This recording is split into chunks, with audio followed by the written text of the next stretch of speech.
infrastructure is crumbling this evening as the NintenByte Podcast continues its unprecedented rise. In cities across the globe, fans are rioting. The Pentagon has issued a statement describing the NintenByte Podcast network as a pixel-based prophecy. Some say the rise was foretold, others say it's just a really good podcast. We're talking twisted nipples, milk, and a sock puppet who doesn't talk. It's dangerous to go alone. Watch this. Welcome to the NintenByte Podcast, bitch. That's right, ladies and gentlemen, you're watching the greatest Nintendo podcast ever! Yeah! Is that a Joy-Con in your pants, or are you just happy to see us?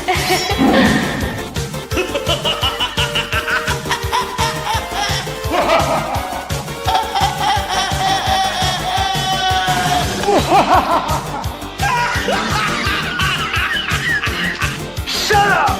Now feel the power. Everyone, do you feel that? Oh my god, I feel it! I feel it too, Gamer. What is it? It's the power of our podcast. I feel it! This is rad, NintenByte. So rad. Power.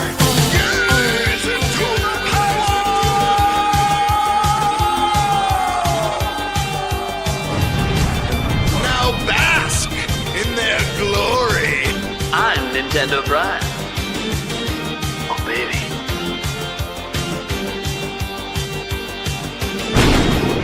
I'm Thunderstash.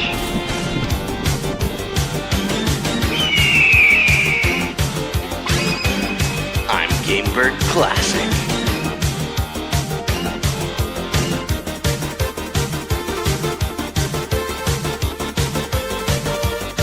NintenByte rules. Let's rock.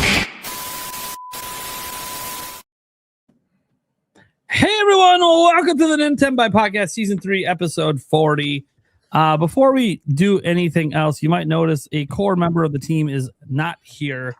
Unfortunately, I have the, I don't want to say it's a privilege because it's actually kind of sad news. Gamebird is not here tonight because his grandfather is currently in the process of passing away on hospice. And he obviously, and we encouraged him to go spend, much time that you can with him before he passes away. So if you can keep Gamebird, Cameron and Ricky, his wife, in your thoughts and prayers as they deal with this difficult time when they're about to lose someone very important to them. So that is why he's not here today. But we were able to rope in Andres Restart to replace. How's it going, buddy? Welcome. Hey, can you hear me? Yep. Okay, I wanted to make sure I didn't remute myself for like the third time. Yeah, thanks for having me. Yeah. Yeah. Welcome, buddy. Yeah, I'm sad Cameron couldn't be here, but maybe I'll show up a little bit more often. Yeah, I know. It'd be nice to get you on when he's actually here. Scott for Alyssa. Hey guys. Excited to be here as always. Thanks for having me again. I'm almost more excited for the show to end. you guys don't even know what we're talking about. It's private information. Then we got the Spice Lord himself, Eric Moore. Hello. Clean shaved Spice Lord. Yeah. Baby face Spice Lord. Yeah, right. Haircut. I knew you looked different again. Yeah, see, he's almost trying to look handsome again. That's funny. Oh, that's awesome. And then we have the Thunderstash Gaming here. Hello. Happy to be here. Lots of great stuff to talk about this week. Yeah, I think there's a reason the Mario shirt's on. Yep, that's right. Yeah. We got interesting conversations today talking about some 3D Mario stuff here. Guys, I'm Nintendo Prime. If you don't know who I am, I cover a bunch of news. And I'm, I use the word leak instead of rumor, so half the internet hates me. But you know what? Let's go ahead and get into. I mean, look, guys, you saw the intro. It does say clickbaiter, so we're not even hiding it, right? That being said, today's topics are going to be pretty fun. We are going to be briefly talking about a possible general direct next week. If not, by the end of March. We'll go over some thought processes behind that. I got all the clarifications from Nash Beetle and attack the backlog for that one. But we're also going to spend a lot of that time and talk about 3D Mario, our hopes, our dreams, our wishes. What do we think is going to happen? All that jazz. So that's pretty awesome that we're going to be talking about 3D Mario, because we really haven't dove into like any desires with 3D Mario.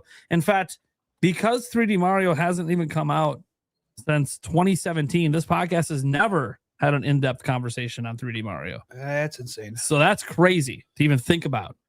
That you haven't talked about the most significant game that's going to come out this year. You know why we haven't talked about it, right? Nate I thinks didn't- it's coming out in 2028. So Here we go. Here Yeah. we go. I mean, it is his show, so it's, which was All right. still great. Also, it's not just my show. Hey, do you You want all to? co-own it, but that's not the I'm point. sorry, I'm a guest. I don't entirely understand. I actually I do, because you've told me. But Yeah, you're right. yeah, and you used to be one of the original founding members, but the message never got through that it was supposed to be a co-owned thing. I don't know. It doesn't really matter. We're Chat here. remembers Nate for Chat 2028. Oh, Well, then, I know. you know what? That is Let not me- why we haven't had the conversation. I Let want to me, be let, very me, clear. let me rephrase I then. know.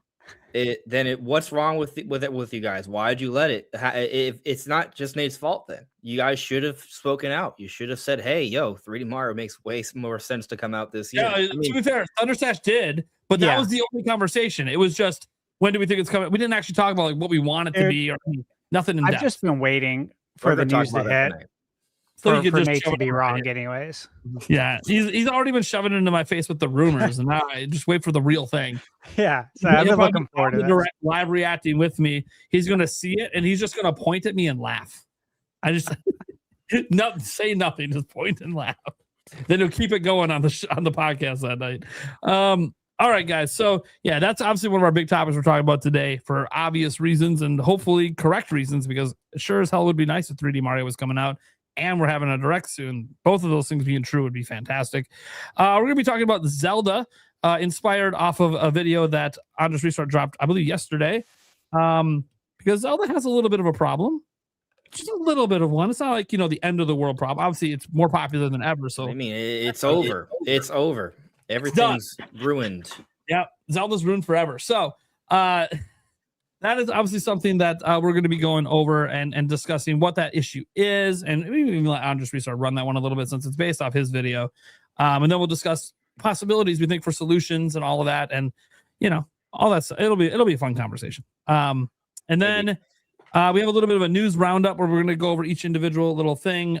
This is where you're going to hear like the God of War story, guys, that kind of broke out today, and other stuff, and we'll give our thoughts on all of that. And then we'll see if there ends up being a dealer's choice or not. I have no idea. That being said, we have 3 hosts. We have 3 set-in topics. Eric, which one would you like? I'll go with General Direct Mario. Okay. Stash Man. I'll go with the news roundup. The news roundup? Okay, cool. So that gives me the Zelda one. And because Andres Restart might not be here all night, we'll go with the Zelda one first. We discussed that ahead of time just to make sure he's here for the actual topic that's based on his video. That would be kind of weird. Sure, why not? Sure, why not? And Andres is streaming the show over on his channel, so they might even be interested in more thoughts on this topic, because the video did really well for him. So It's doing okay. Yeah, just okay. It's over 17,000 views. Not a big deal. That being said, all right, let's talk about a little bit of Zelda. Zelda has a big problem. So I'm just going to go over what I wrote down here, and we'll go from there. So basically, you could argue that there are some problems in general just with like the Switch 2. Like outside of Mario Kart, none of their tentpole IPs have arrived or even been announced, and that's no offense to Donkey Kong, which is amazing that that's back. However, Zelda in particular has a problem right now that can affect the Switch 2, but also just like people being happy with the series. So Andres Restart here, made a video discussing what the primary issues are, and to kind of summarize, essentially, big 3D Zelda games are essentially on like these 6-year cycles, and so like if you loved Breath of the Wild as an example, but you thought like Tears of the Kingdom's too samey, you're kind of waiting like 12 years to get like a new 3D Zelda that excites you. And there's also people that just don't like the new direction for Zelda, even though it's really popular. And so for them, it might not even satisfy them at all who want like a more linear, tightly packed, a more dungeon crawling type of experience that we're used to from Zeldas of the past. And so, well, yeah, Nintendo has obviously filled in gaps by dropping like HD versions of old games, remasters and remakes of old top-down Zelda titles, and even like spin-offs like Hyrule Warriors, I think Cadence of Hyrule at one point last gen, and obviously a brand new top-down game in Echoes of Wisdom. And these are really cool that we get this stuff, but I don't think any of that really scratches the itch for a lot of people. So obviously the question is, how can Nintendo solve this? And I think we'll just start with Andres because he gave his answer in his video on what he thinks needs to happen. So we'll let him go first with that answer, and then the rest of us will chime in. Yeah. Well, I'll just kind of expand a little bit first. I would argue that if we just go by the trend, it's more concerning because what I outlined in the video, you look at the release year for the first 3D Zelda Ocarina of Time, 1998. It took a long time to get there, but it came out in 98. The Majora's Mask had a hell of a turnaround. Less than 2 year development time, came out in 2000. The Wind Waker took a little bit longer, but it came out in Japan December 2002, early 2003 for other regions. But basically a 2 year dev cycle, just about. After that, it was a significant leap in terms of how much we had to wait. Twilight Princess came out 2006, so a 4 year wait. And then after that, it was a 5 year wait for Skyward Sword. So 2 years, 4 years, 5 years. And then for Breath of the Wild, we had to wait about almost 5.5 years. So an even longer wait. And then for Tears of the Kingdom, which was a direct sequel using the same engine, same assets, same world, took an even longer time, 6 years and 2 months.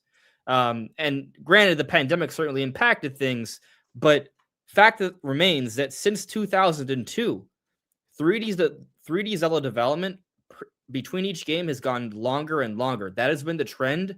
They have yet to make a game that has had a shorter dev cycle than the prior one. And so you could say 6 years, but the trend suggests it's only getting longer. So I do think Nintendo needs to do something about that. And there's a few different things that I'm sure they can do. But the big thing I kind of was looking at is remakes. But big remakes and getting a separate team together to do that. You look at what Square Enix has done with the Final Fantasy VII Remake trilogy. You look at what Capcom has done with the Resident Evil remakes. They've managed to put these games in between the years that they're, it's allowed for consistent releases because, you get Final Fantasy 15, right? Then you have the remakes, right? You have Resident Evil Village, right? And then everything in between. So like we've gone consistent quality games for Final Fantasy and Resident Evil because they've done this. They haven't really done that for Zelda when we're talking about the 3D stuff, but they could start. And there is perhaps some precedent here from the Nintendo side of things because it looks like they may have done something kind of similar with the Odyssey team. We understand that, this is a rumor, right? But it's backed up by what we've seen in the credits for Donkey Kong Bonanza. The Donkey Kong Bonanza was actually made by a younger part of the Odyssey team. In other words, they created a new team, younger members. No way. It's actually Really? This is exactly what I told Nate. Well, really, it's what a rumor. Nintendo did, and he said, "There's no way. Only one team works on this game." Eric, you remember this? Yeah. Yeah. Look at Nate. I'm watching the end of the Lux game, so I don't even know what we're talking about. Yeah. Sure. Oh my god. But the point is, though, right, is that you look at the credits for Donkey Kong Bonanza, it supports what's been going on, right? A lot of key members from the Odyssey team are missing. It supports what we've heard. And we heard about these rumors before Donkey Kong Bonanza was even announced, right? That there's a young team, from members of the Odyssey team put together to make a 3D Donkey Kong game. That's all been confirmed. And so what's interesting about this is that we're hearing that there's going to be a 3D Mario, right? Which, of course, historically speaking, there's always a 3D Mario made available at the beginning of every generation within the first 2 years. So what this may mean is that not only do we have a team that's making 3D Mario, but we also now have a team that makes 3D Donkey Kong. So Donkey Kong Bonanza has shown to be a great success. I don't think this is the last 3D Donkey Kong game we're going to get for another 20 years. And so I want to pull up at some point for a video, just like some things that have been said from the Q&As with the investors, because they have talked about how they want to kind of expand their teams, because the investors have asked, how are you going to deal with the rising cost of development? Development's getting longer, it's getting more expensive. And so they have talked about not just buying new studios, but expanding from within. And so looking at the Bonanza situation, that kind of sounds exactly like what they suggested they would do to investors. And so maybe they'll also do that for the Zelda team. Rumor has it, it's in-house, this Ocarina of Time remake. So maybe it is a very similar scenario. And it also allows them to kind of prep themselves and test things out like they did with Wind Waker HD for the next open air Zelda. But in the meanwhile, they've also established a framework to start doing like another, it's kind of like a double pillar 3D Zelda development. That's kind of the idea. That is one way they could handle this problem. If they have a team that's making the remakes and then they have a team that's working on open air Zelda, that way we don't have to wait every 6 years to get another 3D Zelda offering. Yeah. No, seriously, like it's actually a really good argument, because it solves a lot of things. Like if you're a fan that just you only love the linear stuff or the more linear games, and you want a new one, it might not ever scratch the entire itch to get a completely new experience. But like from the ground up remakes, starting with Ocarina of Time, then assuming after the new one, the new 3D Zelda comes out, doing Majora's Mask next, would scratch an itch for a lot of them, just because they're older games and being completely refreshed with new visuals, new gameplay, maybe even potentially new content, could end up helping scratch that itch. And people love to replay Ocarina of Time all the time. So yeah, it is interesting, because the thing, like for people that want them to abandon open air altogether, like that's just not going to happen. It's way too popular. There's no way they're going. I mean, they already told us they're not going away from it. It's the future of the series. That doesn't mean that you couldn't have loved Breath of the Wild and thought Tears of the Kingdom was redundant. That there are people that feel that way, and I don't think you'll feel that way with the next new one, because I'm assuming even if it's Hyrule, it'll be a new Hyrule, or it'll be a new land, it'll be new story, new characters, because they said they're done with the Breath of the Wild, Tears of the Kingdom stuff. Besides, obviously, Age of Imprisonment, they're done with it. Like they're not revisiting that anymore, that should be like really good news to people that are like, hey, I really love this open air, I just want something new. Okay, wait, that's what the next one should be. And they had ideas. Fujibayashi said he had ideas for the next one literally back in 2023. But yeah, having to teach developers, having a new system come out, because obviously they've been probably working with Switch 2 since then, because they knew obviously our next game is not going to be on Switch 1. And then getting some newer developers, because they do keep growing that Zelda team. They grow it both through EPD, but also new hires at Monolith Soft as well. They've had hiring posts up for the Zelda team at Monolith Soft since then. Yeah. And they even had that recent interview where they said they want Monolith Soft to take on more of a role with Zelda development. And I can see where Monolith Soft's side of the Zelda, they might be handling potentially this entire project. Besides maybe a director coming from the main Zelda team, potentially. And so that's a great way to train up new employees on Nintendo's engine that they're using. Obviously get them trained up on, what makes Zelda by going back to one of the highest rated game of all time. And that could also help bring some of those ideas from the linear Zeldas back into the brand new 3D one, like some of the elements that people love about the dungeons, as an example. I think that's a good point. Yeah, like that's something as well, as like when you bring in new employees and they're only making this open air, well, if they're not familiar with the development cycle of the old Zeldas, that could actually impact the new ones in a way where maybe they forget what made Zelda. And to their credit, in Tears of the Kingdom, they did seem to listen. The dungeons were better. They were just straight up better than they were in Breath of the Wild. So that was a step in the right direction. But for a lot of people, it's not all the way there yet. And that's okay. Baby steps. Now we reset. Hopefully get away from memories. Don't be wrong. I actually like the memory stuff. Okay, 2 games in a row of relying on memories to tell story.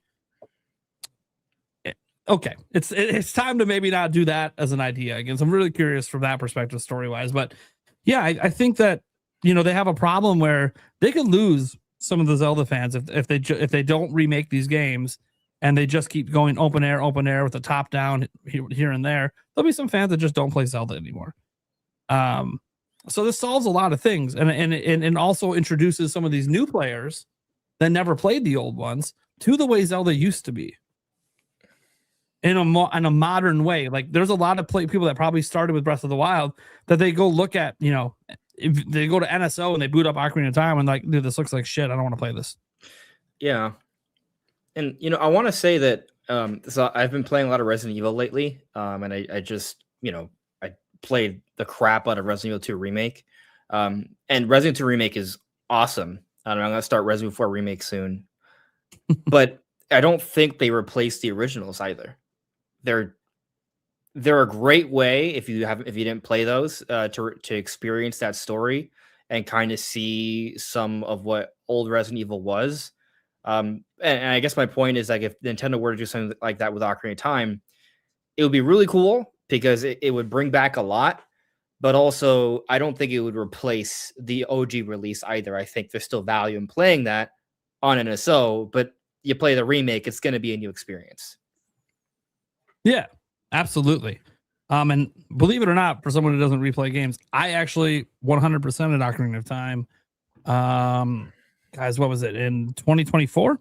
It's actually all on my channel. I did live streams in the YouTube Shorts. I was experimenting with YouTube short streams. I 100% of that game, then almost 100% of Majora's Mask right after it. I just didn't feel like getting the last couple of heart containers. I'm like, okay, I'm good.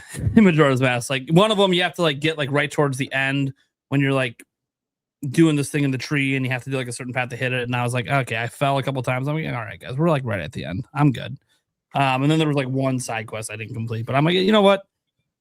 I've only 100% of Majora's Mask once, so it would have been cool to do it again. But I'm like, it's not like I care because once I hit end, I'm done. I'm not gonna play again. So. Unless again they remake it from the ground up. Like that's what's exciting with the Ocarina of Time remake is that everything we've been talking about with the rumors and all the reports is like from the ground up. Like this isn't Ocarina of Time 3D just put into HD and 4K. Like this is supposedly a very ambitious remake. But again, there is this problem with the large gaps between 3D Zeldas.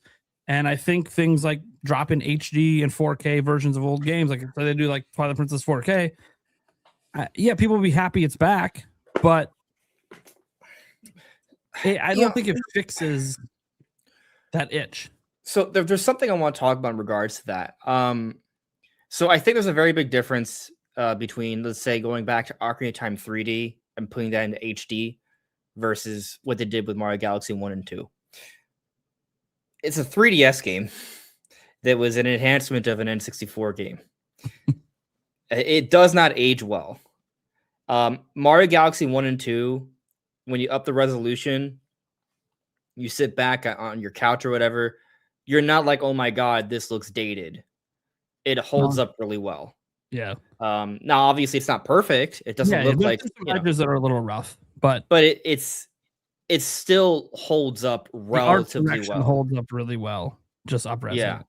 Yeah. Ocarina of Time, you can't, even if you upscale the 3DS version, it does not hold up well.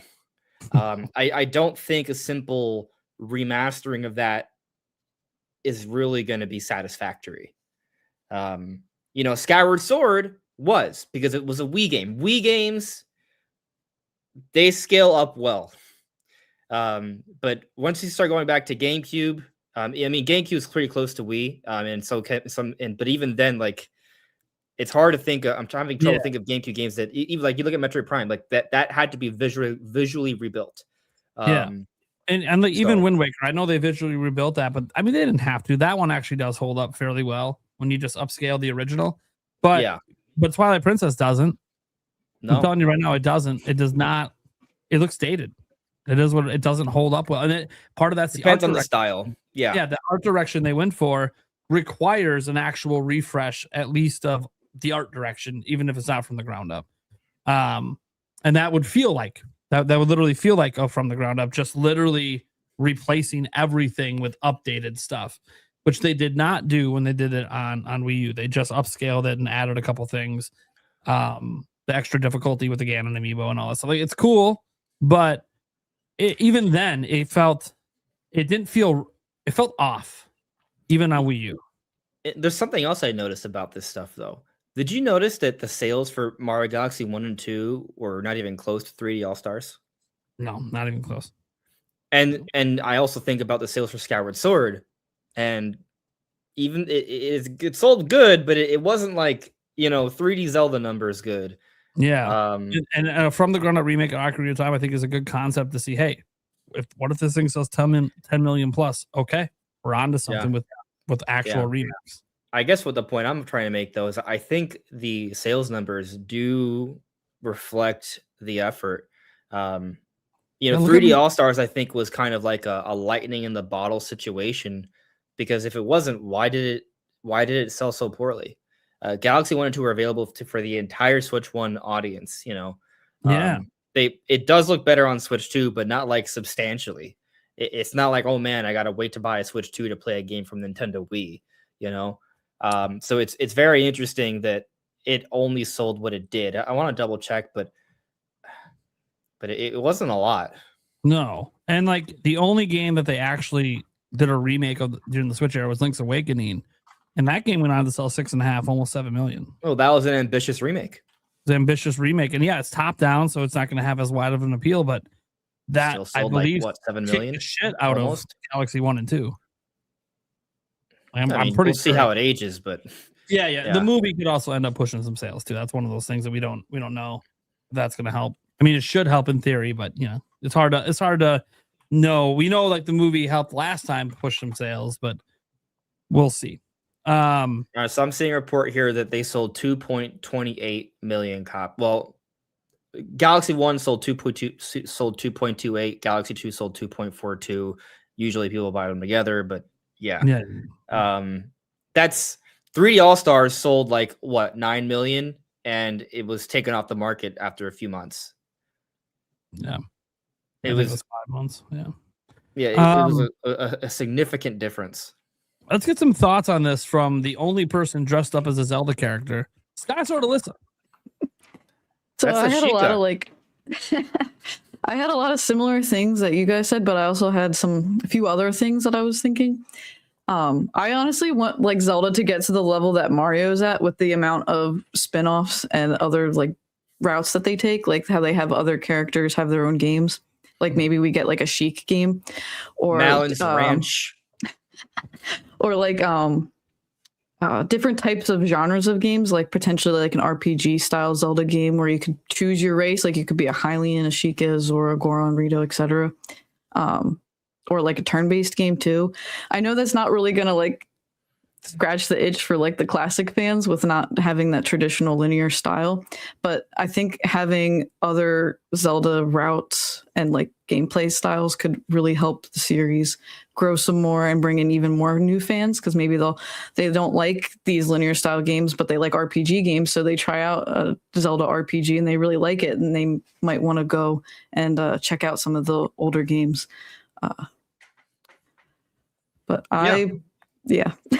No, but I think pretty much like said pretty much everything like else that I had said, like had written down. I was thinking like the remakes would be really good, like if they expand the team or they hire other studios. Like Capcom's kind of really busy with their own stuff now. I don't really think they would have Capcom do like top-down Zelda, but keep Grezzo doing like the top-down Zeldas, but either expand the team or hire another outside studio to kind of remake these previous 3D Zelda titles to introduce the newer fans to what Zelda used to be like. Yeah. I want to go back to we were talking about the spin-offs though, right? Because there was a point I was trying to make like a month or so ago. Like you look at Mario, right? Mario has the Mario Party games. It has the Mario sports titles, right? But then you have the new Super Mario Brothers series, or just the 2D Mario games that are the main line, and you have the mainline 3D Mario games. But then you also have Donkey Kong, Yeah. which right, and then you also have Luigi's Mansion. You have Princess Peach Showtime. You have Captain Toad. Like Yeah, do that for Zelda. yeah, it's like, you know, no one looks at the Luigi's Mansion series or the Donkey Kong series as like spin-offs, or if you do, you're very mistaken. Like these are kind of like they're top 5 Nintendo games of the year kind of games, you know. They're usually in that game of the year kind of conversation. They're not a Mario Tennis kind of game. Yeah. And so I think Zelda deserves to have something like that. And I don't think the Warriors games, personally, I don't think they count. Like they're definitely better than a Mario Tennis, in my opinion, but they're also not like a Donkey Kong Bonanza, Luigi's Mansion 3 kind of thing either. They're made by Koei Tecmo. They're not in-house. And you know, it's just, I don't want to speak too ill of the Warriors games because I know everyone here likes it except for me. So I'm just gonna leave it at that. But Okay. yes, we need epic spin-offs. We need Tingle to come back in a big way. Yes. Yeah, like they used to do that back. Like we had, I know Link's crossbow training is a whole like poo-poo thing, but like they used to do like that in the Tingle games you brought up. They used to do that, like bring some of that kind of thought process back and make Zelda relevant to other titles and other characters, different play styles. We talk about we've talked about like the Monolith Soft thing, right? Mm-hmm. They're working on something. You know, it's probably not Zelda, but it might be Zelda. Yeah, like it could technically be a new IP that's based off the Zelda universe, because their recruitment art is literally has Zelda symbolism. And they're working on a game that's set in a medieval fantasy world. And we literally just got an interview, like not even 2 months ago, that said that the Zelda team wants Monolith Soft to work on more Zelda. So, you know, maybe they could, right? Like, what if it is an RPG series? To your point, Monolith Soft would be really great at that. They can make a vast, beautiful fantasy medieval world that's set in a Hyrule universe, but it's not mainline Zelda. It's its own thing. It's not about like Link. It's maybe not even necessarily about Princess Zelda. It's about different Hyrule heroes like that. And that could be really cool. I'd love that. Yeah, for sure. Like imagine like something very Expedition 33 or Xenoblade-esque, but Zelda style. I would party. explode. Can you imagine you know, like the sages, you know, are a party or something? Oh my god. Or I mean, it's not like Nintendo developers haven't thought of things like this before. There is a canceled Retro Studios project. You know, it didn't get far, right? But there was concept art that was made for a game to be based off of Sheikah. You know, there was going to be a male Sheikah, the last remaining male Sheikah. It was going to be a dark, edgy game. And that didn't get greenlit, but they were playing around with ideas like that. So it was possible that they could have actually created a project like that. It just never, you know, it never came to be. So I would love for them to do something like that. And, you know, I joked about the Tingle thing. The Tingle thing wouldn't cut it either. Just to be clear, like it would be a cute little spinoff, but it would be that's what it would be. It would be a cute little spinoff. It wouldn't be like this is another big new Nintendo IP that's just set in the world of Hyrule. You know, it wouldn't be a Luigi's Mansion, Donkey Kong kind of thing to Mario. It would be a Princess Peach Showtime. At best. Yeah. Damn. Sorry, Nate. Hey man, some people love Princess Peach Showtime, so I'm not one of those people. I Right, meant but sorry you like about Tingle. comparing it to Tingle games. Yeah, that's why I was apologizing. There's a difference. Anyways, Eric, you got any thoughts on satisfying that Zelda itch between the big 3D Zeldas? No, you know, I think they have some people that can focus on. I mean, I'm pretty much going to say a lot of the same things you guys did. But I don't know if they necessarily need the main Zelda team to work on remakes and remasters and stuff like that. They could probably even hire, you know, buy a studio to do it. But it'd be interesting to kind of see, you know, kind of start branching the Zelda team off into, multiple branches where you have one that's working on your open air. You have one part that's working on a 3D more linear, and then you have another part yet even more that's working on another a 2D type of thing, just to see, kind of fill in those gaps, and they kind of rotate years on, when they release, how that, you're getting a Zelda, one of each kind of every, 3 to 4 years type of thing versus 6 to, whatever. I mean, the 3D ones might take a little bit, the open air 3D ones might take a little bit longer, but you'll probably get your 2D and your more linear 3D ones in kind of a more timely fashion. So that way, I mean, everybody kind of gets kind of what they want. And then there's Zelda fans who get everything. So I don't know. I'd like to see, because I know they're always, you said they're expanding the team. So why not expand and branch out? Heck yeah. Expand and branch, baby. Stash, you got any thoughts on this? Yeah, I mean, I've been there since the beginning days. I know what it's like waiting all these years. We've talked about it on the podcast before. The wait from Super Nintendo to N64. It was very long. And it sucked. And with what we get today, I mean, it's like we're spoiled compared to what I grew up with. We had Zelda in 86. We had Zelda 2 in 88. We had Link to the Past in was it 91? And then we waited all the way till, obviously we had Link's Awakening, but we were talking console versions. We had to wait till November 98. It was just a very long wait, but again, after that, then it was a little bit quicker because we got Majora's, because he used the same engine. We got that in 2000, and then of course, Wind Waker came out shortly thereafter on GameCube. Minish It Cap was a came out around 5-year then, window. right?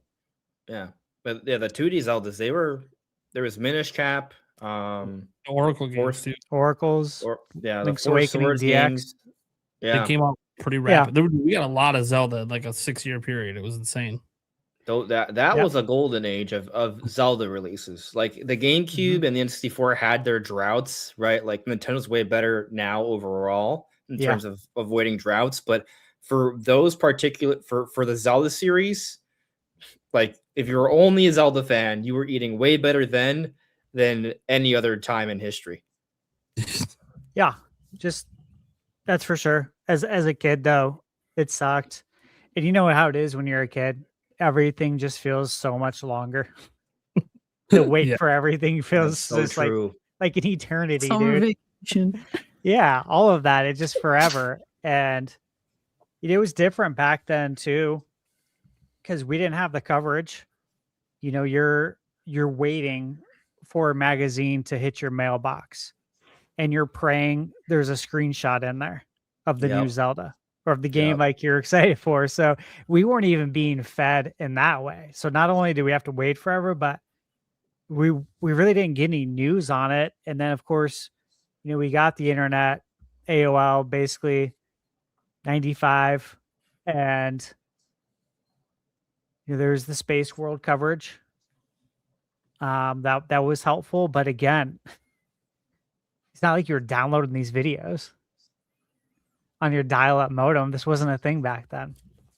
So I just try to think about it from the perspective of, okay, what was it like as a kid and where are we today? Obviously, we're eating considerably better today. I did watch your video. I listened to it at the gym. It was yesterday. And I know you brought up the point about Breath of the Wild and Tears, how it's the same engine. And it's like, if you don't like that, you do have to wait a really long time. I'm like, yeah, that's a good point. Because it's the whole period of those two games because it's the same engine. So if you really just don't, if you despise an engine, which there are people who do, it's like, damn, you're kind of SOL. Granted, you can play, I guess, Link's Awakening, the remake. You could play Skyward Sword, of course. You can play the older ones, but what can we really do at the end of the day? Obviously, we've all talked about this, Andres. You're on the same page with Ocarina of Time getting a remake. Then you'd move to Majora's Mask after that. And obviously, those games are going to fill in the gaps between the bigger release, the flagship release, so to speak.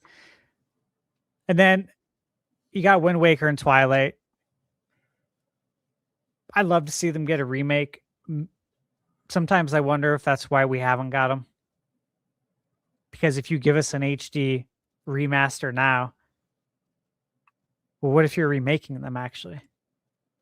It would make more sense to get them later.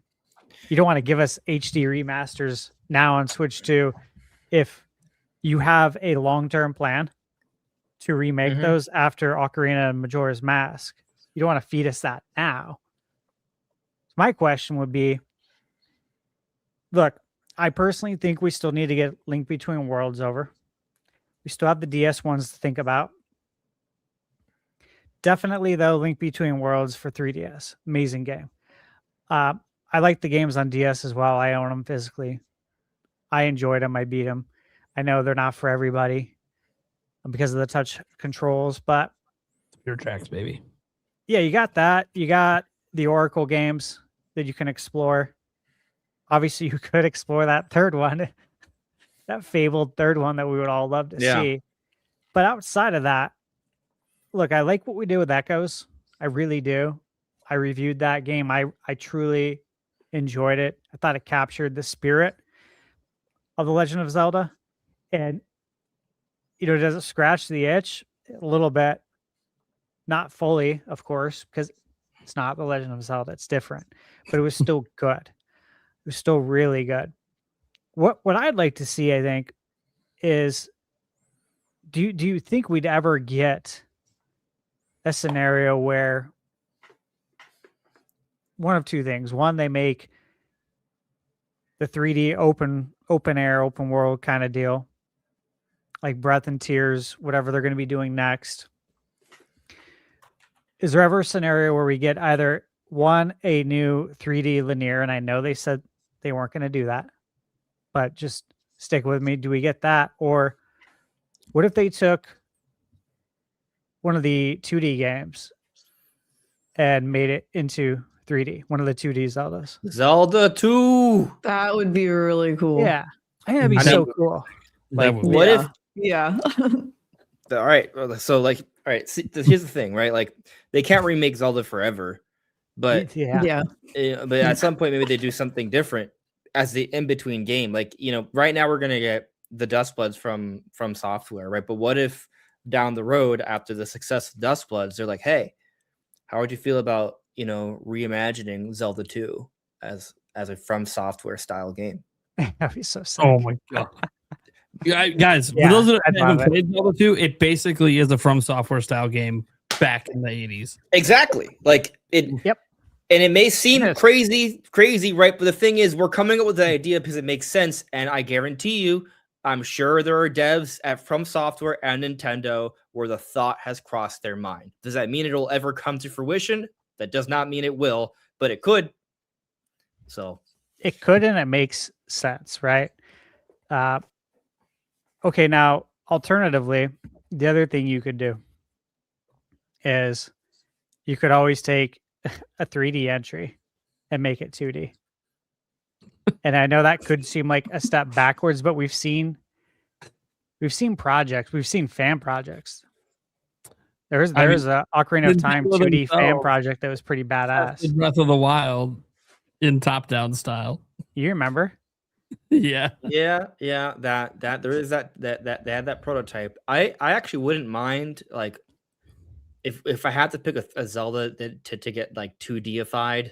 I think it'd be cool to like reimagine Majora's Mask. just because a lot of the focus is like with the characters, and maybe they can kind of make it feel a little bit earthboundy, you know. Yeah. I think I don't. I mean, I'm not sure they would ever actually do this, but you know, Me either. playing along with the idea. Yeah. If I had to pick one, I think that could actually be pretty cool. Do you guys think we're gonna get like a new mainline 2D Zelda before we get another 2D Zelda remake? No, Like, and I mean like I think Zelda it'd with be a remake Link, first. not Echoes of Wisdom, like mainline. And Yeah. I know that can be debated, but I mean like, you're saying. Wait, are you saying Echoes of Wisdom's not mainline to you? yeah, I'm saying like a game starring Link, I think Echoes of Wisdom was the like a mainline. flagship. I think that I was think- it for a while. Yeah, I think that was the flagship for top down until after the 3D Zelda. Comes Well, out. okay. Yeah, no, I'm just saying. Do you guys unless- think we okay. get a 2D one? That's I new? think. I think what's going to happen is we're getting something related to Oracle of Ages and Seasons. So if that's a remake of those, then it's a remake. But if it's kind of like the third version, That was supposed to exist. Yeah, then you know that's kind of like an in Retcon the between of combined both. ending. Yeah, retcon the combined ending and just give us the game we were supposed to get. So you know that's kind of like if it's something like that, maybe. But otherwise, I'm expecting a 2D top-down Zelda remake first. Yeah, I'm before we expecting get another Yeah. like Link's Awakening remake style game coming up. For it could be Link to the Past, but that'd be an obvious one I think to go to, or Link Between Worlds. This is what I'm thinking too. But how long do you think they're gonna wait before they touch like the original Zelda? Zelda Are they gonna wait till 50 forever. 50 years? I mean, that'd be 10 years from now. That's the one that would need some I of the could most see that. work Me to bring too. it back. I could see it being a 50th anniversary kind of thing. Yeah, I was I thinking could- about it the other day. Like a long-term prediction would be the original Zelda remade for the 50th anniversary. Like I think that makes a lot of sense. Yeah, it seems right for Okay, an so- anniversary of that significance. That'll be 10 years from now. Yeah. I don't believe it. No, we get the remake in the next couple of years, and then a couple of years after that, we get a new 2D, and then a couple years after that is the Hey, 50th. 50, They would, well, I just, mean, I just it would looked have this to be up. the next one. 50th anniversary is gold. 55th is emerald. 60th is diamond. What better than the 50th for the gold cartridge? I mean, growing up, we That all would be cool. that's how it was identified. It's the gold cartridge, man. It's the best game. That's why it's a gold cartridge. Please still have physical games on Switch 3 Nintendo. Because like then the cartridge wouldn't exist. It gets a Yeah. gold outline around the game on the screen instead. That'd be pretty That's cool. so We have a cool. couple super chats commenting on this. Just want to feature them quick. We got Free Metroid Hat who says, as someone who likes to 100% my Zelda games, am I the only one here that would rather replay Ocarina of Time, Wind Waker, or Twilight Princess than Breath of the Wild or Tears of the Kingdom? I feel like Breath of the Wild and Tears of the Kingdom take too long to 100% all over again. I agree. Yeah. Replayability wise, in terms of like wanting the 100%, way easier doing the old games. And it's mostly the Korok seeds. That's what Yeah. that's what makes it take so damn like if you eliminate the Korok seeds, it actually isn't that it doesn't take that long to 100% either of the games. But the Korok seeds. So if you're going for that true 100%, that's yeah. I'd much rather go back. Like when I 100% of Ocarina of Time back in 2024, you know, I added up my gameplay hours, and yeah, there was some extra time wasted because I was streaming, but it wasn't that bad. But when I 100% of Breath of the Wild, oh my god, I've never done it again, and I never will do it again. It takes way too long. But I have replayed Breath of the Wild. You know, did master mode and stuff. So it's like, you know, it's all, you know, if you're someone who wants to 100% no matter what, then yeah. That's my thoughts on that. What do you guys think? Yeah. I kind of agree that I would rather replay those games. We're talking about 100%ing because they're just easier. I do think though that replaying Breath and Tears is really interesting because the way the games are structured, you can go at them in very different ways each time. So I would say they're actually overall more replayable than other Zelda games. But Agree with don't think I'm ever gonna like my first run through of Breath of the Wild. I'm not sure I'm ever gonna put in that level of effort again for a Breath of the Wild run. I will go back to play through the story, do a challenge run or things like that, but I'm never gonna go for that 100% or anything close again. But Wind Waker, Ocarina of Time, Majora's Mask, Twilight Princess. I mean, I usually don't go for 100% with these games, but I do a lot. Yeah. It kind of depends exactly what I'm trying to do for the run. But there is something to what you're saying for your Metroid Hat that I agree with. I don't necessarily go for 100% because, and I've always been this way when it comes to heart containers. I don't need them. You probably don't need them either. You know what I mean? Like I leave them in the boss. I don't need that I leave shit. them in the boss room. Like I don't want your heart. I don't need your strength to win. I leave it behind. He's 3 heart run in every game. I was just gonna say that. Or 4 heart running. I totally don't need that though. I'm sure there's other people that are like that. It's probably not unique, but you know what? Art Vandalay, I want to share his comment. He had a good one. Let me ask you guys what you think about this. He said he wants a 2D Zelda with portals in the game. And when you go through the portal, it changes into 3D gameplay and vice versa. That would be pretty sick and unique. It would be. Reminds me of It's kind of like a link between worlds, but not quite. Because in Mario Odyssey, It'd be more, yeah, side-scrolling sections.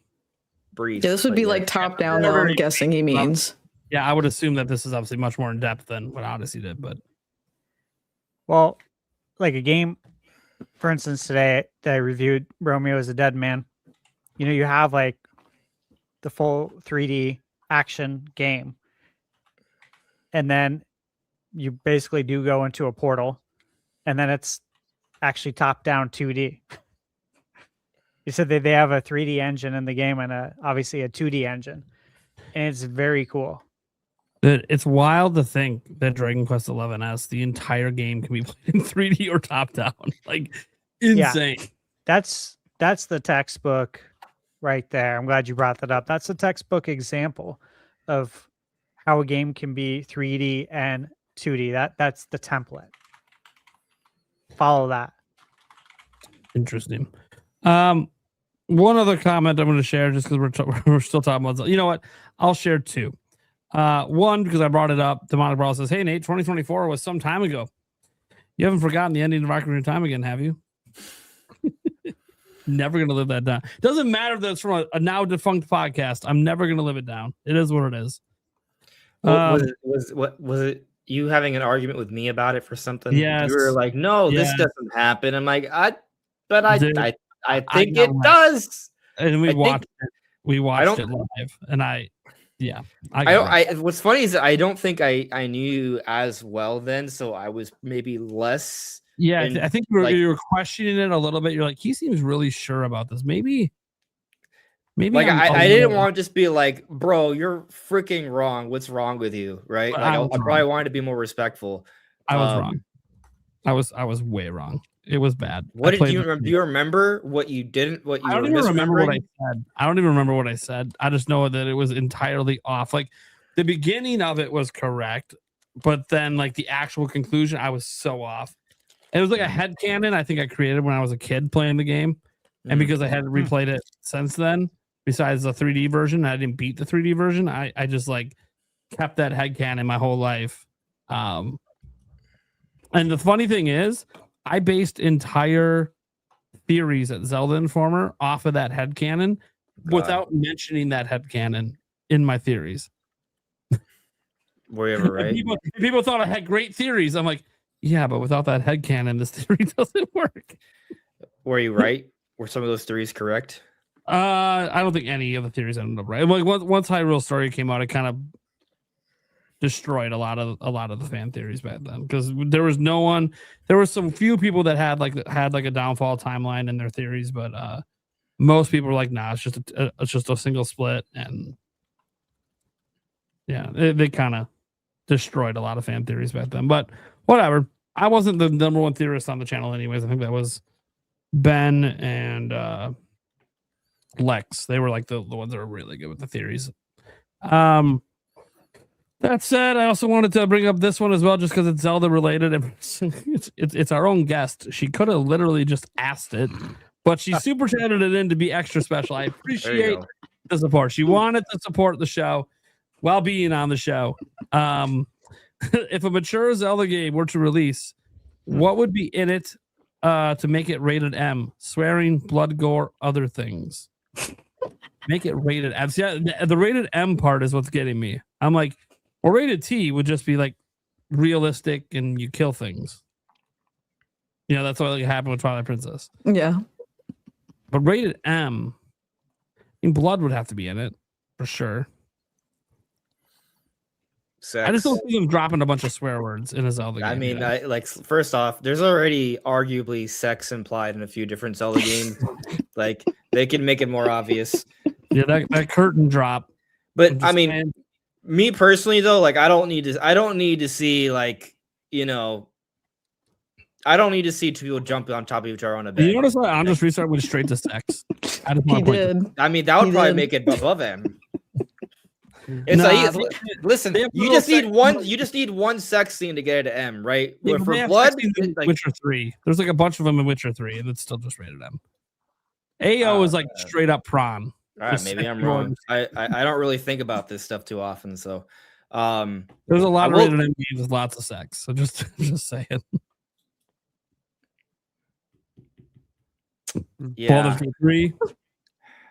It would have to be red blood too. Like if you just do green blood or purple blood, they're like, it's just candy. So like it would have to be a more realistic art style, guys.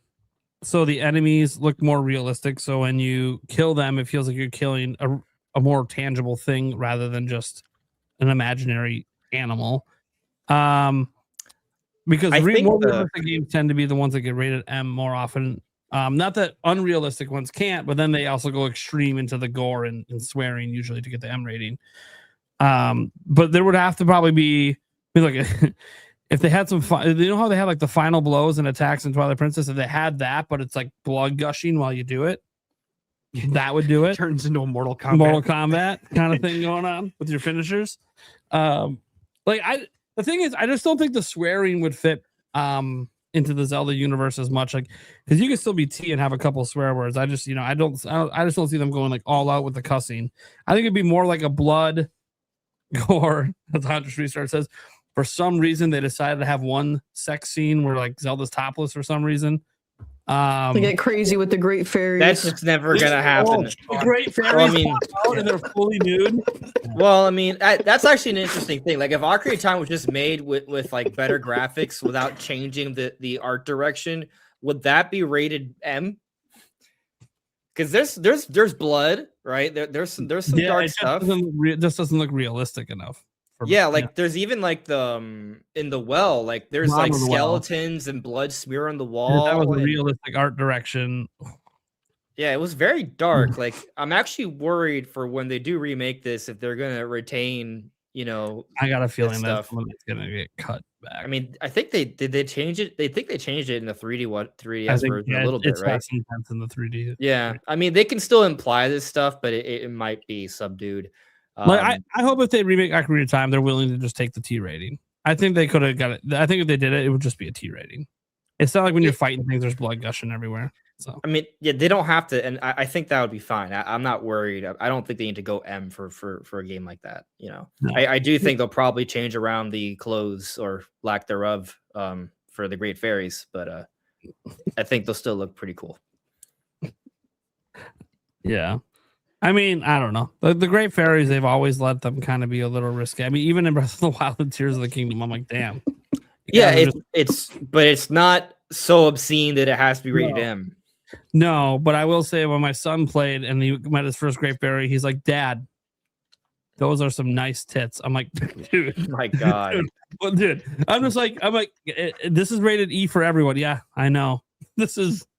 I'm not so sure that those Great Fairies should be in an E for everyone game, but it is what it is. I mean, look, that's a raw reaction of like at the time, like a 10-year-old. I'm like, well, I mean, yeah, I'd probably make the same comments about the triangle ones in N64 back in the day. You know, it is what it is. The great fairies, for some reason, they always got to be like well endowed in the bosom.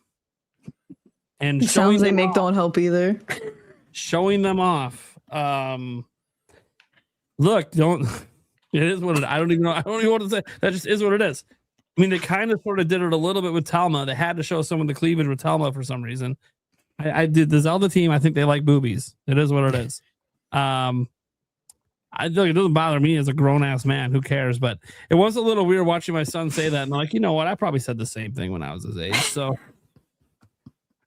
like, you know, if I did it, it's just because they were triangle tits, and I don't know how to react to that.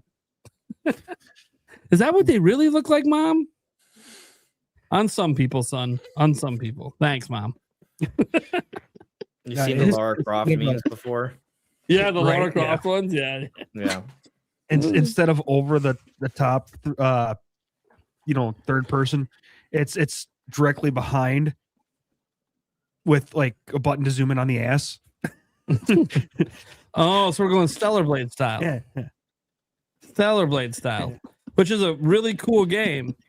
It's even better if you like staring at ass, because it's what you're doing 90% of the game while you're actually experiencing some actual good gameplay. Okay.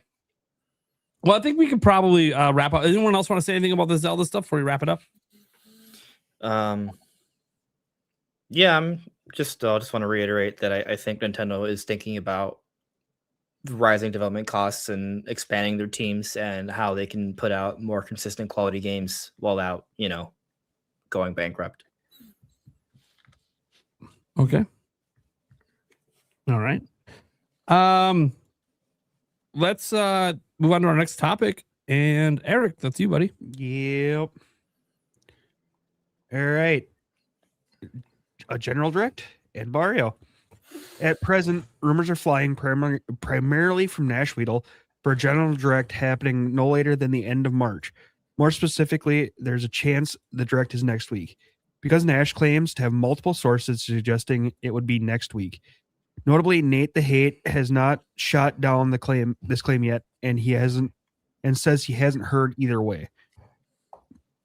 And that's Attack the Backlog. Yep, I got it open. Tweet. Okay, you got it open. Okay, perfect. Yeah, I can read off this part. Yeah, so Attack the Backlog, obviously Nashville have been doing podcasts together. They know each other. You guys know this if you follow my channel or Andres Research channel, because we've talked about this. But we got like a little summary here of the actual like main direct rumors, because it's pretty much all coming from Nashville. And Nashville put out there after Attack the Backlog. I went and talked to him privately today just to get some clarification, because there's been a little bits of misinformation that I think is just due to lost in translation, because not everyone, like me, I don't speak Spanish, right? So like I'm reliant on just what Attack the Backlog said in translation, but what he said in translation didn't necessarily match everything that Nash said. Like there was a thought that the source that said 3D Mario also said Direct next week. That's not the case. That is a point that seemed to got lost in translation. So here's what the official information is from the rumor from Nashville. It is there is a Monolith Soft project and a 3D Mario game. Both games will appear in a Direct General, so a General is on Direct. The source telling Nash about Mario is the same one who told him about DK Bonanza. So to recap on that one, last year Nash came out and said, "Hey, DK is what's happening this year, not Mario." And that was before anyone else said anything. And then, yeah, Donkey Kong was what we got. Donkey Kong Bonanza, we didn't get Mario. So, and for the record, there are still people saying that was somehow just a lucky guess. I don't know how you can lucky guess that. That's like, I'm trying to think of an equivalent. Like it's like going to McDonald's and expecting a taco and not a burger. Yeah, like that 3D Mario had to be one of the big games for the first 6 months, because we hadn't had one since 2017. And we didn't even know 3D Donkey Kong was a thing. Like we knew there was a Donkey Kong game in the works from the rumors, but it was, no one could figure out if it was 3D or side scrolling. And no one in their right mind thought, oh, even if Donkey Kong comes this year, that, oh, we're not going to get Mario. Mario is clearly going to be the big holiday title. And it wasn't. Anyways, this source, however, has not given Nash a time scale for the Direct. So this source is not even talking about when this Direct is happening. This source, however, did tell Nash that Mario will be this year's big game, and appear in a direct general. And I think also, and like towards the end of the year. So think holidays is when the game will come. It'd be their holiday game to pair with Pokemon. Nash has a number of sources saying the direct will be in February, in particular next week, and a number who say March, though one has since changed to say February as well. So one of the people that were saying March is now saying, no, it's February.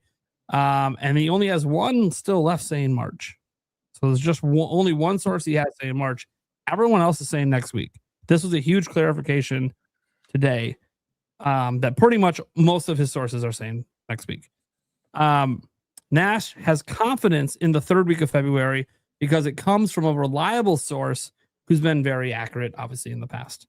So that's kind of like the summary on why we're even having a conversation at all this week about next week's potential, or even 3D Mario, which is obviously the bigger news, is 3D Mario being this year more so than if it directs next week or if it's in March. It's more so 3D Mario is massive. Eric, back to you. Back to me. So again, this gets us to 3D Mario. We haven't had a 3D Mario, a fully new game release since October 2017. We're long overdue at this point, and many were surprised we didn't get such a game last year.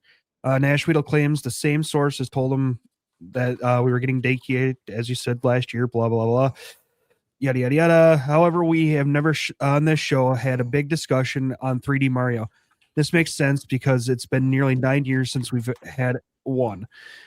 So before this game is revealed, which will give us endless Mario goodness to discuss, let's take this time to talk about what we want this game to be and what we think makes 3D Mario so special. Where do we think they may take the series next? You want to go first? Yeah, Alyssa, go ahead. I know Andre said, but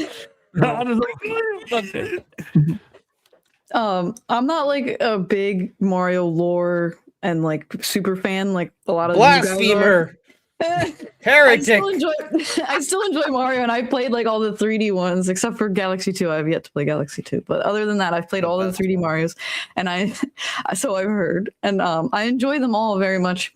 But I'm not really sure like what they would do for this next one. They always do some kind of new mechanic. They kind of keep like that core of collecting with it, like the moons, the shine sprites, and the stars. I know you guys have mentioned before about potentially like crossing over like IPs, and I had to come up with a name for that. I call it Cosmic Crossover. So if that's the name, you heard it here first. Hell yeah. I like that name. Yeah. I definitely would want to see like Bowser in the next one. I don't really know how many games Bowser's not featured in. I want like another big bad with him though, like a false one where you think that's the bad guy, but actually it's all Bowser, like how they did with like Zant and Ganondorf and Twilight Princess. Maybe a thing I did think about, like, because I was like trying to think of something like before the show, because I was like, I gotta think of something like a little unique at least. Maybe they give Mario some kind of instrument this time, and it interacts with the environment and puzzles and like enemies. Like maybe you play a certain song and it makes enemies really small, or you play the song and it makes them like really big, and you need to do that to kind of get. Maybe you can like get them to like go progressively like taller, and you got to like jump on them to like get up to whatever collectible they decide to go with. But it is really weird to like not have Mario this early on. And I love Donkey Kong, but it's not Mario. I'm not on board for 2028. I think we're getting Mario this year. Sorry, Nate. Why you apologize? I don't think we're waiting until 2028. I think we're getting Mario this year. Either this year or next year at the latest. I think next year at the latest. If this year is a quiet year for Nintendo, but next year they bring out all the big bangers, I'm okay with that. I just don't really think they can make it with what they have now in Gen 10 Pokemon. I think they need something, whether it's like Mario or Luigi's Mansion. But yeah. Sorry. I like your idea about characters getting smaller or bigger. Your Zelda love definitely like showing in through that example, but I do think there's something to it that could work with the framework of Mario. Like as you were talking about it was kind of reminding me a little bit of the cherries in 3D World, which were really cool because when you get the cherries, it would duplicate you, and you can every cherry you would get, you would duplicate more, and so that would kind of have like really weird kind of platforming puzzle implications. And so I could actually envision them providing a power. Maybe it is musically based. That would be neat. They could make that a little bit more engaging that way. But yeah, I could envision a power up that's not really a power up, but a world changing, an environmental changing like block you hit or something you grab that maybe does change the sizes of the enemies. And so that does impact how you go about exploring the world. I actually think that could be really cool. I mean, if you think about it, there are the mini mushrooms and the giant mushrooms. So it would be kind of like a reversing of that. It would be an area of effect, like mushroom thing. Like, a mushroom spore. Like, it's just like, it sends a kind of cloud. Like yeah. And that causes characters to get bigger or smaller. And Nate is about to die. No, he looked like a cherry. Relax. You're good? Yeah. Okay. You didn't look good there for a moment. I was just having. Look, I muted my mic. You were supposed to comment on it. I was coughing. Oh my god. You looked. I was worried. I was worried. What if they want you to use the microphone and you like give commands? How do you guys feel about that? No. No. No, I hate having to. I'm just trying to think of like, because Nintendo tries to do like gimmicky things with their new things, and the microphone's kind of an added thing. So I was just trying to like, I literally just pulled that out of the air right now. So I'm not. Yeah, I can't. You know how it is when you call and you have to like say your birthday and say what you want. It's like, no, dude, you never get it right. Jeez. I don't want to deal with Mario that. jump and he just rolls off the cliff. That's not what I wanted. The only time I liked talking to my game was for Dreamcast with Seaman. Nate, do you remember that? Why is everyone picking on me right now in my Ask memory? me if you remember, because I just dropped an obscure game, and you I might know be the the only game. one who knows. I know the game, but I'm. Seaman. I'll explain that. I'll explain after the show. But I know the game. Not Seaman. Seaman. That's why I thought you were asking me, because he probably knows. It's either that game. Depends on, I guess, what you're doing. Anyways, moving on. I don't know. Stop dragging me in. It's not my turn. And then no one talks. Okay. Well, great. It can be. I'm done. I was trying not to hog all the sound space or whatever. So this is what we want from 3D Mario, right? Yeah. Like, I was talking earlier today to Blake. We're on Twitter. He's saying maybe it could be Galaxy 3. Look, I know we got the movie, and like, as far as a movie tie-in, that would make sense. Yes. I've always thought these four like titles or scenarios. I told him universe, omniverse, multiverse, or dimensions. And I really want to see it cross over into, I think in a dream scenario, I would love to see it cross over into other Nintendo IP. That would be insane.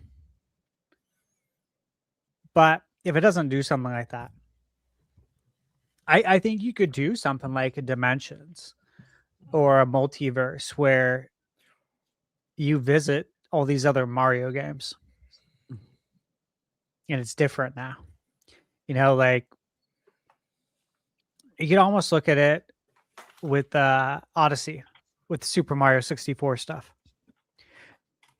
But think of it like obviously on a much grander scale. Like you're visiting different time periods. I'm a real sucker for time travel. And I think that'd be so interesting if Nintendo factored that in a Mario game where, like, imagine you go to, say, another dimension or multiverse, and modern day Mario goes back to the 80s where it all started.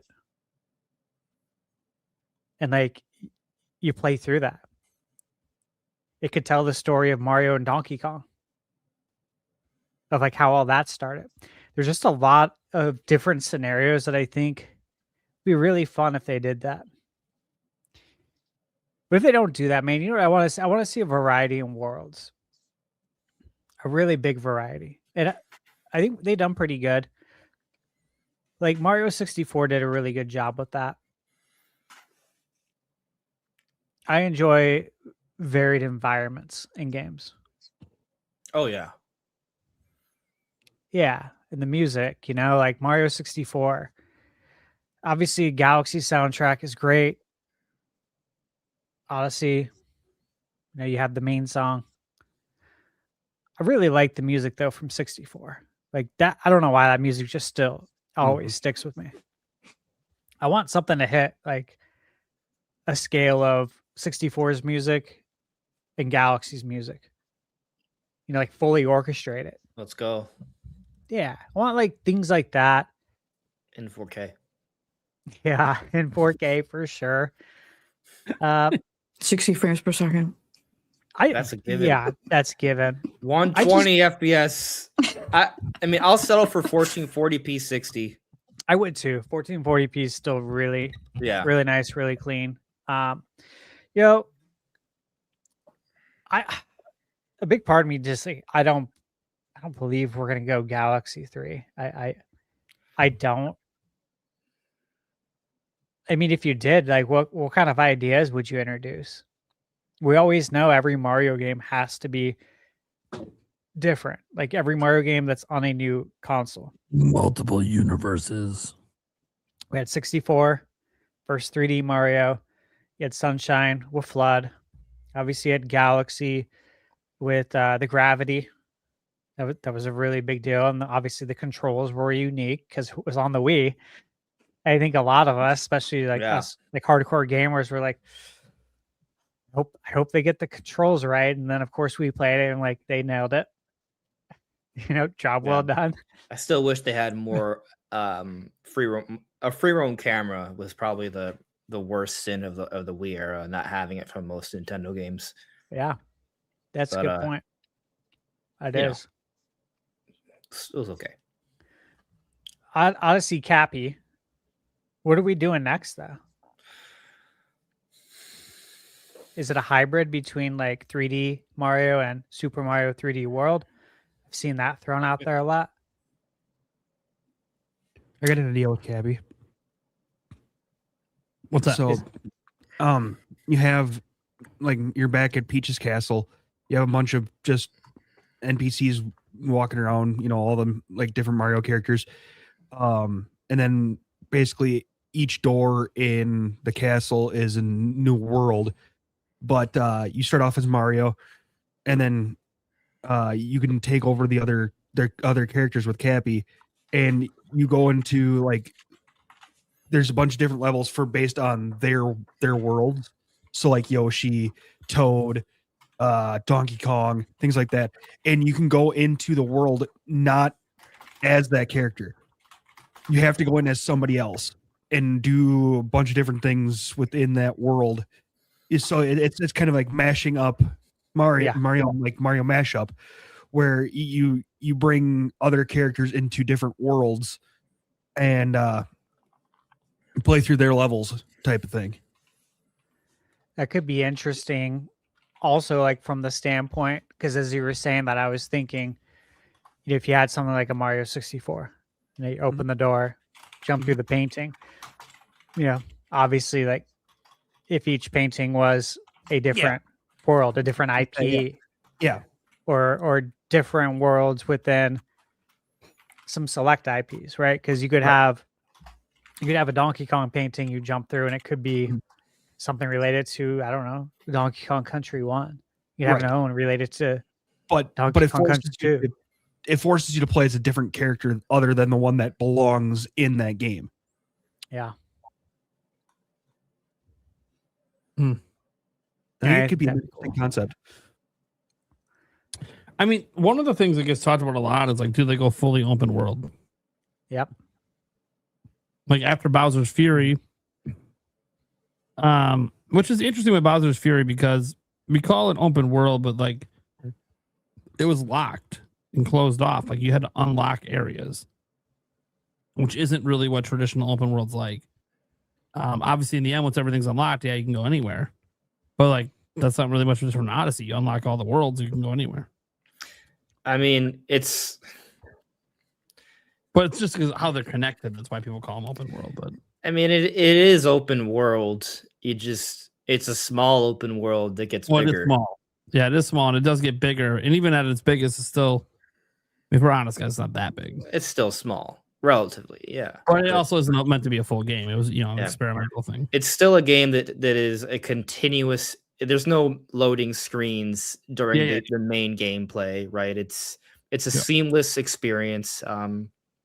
It's meant to give off that feel. Do you want them to do that? What?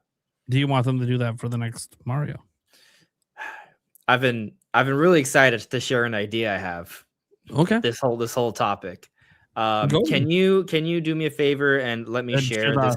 Yeah, Yes, it's nothing got it. crazy, but I just think it's a really good imagery for what I'm about to talk about. So Ah. this is the Mario Galaxy movie poster, right? I think I don't think I'm alone that when I saw this, I was like, man, they need to show 3D Mario immediately.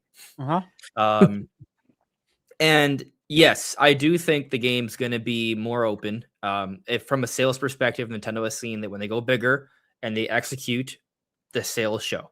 Mario Odyssey they went back to the not necessarily open world, but just more open adventure. Games sell better. Kirby and the Forgotten Land went 3D finally, best-selling Kirby game. Donkey Kong Bonanza, they finally went back to 3D. It's not open world, but it's very open environments. It's pacing to do incredible. Obviously, Breath of the Wild and Tears of the Kingdom. Heck, even the recent Pokemon games, despite all its glitches and issues, has done really well. Mario Odyssey, going back to the sandbox environments, best-selling 3D Mario by far. So clearly, there is a lot of evidence from a sales perspective to show that going bigger and executing well, or in some cases, like in Pokemon, not even executing well, does yield better sales. And then you brought up Bowser's Fury, right? Like, yeah, clearly that's the last thing we've seen. It looks like they put in an open world campaign into the least open world Mario game ever. So it's just very interesting they did that, and I think that kind of shows their perspective. So for sure, I think they're going to go for more open adventure. And we've been talking about this for years, that Yoshi would play a significant role with Mario's 40th anniversary and the movie. There would be a Yoshi game. All of that we've talked about and predicted for years. But there's more. I believe there's more. And that more, I believe, is that Yoshi will play a significant role with the next Mario game. Plessy was the mount in Bowser's Fury, which was, I think, a fun little proof of concept. But bringing back Yoshi and having Yoshi more readily, like Yoshi's usually available in it kind of hit or miss, but he's oftentimes more available than Luigi in a lot of the Mario games. But he's never really like the big thing that you play, or he's not like Epona to Link usually, unless it's Super Mario World. They need to make him like that in this next game. But anyway, this is my idea outside of Yoshi being a mount in the game.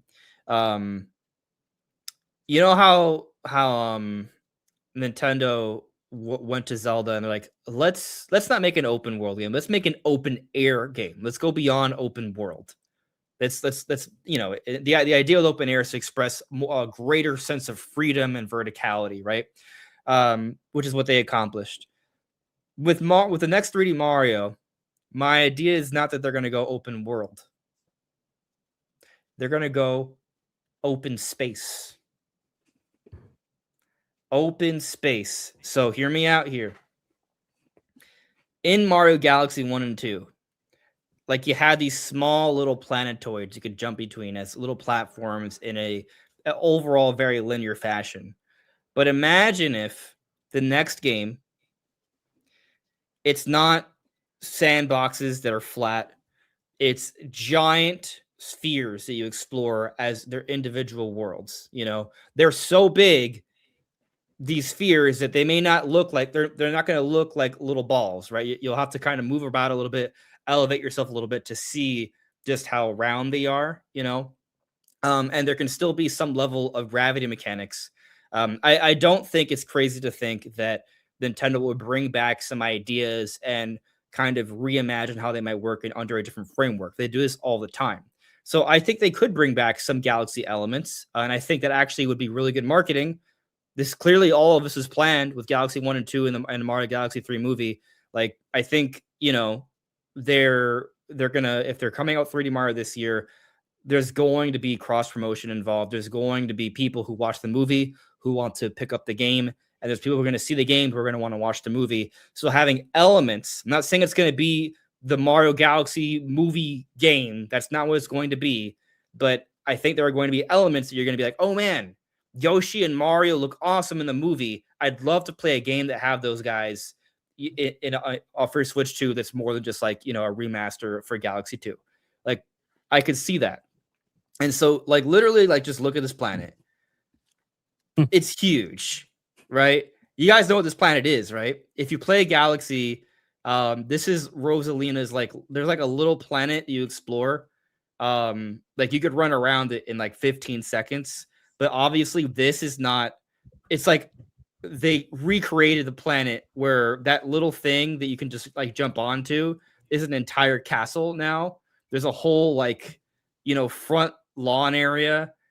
There's multiple towns, like this is, if this was made into like a planet, this would be a huge map, right? This map would be bigger than the Great Plateau, if it was actually something you could play on. So they turn a small little planetoid to something like that. But imagine that was like each world you could explore in this game. It's all open galaxy, open space, right? Like it's all interconnected. Like you're going to play around this giant planet, maybe something like this. And when you need to get to the next one, you're going to have to find a way to get there, but you can see it. It's visible to you when you look up into the stars. You can see the next planet or other planets. I feel like if they did something like this, this would be like a 10 out of 10 masterpiece kind of experience that would just blow people's minds. So open space. Okay. Yeah. I mean, why not? Why the heck not? I think it's a great idea. That's one of the I want to say one of the better ideas. Could be the best idea. I haven't heard a ton of ideas that have really stuck. That one makes so much sense. I would love to see it. And obviously it ties in a bit with the movie. Yeah. So like cross promotion, super easy, super obvious. That's grand right there. And they wouldn't even have to call it a space. Galaxy. That's new. Do whatever. It's a completely different thing than Galaxy. I definitely don't think it'll have Galaxy in the title. Yeah. Stash, you brought up a few different name possibilities. I think all those are possible. I've liked the idea of Super Mario Universe. Maybe that would, if this idea is what they're actually doing, or if, because there was that rumor, both you and Alyssa brought it up, like this idea of like interacting with other Nintendo worlds. Like, I don't want to rule that out either, right? Like that idea supposedly is something Nintendo played around with the concept. We don't know if that's actually going to be in the final product. But both ideas could exist in the same game, theoretically. Absolutely. Yeah, it's interesting. Someone brought up also a cool name, Super Mario Cosmos. That'd be good. I just had another brain blast while you said that, actually. It's actually a minor brain blast, but it's just kind of piling on. Because we're talking about the Odyssey team, right? Or that EPD group, and they share ideas. Mario Odyssey had the kingdoms, and then in Bonanza, Bonanza structure is amazing, by the way. Just want to say that, like, you start off in one area and you're just finding these giant holes and getting deeper and deeper into the world, right? It's not open world, but it's all interconnected, right? It's a very believable structure. It's very, in a way, it's kind of more like Xenoblade in the sense where Xenoblade 1 or 3, I would say, in the sense that like you have these vast areas you're exploring, but you're generally headed in one direction. And so I think that's really cool. But like you look at Bonanza, each area is huge, right? Like these areas are bigger than the areas in Odyssey. And so what I'm talking about for this concept for this Mario game, an open space game where each planet or world you explore is massive, right? Like, and then you go to the next one. They're interconnected, and you could maybe find a way to fly between them, you know, and then you ride around, you run around them on Yoshi. Like that's all still possible, but I just kind of like the idea that I can kind of see the members of the Odyssey team, like you kind of see the logic that went into Bonanza, like having these interconnected open environments, and then moving on to an open world game for Mario, where they're like, all right, let's create like giant planets, and let's think about how you get from one point to another. And I guess technically it would be one giant solar system. Yeah, It's pretty sick. I mean, I like all the ideas you're presenting. The only thing I want to bring up is it's cool to talk about like how the game is structured and like where you might be going. But Mario also sometimes does this thing where, and we saw it with Odyssey, where like there is a new gimmick. In Odyssey, it was the Cappy, right? And all the cool things you do with Cappy and take over different things and you can take over humans. So, like, do you think that there might be like a new gimmick for this one? And if so, what would you like that to be? Oh, I guess it kind of depends on what you define as a big gimmick. Because I feel like I mean, what I'm describing would kind of be like a big gimmick, like, you know, having a massive solar system that you're exploring, you know, as a platformer. But I mean, I do think there would be more. Yeah, because like you can have that massive, but none of that's gameplay. That's world building. So like, what's the gameplay catch that makes it different than other Marios? I mean, I think within this framework, you would be in spots, you would be bringing in some galaxy mechanics, right? But that's not necessarily new. But in different circumstances, it could be extremely interesting. And I guess in this scenario, I'm envisioning Yoshi as kind of being Mario's sidekick, not Cappy. But like, you know, in Mario Sunshine, you had Flood that kind of gave you that extra platforming ability. In Galaxy, you had the Luma, right? And then in Odyssey, it was the Cappy. So is there going to be something else that gives Mario like that extra level of platforming ability? And if you make Yoshi kind of like the companion for this game, I don't know. I mean, it would be interesting, like, because you don't want to make it so Mario's always on Yoshi, right? But, like, what if it's a game where Yoshi is, and actually this makes a lot of sense, it's one or the other. You can choose to ride on Yoshi, or Yoshi's tagging alongside Mario the entire time, you know? Like, in Bonanza, you have kind of Pauline on your shoulder. But isn't there times where she gets off Donkey Kong's shoulder sometimes, but not really like for the gameplay. So I don't know if it's that much for a stretch, but I can kind of see a scenario, maybe like Yoshi. It's just Yoshi. Like Yoshi is that companion that gives Mario that extra stuff. Like there are some puzzles that are between the two different characters, and this could even be really great for co-op. We know how that the Mario team loves having some form of co-op in all of their games. Like they could do that. Okay. Cool. Anyone else have other ideas?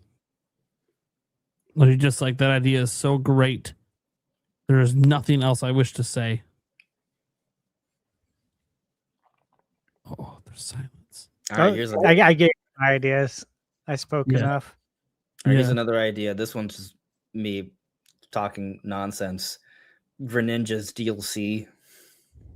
Instead of Yoshi, you play with Greninja because they have long tongues. Okay then. I'm a little stunned at that one. Why are you stunned? You wanted someone to say something else, so I gave you something. It's, you know, if I keep spitting out, for. yeah. I did tell you it was nonsense. Watch it be confirmed. Oh my god! Watch it be lick a tongue instead. Oh damn, that would be crazy. They're gonna have it's the cross promotion, because Gen 10 is coming out at the same time. Yeah, Gen 10. Actually, cross promote. Actually, maybe this is something we could talk about because I saw that they talked about on Attack the Backlogs podcast the other day. What do you guys make of the potential threat of Grand Theft Auto? Like, do you think that's going to impact Nintendo's decision making in terms of the games they put out for the holidays? Will this sway them from putting out a new 3D Mario for that second holiday of Switch 2? No. Well, of course, I'm on record of saying this before. Like, Kiwi Talks was on one time, and he's just like, GTA 6 comes out, Nintendo can't do shit. Pokemon's the only thing immune. Yep. And I'm like, okay. I mean, I get that GTA is massive, but nobody thinks it's coming to Switch 2 this holiday. So what about all the people that own Switch 2 that don't care about GTA? Like, they need games. There's a huge chunk of Nintendo fans that don't care about GTA because we don't get GTA most of the time. Like Nintendo's obviously going to have a plan for the holidays beyond Pokemon. And we say this, last year we thought there'd be a plan too. And the plan was 2 exclusive games for Switch 2, both spin-offs, both that aren't like massive sellers. And then our big games are going to be Switch 1 titles that are also on Switch 2. And I don't know that plan was the best plan for the first holiday of Switch 2, but also Nintendo is still obviously holding on to that Switch 1 audience, which I think by this upcoming holiday, they'll be ready to be like, okay, we're kind of done catering to that particular audience by this second holiday, which means then you need bangers beyond Gen 10, at least one. I don't doubt there'll be other quality games. Guys, like Fire Emblem could come out around that time too. I have no idea. We don't know when that game's coming out. I think it's going to come out summer, but yeah, we don't know. Yeah, we don't know. So like Nintendo's going to have other quality games like Fire Emblem, Fortune's Weave. If it's anything like Three Houses, it's probably going to be a banger. Splatoon Raiders will be a really surprise experience, a new experience for Splatoon players that could end up being really, really good. And Dustbloods could end up being fantastic. Like that's just what we know, let alone that Gen 10's coming, 3D Mario might be coming, and there could be other announcements. So Nintendo has other high quality games that aren't just necessarily system sellers, but they're really, really nice games to have in between. Including whatever Monolith Soft is doing, whether it's Xenoblade 2 coming back with a Switch 2 edition or definitive edition, or a new Xenoblade 4, like the one kind of fly off the wall rumor out there that no one can really seem to figure out exactly where it came from, or whether it's something else entirely, like the new IP that's been talked about for a decade at this point. Like Nintendo's going to have other high quality games, but in terms of bangers for the holiday, it's really hard to top Gen 10 Pokemon combined with Mario. And I do think GTA 6 will obviously play a massive role this holiday. I think it's going to sell a ton of PlayStations. I think it's going to obviously break all of the records for pre-orders and all of the records for launch sales. It's going to be the biggest game launch probably of all time. Like GTA 5 got popular over time. It was always big, but GTA had never been a 200 million thing until GTA Online really took off. So I do think it's going to be literally, you can see it with the trailer. They drop a trailer, 200 million views. Like, yeah, okay. It's going to be the biggest game launch of all time. That said, while you talk about the 200 million, a lot of that's just PlayStation and PC gamers. What about everybody else? Like, we can't just forget everybody else. And I feel like if everyone's playing scared, the one company that shouldn't play scared is a company that, one, could drop a Mario game that actually rates higher than GTA potentially, and two, is a company that's not getting the game this holiday. Like, why would you just say, you know what, we're throwing in the towel? Yeah, just don't play on our console. But it doesn't make any sense. Why would Nintendo throw in the towel because GTA is coming? That would mean they're scared of a third-party game. And I've never seen Nintendo scared of a third-party release.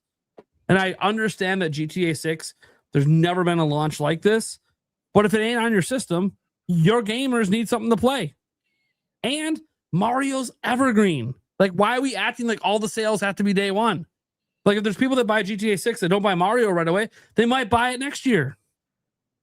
Like, Mario isn't just done selling. It's not one of those games that just only sells for a month. Yeah. I don't I do think that they will space things out a little bit. Like I don't think they're gonna put 3D Mario and Pokemon in the same month. Yeah. I think like Mario could be like October, Pokemon November. Yeah, pretty much. That kind of makes sense. Yeah. And then I you guess have, the like, question whatever- is, will Nintendo whatever do for- like the dense thing again, where like they have like 6 games that come out in like 3 or 4 months? I don't know, like, if they if you include Switch 2 editions, maybe. Yeah, I mean, I think that there's going to be little things in between, but like I consider what we know about for this. All right, so we're probably going to get Yoshi Mysterious Book in May.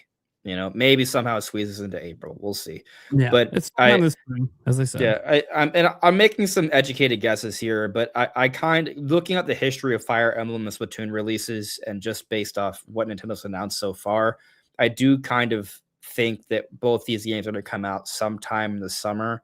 Maybe one of them comes out September, like summer to early fall is when I expect those games to come out. But you know, there's going to be some other stuff. There we do have that amiibo rumor from Special Nick. Yeah, go on. Yeah, I was gonna say the one game that I do think maybe should worry about that timing is Dustbloods. They cannot come out by GTA. Some people are arguing that game might get delayed till next year. I mean, it's always possible, but if it doesn't, it is this year. Like as they've already said, we don't know. Obviously, they haven't shown it since they first showed it. If it is this year, that's a game that I'm like, okay, that one you need to get out this summer. You need to get that out before GTA, because I think that game could have more crossover with GTA players than Mario does. Maybe. But I don't know. Here's the thing. We haven't seen enough of the game yet. Obviously, game reviews haven't come out. If it comes out and it's reviewing like Elden Ring, oh shit. Like it might be immune because it's from software and they Miyazaki dropped another banger. Yeah. It's hard to say. Yeah, it is really hard to say with that one, because that's the one wild card out there that like I don't think it's going to sell like Elden Ring did on other platforms. There's no way, because it's on one platform. It's only on one platform, and it's only on Nintendo, which hasn't really had their games. In general, I know guys, Dark Souls remastered stuff, but what I find fascinating though is that if it is like a 95, 96, which I know we talk about how review ratings bullshit, right? Stash talks about all the time. Fuck review ratings, but there is an impact on sales. It does impact sales. It just straight up does. And if this is like a GOTY contending level game, people are going to pick it up. It's going to sell millions. I don't know how many millions, but it will sell millions. And I wonder if if they in particular be worried about, hey, we can't drop this near GTA because we're also a multiplayer game. GTA is going to have multiplayer. I don't know. I looked at Bloodborne sales on PlayStation. It sold over 9 million. I'm surprised. Yeah. There is a potential. This could be, if it is a GOTY level game like Miyazaki's known to make, it could actually do quite well if they just got to time the drop for it right. Yeah. I am a little concerned that it's I think I'm gonna like it. But I do wonder if the multiplayer focus is going to kind of limit its potential success, which some people might find wild because the ordinary people are campaigning for multiplayer for sales. But I think in this case, it could kind of have a reverse effect. Well, it all depends, because he came out publicly, last year in that interview, and basically said they're trying to revolutionize multiplayer. And if it pulls that off, people might just pick it up because they're like, oh, Miyazaki, this guy who's like a genius, just got a 96 on a multiplayer only game. We got to check this out. Like, something must be different. Yeah. What if it's a multiplayer, but it still has like that story adventure that people are kind of creating? Yeah. I mean, it's PvPvE, so there's definitely NPC stuff going on. There could be a whole story. There could be, we don't know. That's the thing. We've only seen a very small slice of the game, and watching that slice, you wouldn't even know it's multiplayer. Yeah. Something else I was going to bring up. I kind of think that we're not getting a new Monolith Soft game this year.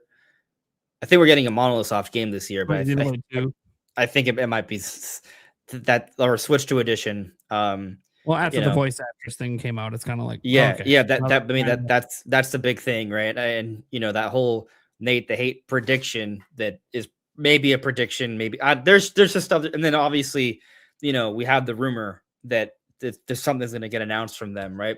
I hope it's not just a Xenoblade 2 thing, but if we're getting that new Monolith Soft title maybe next year instead, that's fine by me. I would Yeah, my actually hope love would be Xenoblade if it 2 is Xenoblade, that enhancement. it is like Xenoblade 4, and it just so happens that character is coming back for some reason. Sure. I actually am That would be- hoping that that we would be get my the new IP. The new IP would be my preferred, Yeah. but I mean, not that I don't want Xenoblade to continue. It's obviously going to continue, but it's kind of like I would prefer the new IP because we've been talking about it for so long. It's been advertised for so long. And when I say advertised, guys, it's only been like 2 art pieces, but they've been hiring for it for so long. It's Right. kind of like it would They be really nice. advertised hiring for Yeah. so long. Yeah. So it's like they've been working on it for a long time, and this studio, as we've seen with their games, they cook. So what could they do with a brand new IP that gets away from Xeno? We don't know because we haven't seen it.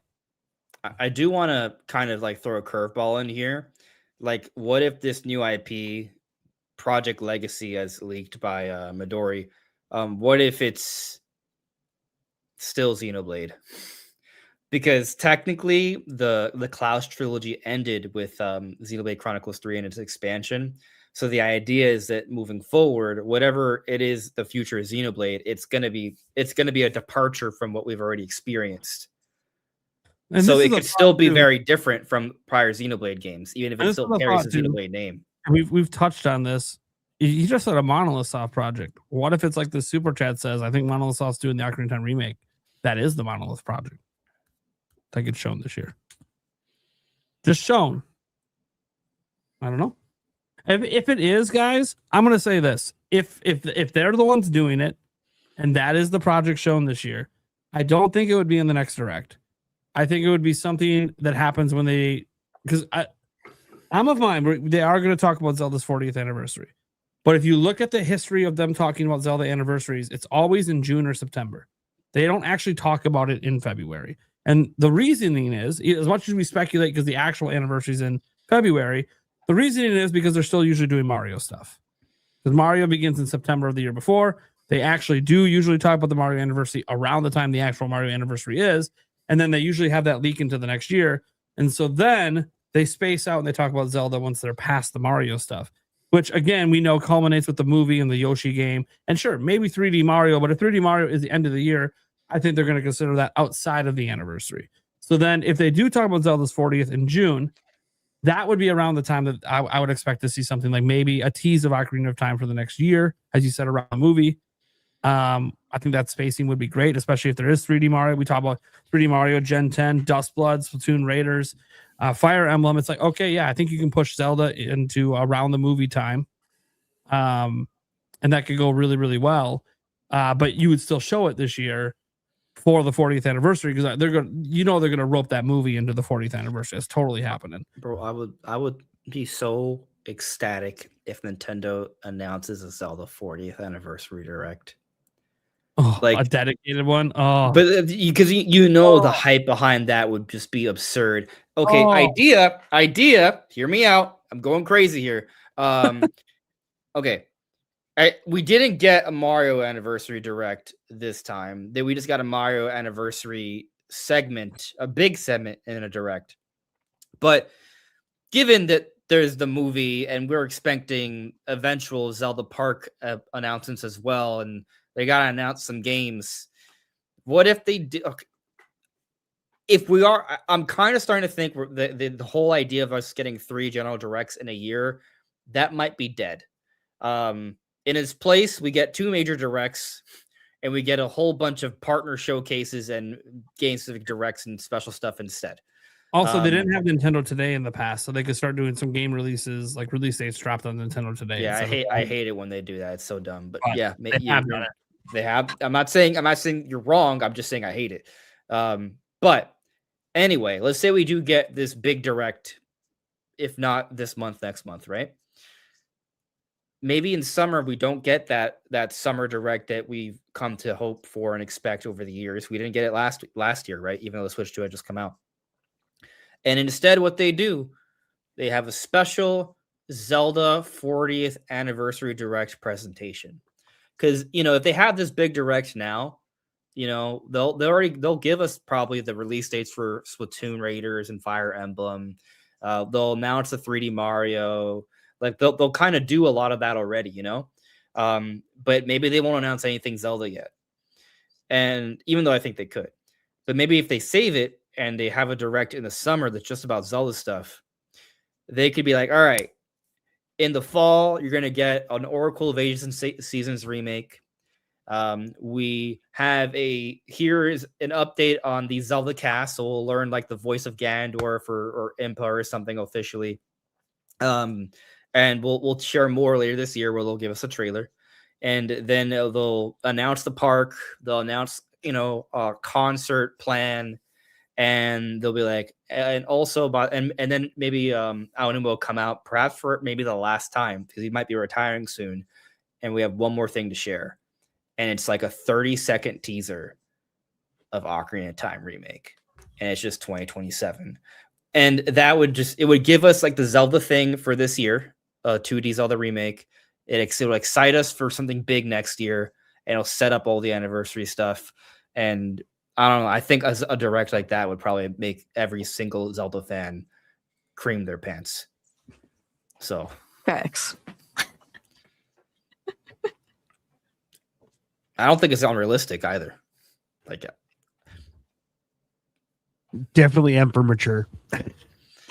for the pants creaming, yes. Yeah. Yes. Yes. I don't even know what we're talking about. We were talking about Mario, but I made it about Zelda.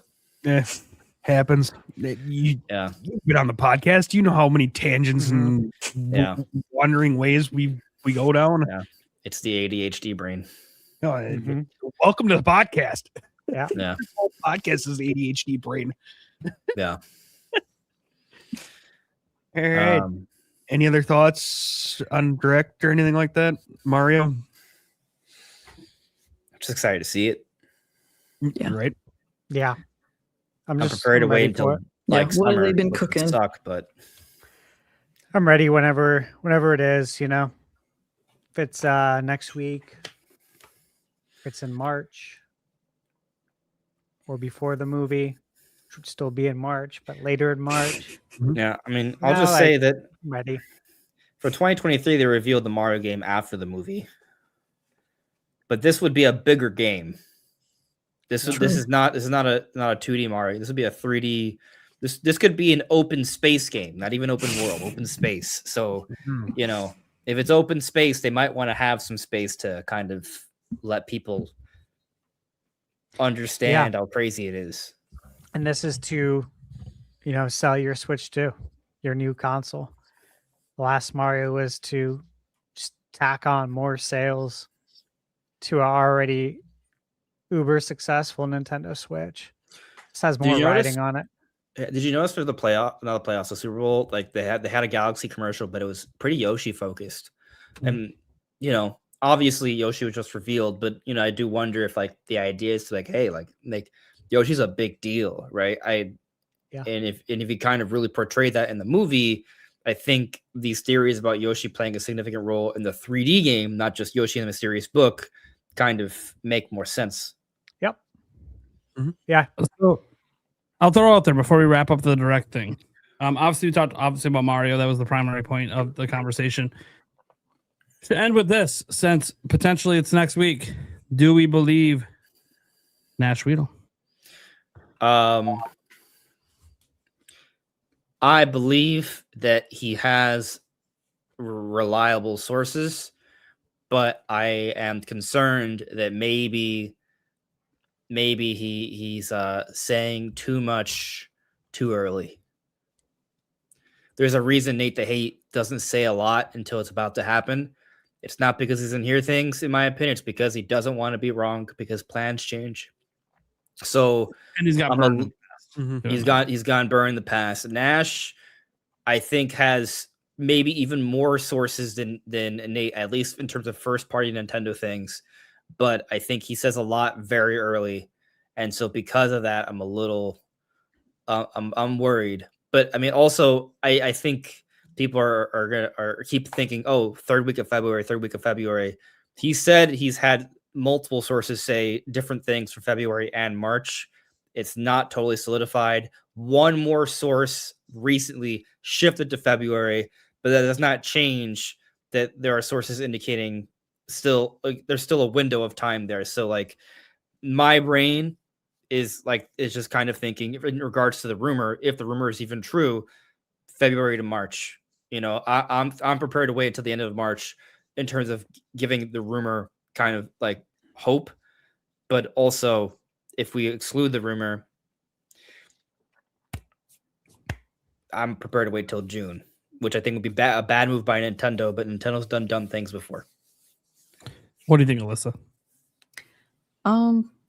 Well, the gamer in me wants it next week, but the content creator in me doesn't, because I won't be able to live react to it, so that makes me sad. So that part of me doesn't want it to happen. I'll have to avoid the internet all day just in case. But I'm not really sure if it's next week. I'll believe when Nate the Hate says something next week that it's happening.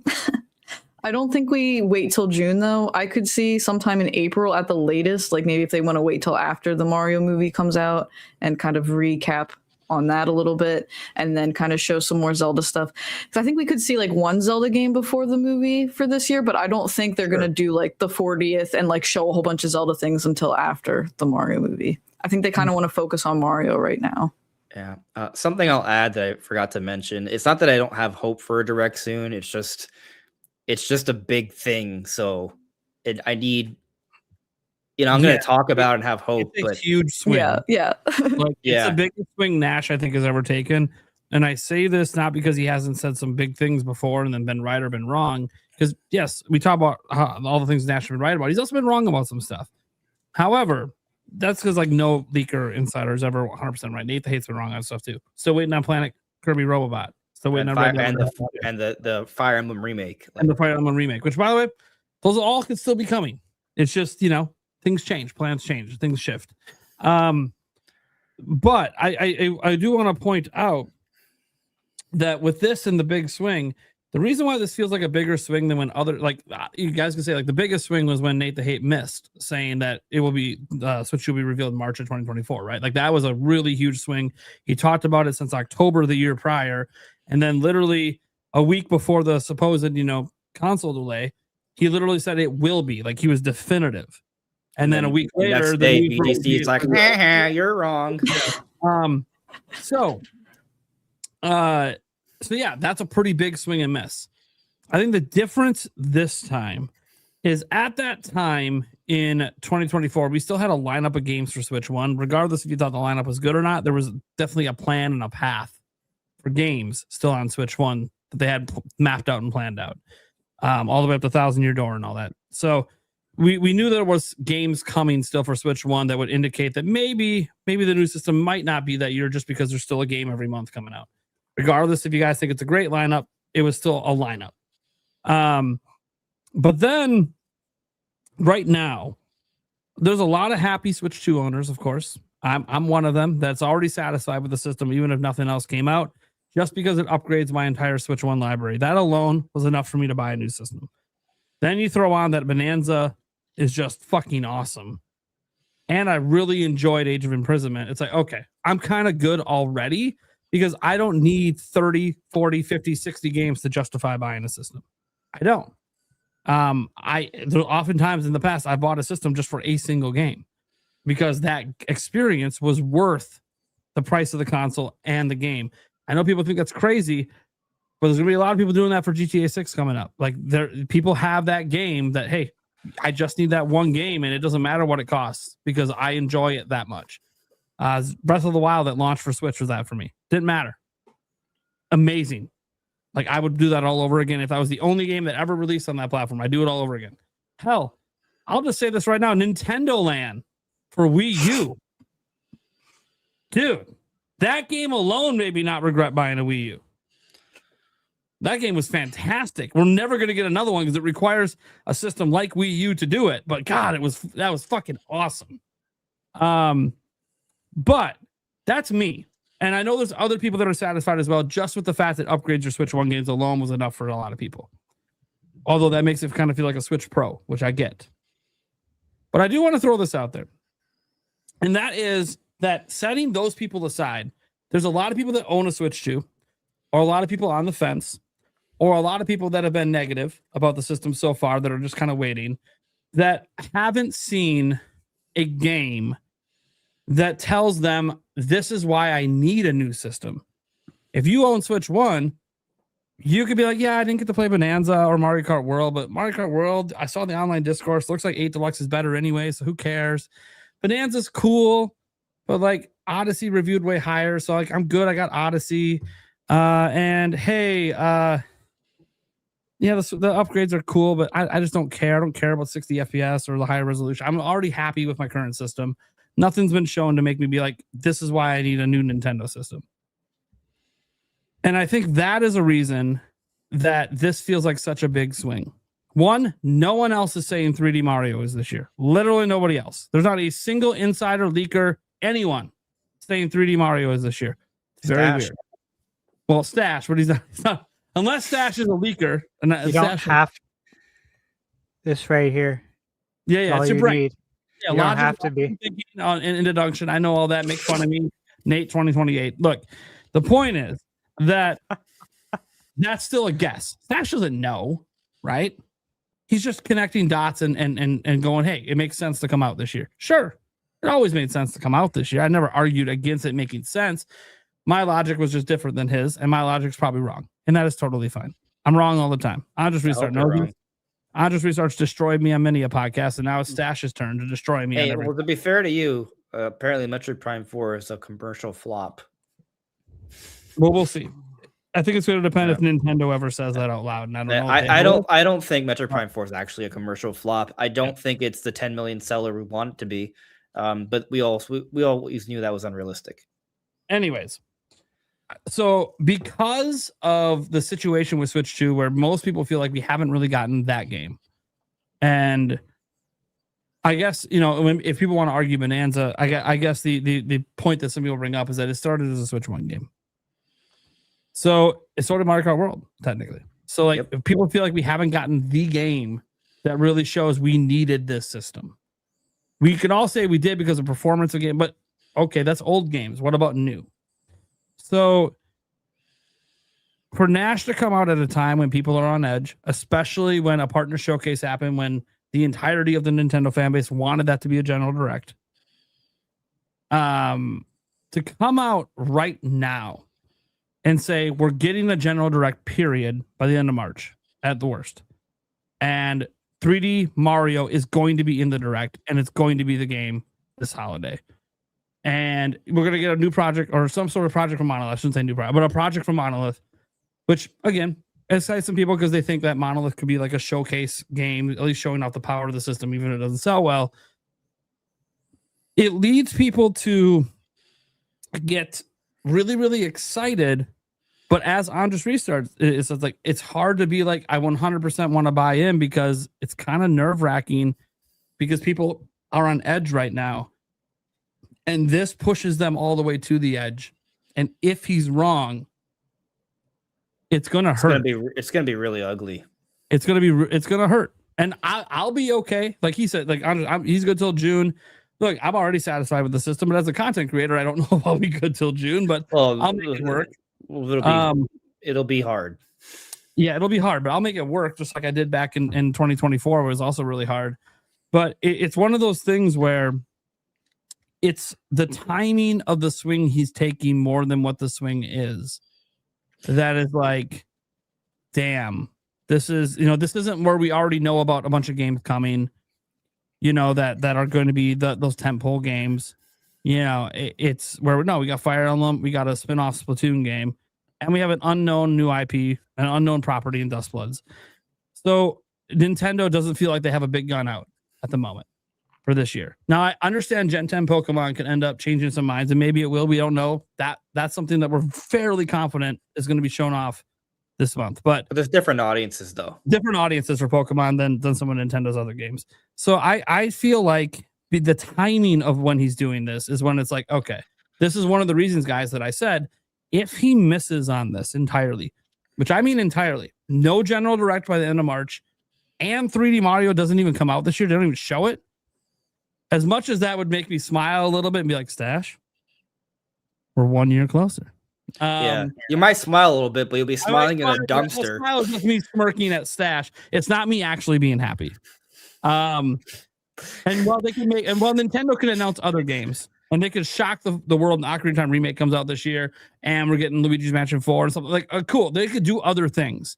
I'm not arguing Nintendo can't have other games that aren't 3D Mario that I can get really excited for. I can't get excited for Nash Weedle anymore because at the time he's taking this swing is at the time when people are on edge. And when he's wrong, as Andres Restart says, that's very ugly. And I want no part of that ugliness in the future from him.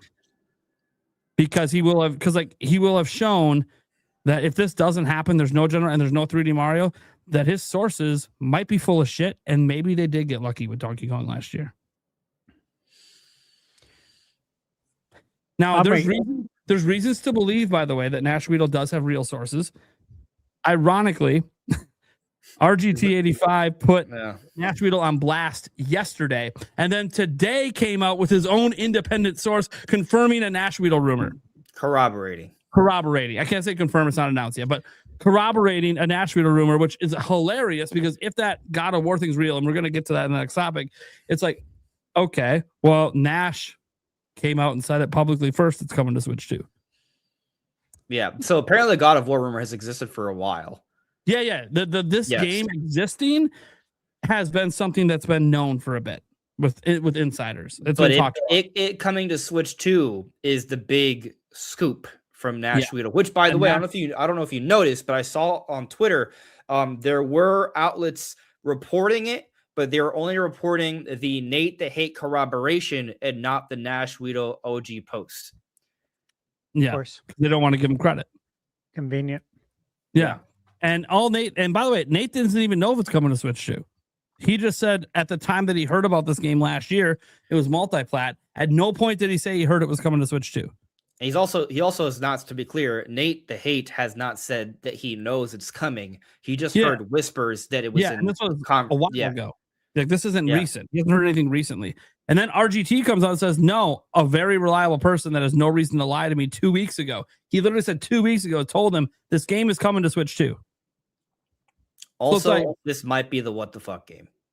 Well, maybe. Yeah, I know that was in your video. I don't think it is, but that's okay. Well, Kiwi actually quote tweeted it. Yeah. I know. Are we flipping to the next topic? Yeah, we can. Yeah, we can flip over. But I just hold on. Let's finish. Can I add one thing? One thing about the direct thing. There's reason to think there's going to be a direct. It's very as Prime was saying. Like, there's just a lot riding on this, so I want to be cautious. But yeah, that's the thing. There's so much riding that if he's wrong, it hurts, and it hurts to the point that I'm not going to get involved with him anymore. However, if he's right, the exact opposite happens. It changes. Yeah, it changes literally everything. He instantly becomes one of the most reliable insiders. Period. I just want to say that if you look at Switch 2 release dates for Switch 2 release dates, they stop at March. So yeah, that's like the logical thinking that there has to be something before the end of March. Yeah, I mean, Nintendo could handle it through social media to get them to later, which would be lame, but they've done it before. Yeah, and if they want to argue, we have Tamagotchi Life in April, so we can wait all the way till the end of April. Fine, you could, but it wouldn't be a Switch 2 game, and it's just kind of like this is early on Switch 2 era. You would think Nintendo. Put it this way: it's a bad look to have the Mario movie come out, and a Yoshi game's coming in spring, and we don't know when it's coming. That doesn't make any sense. Also, this is the beginning of a generation. Nintendo should be coming out guns swinging, and it doesn't feel like they're coming out guns swinging. No, they're coasting. And it's working. And at some point, you have to deliver. You can't coast forever. They're not coasting. Then they're not if they have a direct by the end of March. Dash, explain. But they have a timeline. Ye have no faith. They have a timeline. They always have. How long have we been doing this for? Like, how long we've been following Nintendo for? Yeah, but 2024 really did suck. They always have a timeline, guys. Like, there's always a plan in place. There's always a master plan. And when you least expect it is when they drop Super Mario Wonder, Pikmin 4, and Super Mario RPG. When you think that they're completely out of gas. And then that's what they did. And everyone was shocked. This happens all the time, which is why I don't know why everyone was shocked. But that's what happens every time. Everyone has the same shocked reaction. They forget everything Nintendo's ever done, all the history. It's just like, it's not only logical, but there's a great historical precedence for it. Ed, I do want to give my answer because you never asked me.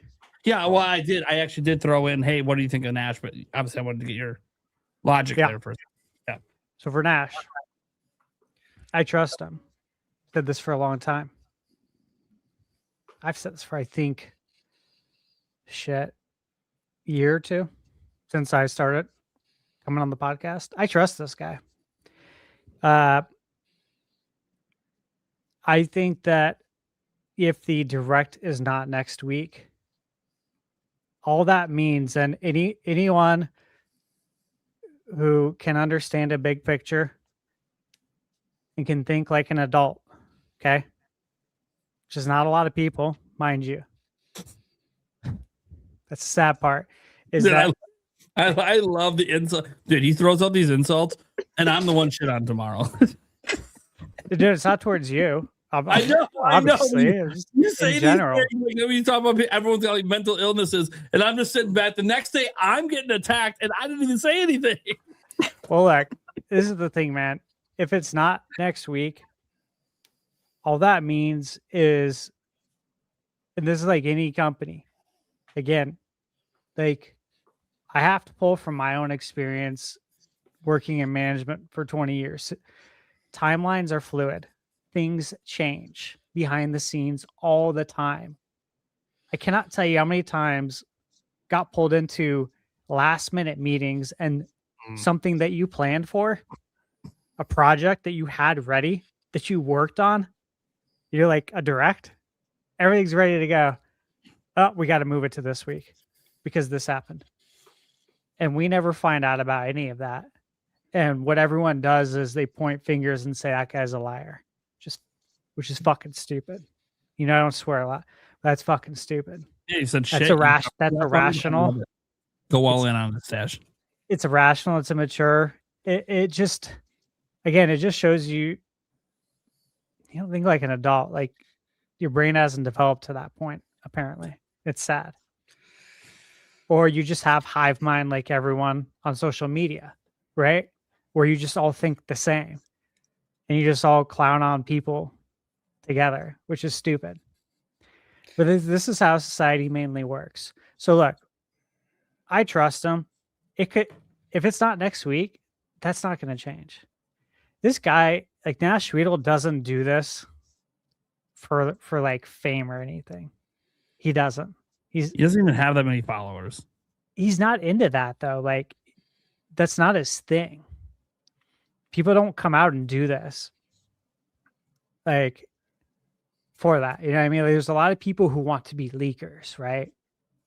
Or they want to be relied on for this kind of stuff, for like rumors. That's really not who he is.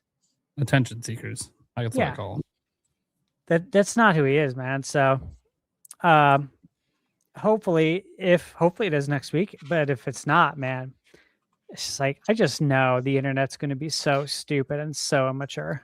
So what I fear sad. is going to happen, right? Because and that's the thing, Stash. Like there are times, like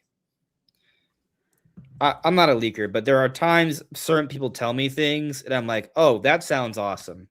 I'm not going to say anything though, because I know plans can change. I know, and I don't want to get people excited for something at the chance it changes. I mean, we heard about the Switch 2 reveal in early 2024. The same Nate the Hate said that publicly, right? But like there were other people that heard that it was about to get revealed, and then it didn't. So I know the people who don't have inside sources assume that that's just all a lie and a fabrication. But my belief is that there was a great level of leak bait, or it was actually an internal shift. And so my point is that, like, you know, that's why I try to always be cautious, even if I believe the source 100%. And I feel it's going to happen. You word it carefully in your videos. Like you do a good job with that. Thank you. Yeah. At least you think so. So other people don't think so. I know, but again, the other people are the people that I just explained. Keep that in mind. You It's said true. it. You said it. I did. It's true. But what I fear is going to happen is that the Direct's not going to happen next week, and God of War is not going to be announced in the State of Play tomorrow. And people are going to be like, "Oh, see, he's a liar." But then 3 months from now, God of War is going to be announced for Switch 2. Well, none of the rumors have God of War tomorrow. None of them say it's coming in the State of Play. I know, but this is how it works in a lot of people's brains. They make these tomorrow leaks. or it's fake. I'm like, but none of the rumors said it's tomorrow. Right. And so, like, long term, what's going to happen is that because we pay attention, we're like, oh, wait, so Nash said all these things were going to happen, and eventually they will all be announced. But if they don't happen on the timeline that people want it to happen, he's a liar, even though that's not actually what's been said. So, you know, but I am a little nervous about him hearing multiple sources saying February next week. Like that to me makes me a little anxious. We'll see what happens, but I mean, I agree with you, Stash. He's gone way too much right for me to be like, okay, there's no way, there's no accuracy to this. Yeah. Anyone else want to comment on if they believe Nash or not? No? Okay. I want to throw out there quick before we move on, because we've already talked about the God of War stuff. We're obviously going to go in on that again. Sky Sword Alyssa has hit 500 subscribers. So just want to give her a shout Congratulations. out. Yes. Big milestone, small creator. You worked your ass off for it. Oh, thank you. Congratulations. Thank you, everybody, tonight, too. This is awesome. Records happen on this show. Very man. surreal. I was waiting for it. I'm like, when are the tears going to come? Then Nate throws it on the screen. Yeah. We've had Game Bird hit milestones on the show. We've had other guests. I think it's important to recognize this show is about everyone, the whole YouTube community coming together, supporting each other. She does excellent content and live streams. Thank you. Thank you. I mean, look at that 24-hour live stream celebration. Look at that. You ain't gonna find that shit on my channel. I had to break it up into it says 11:44, but there's a second part. It was 24 hours, I promise. Yeah, because YouTube only goes up to 12 and then it cuts it off. Yeah. So if you want to I keep don't it know all, how you can do that. and start a new one. Yeah. A lot of 24 willpower. hours. A lot of willpower. It was a little rough towards the end, I won't lie. Maybe poor blood circulation too. I mean, I got up and like walked around and stretched and stuff, but Oh my gosh, we're just got savagery going on in this show. I don't even leave. I I'm just just stay. saying, like when I'm sitting, like right now, my thighs feel really uncomfortable for how Oh, long. I had to move a moment ago, so I'm feeling okay now. But I went to get ice water, and I was like, "Oh, I'm good now." Actually, in fact, okay, look, there's a stand. Okay, Yeah, getting up and just walking a bit, and just it really just wakes it back up, and then things are good. Let's get to our last topic before the Q&A. Stash man, the chair. There we go. what are we talking about? Engage the thighs. Yeah, so guys, there's some rumors, some news, all very like this is really, really exciting stuff. For me, like genuinely, I'm excited to talk about this. Now look, the first one, we'll hit this first. Is about a Sony IP. Again, we just mentioned it, God of War. Now, I'll tell you guys right now, I've played all the God of War games. I absolutely love them, but especially the last two. So God of War and God of War Ragnarok, amazing games. I think the Nintendo community would love them. Will we ever get them? Who knows? However, we might be getting this God of War Metroidvania, and you guys know how much I love Metroidvania. So Nash Weedle is saying that the Metroidvania God of War spinoff, which again, this has been rumored for a while, but it was never rumored, of course, to come to Switch 2. Why would it? Sony IP. That is, again, what the big scoop is here. Nate the Hate has heard a while ago about a multi-platform 2D God of War game. And then RGT85 said he had heard 2 weeks ago that it is coming to Switch 2. So it very much sounds real. Let me ask, how long ago did Nash mention that this was coming to Switch 2? Was he the first on that? He's the first So- person that I'm aware of that said publicly it's coming to Switch 2. Multi-platform has been Good. around for a little bit since last year, but not Switch 2 mentioned specifically.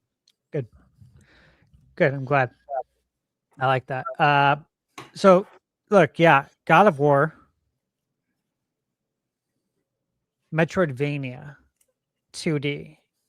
What do you guys think? You know, I think of Prince of Persia: The Lost Crown. Yeah, that's what 2D Metroidvania. Like, Yeah. how would it be similar or different to something like that?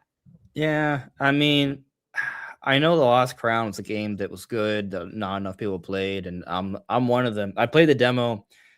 It's not that I didn't think it was good, but it just wasn't enough to get me. Like, it wasn't enough to captivate me to be like, oh, I gotta buy this. That's fair, dude. That's why they're not around anymore.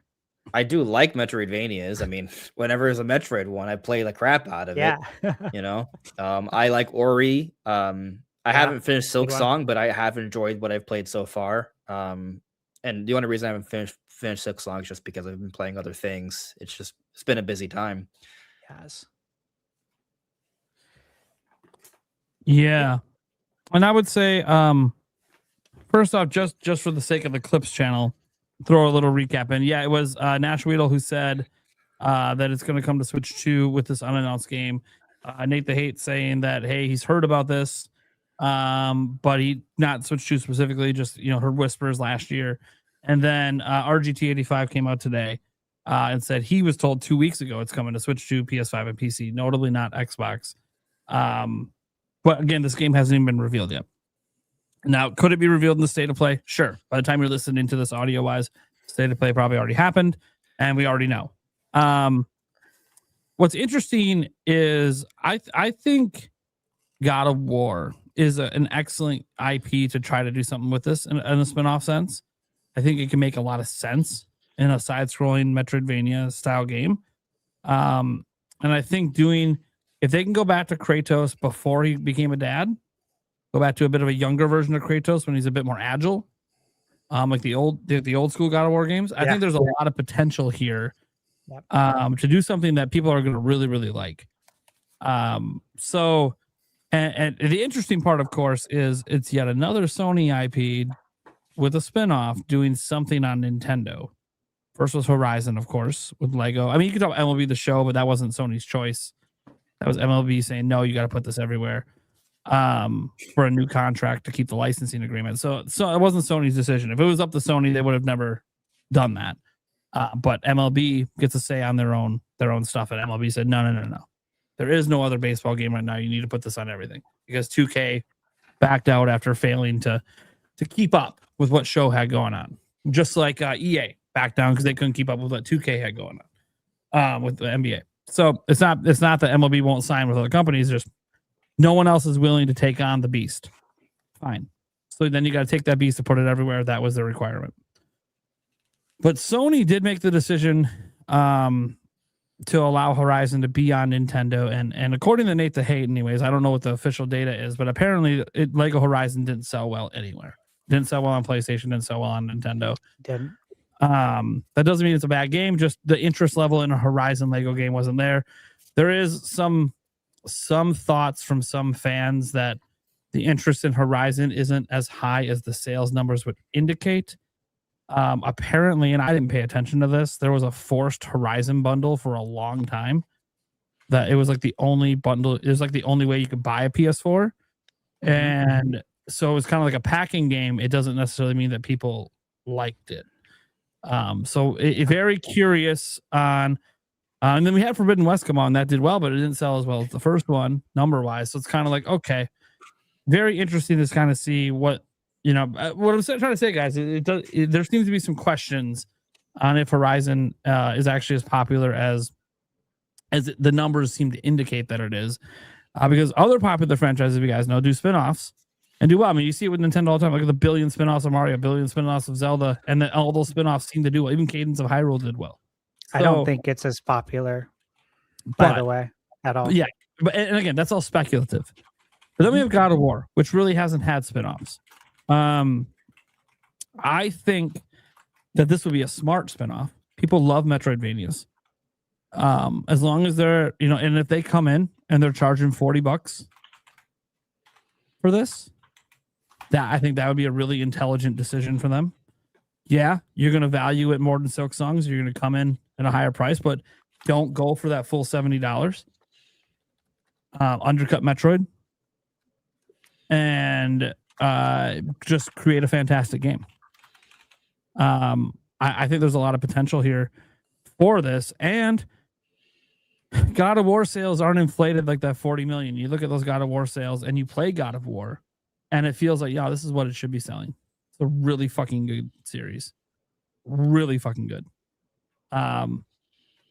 It was one of those prove it games on PS4 back when the first one after they kind of, I don't want to say rebooted the series because they kind of just jumped forward in time and made them older and have a kid. But when they did that back in 2018, I mean, I don't know, did it win Game of the Year? It was up for Game of the Year. It was a 94, one of the highest rated Sony games on PS4. It might not have won because I think Red Dead 2 came out that year, if I remember right. So that might have been what took it. But or was it Red? No, it was Red Dead 2 back then. Jeez, I keep getting confused when Red Dead's came. I keep forgetting how old Red Dead 2 is. I know, it's crazy. Now that, dude, it really, wow, damn, that was a long time ago. I forget how Rockstar takes forever to make their games. So I always forget. Like Red Dead 2 to me feels like it was like 3 years ago, but no, that shit's getting eight years old. Like holy shit. So yeah, I think that probably won Game of the Year that year, depending on when it came out. But I'd have to go back and look. I know we know. I'm just not willing to Google right now because I don't think it's that relevant. I think what matters is that I think this could work out really well for the series, and I think it could sell really well, even on Nintendo. I think it could actually sell really well. Portable format. Sony has already kind of bought into multiplat a bit, bringing almost all their games to PC eventually, some of their games to Xbox. Nintendo's really the place they haven't tested, and Nintendo happens to be the other popular platform. And while this is not bringing over like a mainline, if it does well, who's saying God of War PS4 can't come over down the line? If this spinoff does really, really well and introduces this character to Nintendo fans, and Nintendo fans eat it up, let's just ballpark. Let's say it does something fucking nuts because they sell it for $40 and it sells 10 million copies on Switch 2 lifetime. Sony might go, shit, should we bring over the PS4 God of War? I'll tell you that it looks like a Switch 2 game. Yeah, they need to. You make more money on software. Yeah, and they're the ones that came out in their investors meeting that said our margins are really thin on our first party games because the budgets are so high. Okay, well, it's the chance to make some money on your library. This is what we talked about, like a year and a half probably ago, 2 years. We're talking about the Indiana Jones IP, how expensive it is, why I think it's going to come to Switch 2. Yeah, we're talking about the Spider-Man IP. Yeah, Spider-Man's another one that like it makes a lot of sense to go multiplat with because of the license. It's so expensive. Sony does not get all the money on those sales. No, the margin is very thin, and the amount you have to sell to even break even. Multi-plat just makes sense. I do think it they got to look at how the sales are going too, right? Like, if they have evergreen sales, then maybe they never want to do it. But like if it sells 99% of what's probably going to sell lifetime in a year, then maybe at that point, like, all right, well, let's start thinking about getting a little bit more out of this. Yeah. Yeah, it's interesting. Obviously, guys, the game's not announced. It could be announced tomorrow. That state of play is it the longest? It's a fat one. We've ever done? Yeah. Like it's really long compared to the usual state of plays. So there's obviously going to be a lot in it. Apparently not. This is the thing that's making people scratch their heads. Not Wolverine, even though that's scheduled for this year. Interesting. It also might feel like they're going to do a dedicated Wolverine event later, and that could be why it's not here. Yes, I think they need to. Yeah. Wolverine needs a lot more explained about it, even though, yeah, the reveal was fantastic.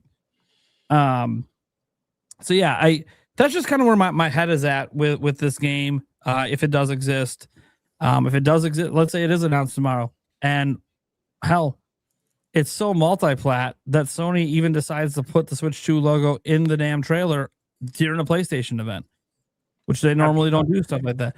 That would be sick. And that would also be like, okay, well, one, RGT's friend was right. Two, Nash is right again on something very specific. That doesn't necessarily mean the direct is happening, guys. It still doesn't change any of that, but it's like, okay, because he put this out as a rumor, not as a leak express, which would probably help him verify that source as being reliable. Because that's what I kind of feel like. I haven't asked Nash directly, and I will next time they do a podcast. I'll put the Q&A question in and say, hey, Nash, how do you decide what's a leak express and what's a rumor? It's a good question. Like, and no one's asked him that yet. So I'm actually curious how he decides that. Because my theory, I have a theory that it's just a newer source that he does, that maybe he's vetted, but he's never leaked anything for. So, but we don't know. It's all a guess because it also could be based on the amount of sources that he trusts. Yeah, it could be single sourced versus other ones are multi-sourced. Yeah. Like, we don't know. So that's one of those things. Next time, since he seems to be doing these Attack the Backlog podcast, I'm going to make sure I get that question in the Q&A. I'll even super chat it and just be like, hey, let's just get this out of the way. What is the difference and how do you decide? And maybe we find out, the difference is like, it's not his sources at all. You know, maybe it's third, fourth hand information from a friend of his. Who knows? Did you see who's reportedly working on the God of War Metroidvania? No, I didn't. Outside of Santa Monica Studio. Cool. And good. In collaboration with or developed by Megacat Studios. Megacat. Hold on. That sounds familiar. I mean, that sounds very familiar. Hold on. I talked to their PR manager on like a regular basis. I was just emailing with them. Five Nights at Freddy's. Last night. Backyard Baseball. Angry Video Game Nerd. Okay, I think it's Five Nights at Freddy's is probably why I know them and the Angry Video Game Nerd game. I haven't seen any games that looks like they could make something like this. This would be a pretty big game for them. I mean, if it's collaborative, they may handle certain elements of it, but yeah, I'm sure someone from Santa Monica is probably running the project for sure, at least. But yeah, those for the backyard sports games, Angry Video Game Nerd, and obviously Five Nights at Freddy's, which is like the thing that sells the most for them. If it's announced tomorrow at the PlayStation State of Play, I'll ask them. Okay, yeah. After it's announced, like, hey, are you working on this? Is Google correct or not? Is Google correct, or is this like it's like bullshit? Yeah. Yeah. And they have a whole list of like, their team has worked on a bunch of different games. They don't name, but like they go over like, hey, we have people on our team that worked on Witcher 3. We have people on our team that worked on Gears 5. People on our team that did Far Cry 6. So like they have like AAA experienced developers on their team too. So interesting. Notably a ton of Ubisoft games. What a shocker. Ubisoft employees are going to all the indie studios. Who knew? Like literally, right?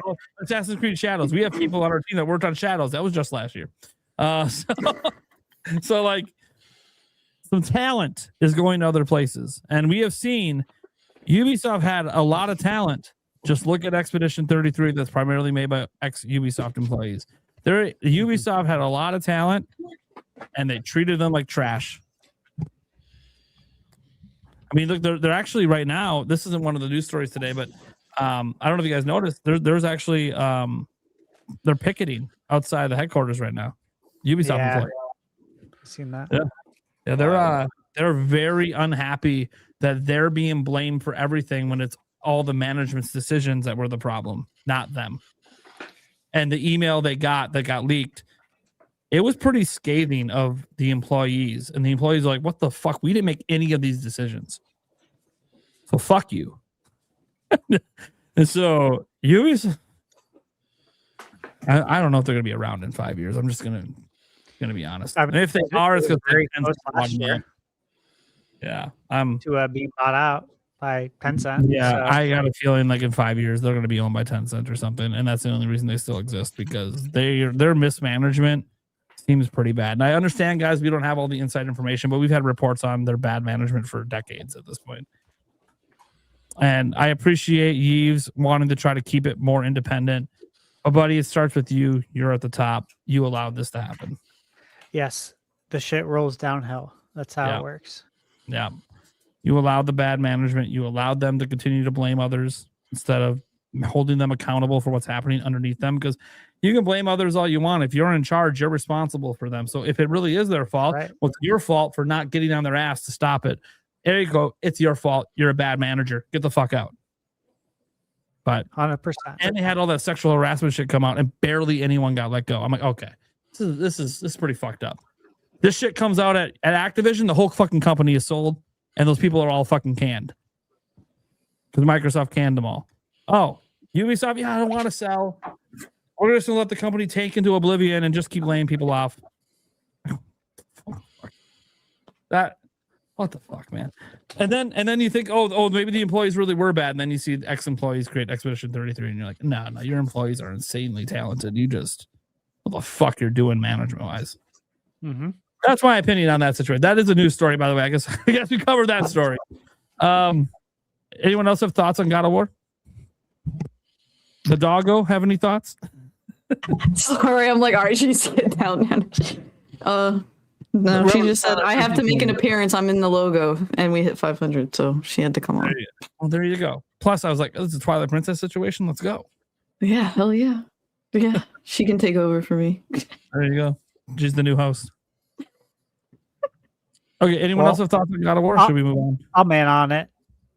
Like just from the concept, from the idea, with how much I obviously love Metroidvanias and God of War.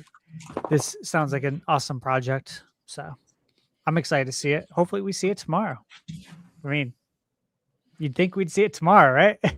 No, we'll see. But again, we'll see. You were there. Nash we are going to say Black Flag tomorrow, right? Oh, dude. Okay. So clarifying the Black Flag stuff, guys. So there was obviously I don't even call it a leak. There's just straight up something for sale right now that's about a Black Flag 4 remaster. Like straight up, it's just official merchandise for sale. Like there's no more beating around the bush. Forget all the rumors. It's real. Okay. Now the thing is, we know at the Ubisoft earnings call that game that hasn't been announced yet has been quote unquote delayed. But you guys don't understand the story. And I don't say all of you, but a lot of people reporting on this today saying like, oh, why are they even selling this now? That game's been delayed a year. No, it was delayed to the next fiscal year, not the next year. Ubisoft's fiscal year begins the same time Nintendo's does, April of this year. It was just delayed out of January, February, March. Because remember, guys, the rumors all had it coming out in these 3 months. That delay they reported just means it's just pushed back to later this year. Yep. They just needed more time with it because they don't, Ubisoft has had a really, really bad reputation with a lot of things. Black Flag is actually one of their really, really good games. So if it needs more polish or whatever it needs, plus they're obviously dealing with people backlashing them right now that could be part of the team working on it. So they're just delaying it till later this year. At least that's probably the internal plan. Could get delayed further. Don't know, but yeah. Assassin's Creed, they can't fuck this one up. They fuck this one up. I don't think they will. I don't think the developers will. I'll be honest with you. But like, I still haven't reviewed it yet. It's on my list. Trust me. It's such a good game. But Shadows, I had put in like 80 hours, like I said, and I was near the finish line. I said, I'm going to hold. And part of the reason I held is because I also got very busy. It was like right when the Switch 2 experience in New York. And then I came back and it was just like sprinting for the rest of the year and still sprinting right now. And it's still on the list, but I got to tell you, like they did for the amount of press that game got for a variety of reasons, I guess, like people have negative press. Yeah. Yeah. People have, their bones to pick and, not here to talk about that. Because from my standpoint, I was always like, yeah, I hear that. I hear what you're saying. I hear what you're saying. Can understand things, but how's the gameplay? Is it Yeah. fun? You know what I mean? Is Let's it fun- focus is on it- is it fun to play? the Yeah, video yeah. game part of it, not the politics, not the other Yeah. bullshit. The video games. Is it fun? Because this is why we play. Yeah. And I had a great time. So that's why I'm confident that Black Flag would be no different. My only pause with Black Flag being no different would be they delayed it, and let's say all the employees that are working on it decide to say fuck you and they quit, True. and they just release it anyways. True. When it's And not then finished. we don't get a patch for like a Yeah, year. it's fucking, that's what I worry because Ubisoft has done this. Well, Like, Star yeah, Wars we Outlaws- need those patches. Star Wars Outlaws is legitimately a good game. It was not a good game at launch. It had way too Yep. many bugs and way too many fucked up problems. That they're all gone now. By the time we got it on Switch 2, it's a great experience. I'm like, yeah. Switch 2 players like, what were people bitching about with this game? I'm like, you just don't know. It was a broken fucking mess at launch. Very much. Yeah, and I worry about that with this game, where they might just say, "Hey, fine, you ain't gonna come back. We're gonna release the game anyways and make our money, and everyone's gonna buy it because it's Black Flag." And then, they're gonna be pissed off, but we made some money back, so we don't care. And it's like, no, you do that. That's like a nail in the coffin because now people can't even trust Assassin's Creed. Well, shit. Like that was the one thing that, as you said, the whole reason that Shadow still sold pretty decent last year is because it's fun to play. It's still a fun Assassin's Creed game. And also, now people can't trust Assassin's Creed. Then it's like, okay, there's like almost no faith in anything they're doing anymore. AC Shadows, or AC in general, the IP has a big casual draw. Always has. That's a big reason why it's sold so well. The casual have no idea what the people are talking about. No. On the internet, and what they're upset about. That's why I said if they release it and it's broken, a game they trust, now you're eroding the trust of even the general that don't pay attention. Because then they're like, oh, how could they dare release this game broken? Yep. I just go play the original then. Well, if it comes out in a poor state, Hmon in chat and I've decided we're going to call it Lack Flag instead of Black Flag. All right. What's actually- Well, right he now it's accidentally Black Flag said- because we don't have it on Switch 2. He misspelled it on accident. I'm like, well, we could call it Lack Flag if it's lacking when it comes out, I guess. That's pretty funny. All right. What's the next story we got, Stash? So the next one is very exciting because it's something that we've all talked about on this podcast and even probably outside of the podcast over the years. This has to do with Pokemon, but the older Pokemon games, specifically Fire Red, Leaf Green. The report is, the word on the street, let me say, is that they're coming likely to the eShop. So this wouldn't be part of NSO, which, again, that's something we've talked about on this podcast, because it's like, how do you do that? Because if they join NSO, now Nintendo's got to pay them out a cut, right? Or some portion of subscriptions maybe. And I don't know, if you can avoid that, maybe that's best.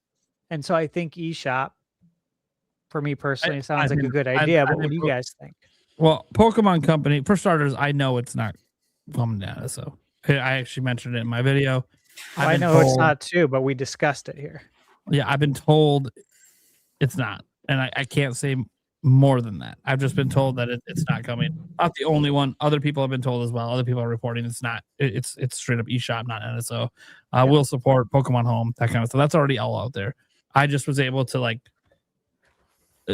I can't reveal much, but it's not going down. So also that it's real. Like, this is actually happening. Now it's happening on Pokemon Day. I assume it's happening on Pokemon Day for the 30th anniversary. That I don't know. That I never clarified with sources because I just assume it's that day. I don't need them to tell me because they're advertising the 30th anniversary of Gen 1 literally at the Super Bowl. So come on. This is when you drop the news is on the 27th. I think, the reason they don't put it on NSO, it got nothing to do with money shares. It has to do with Pokemon because they got to share money on game sales too with Nintendo.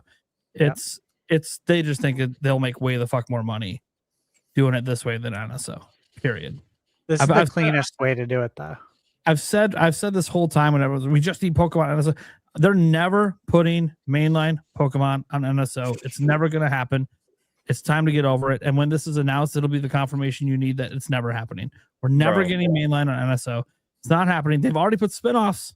They had no problem putting spinoffs. They're never putting mainline. It's too valuable to them.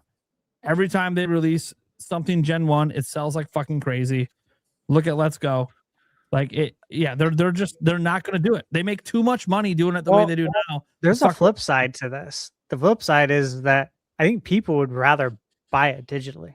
Well, I think that there is that, and what I've heard people say is why not both? And I said, because you open up a can of worms. You open up the can of worms that if you're going to do both with this, why aren't we doing it both with all of the NSO stuff? Exactly. And that's a huge can of worms. Nintendo snowball effect, dude. You don't want to fucking touch that because they want you to. I'm not telling you right now.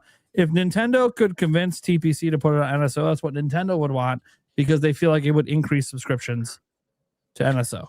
I'm just disappointed it's Fire Red, Leaf Green. Well, why are you disappointed it's that? Because it is the 30th anniversary of Gen 1. Valid. Very valid. I just want Gen 2 and 3. Well, I think this does get us that step closer. Like this will already be out there, so next up would have to be what? The next gen, I would assume. Yeah, but they never did a Fire Red, Leaf Green for Gen 2. No, but just bringing Gen 2 back at all and selling it on the eShop. I would love to see Crystal. Yeah, me Crystal too. Nice. I want to see Crystal. I'm saying. Like them doing this opens them to putting the rest on the eShop. Yeah, I hope. I mean, I don't that think is the that buck is stopped true here. because they had Gen 1 and 2, the OGs, on the 3DS eShop, and they just forgot about that, which is very sad. Well, yeah. Let me ask you guys this: from those days too, but will this have integration with? I know we know about supposedly Pokemon it Home, will work with Pokemon Champions. Well, by extension, yes. Yes, right? because you can import into Champions. Yeah. What about Coliseum when it releases on GameCube NSO? That's gonna be interesting to see if.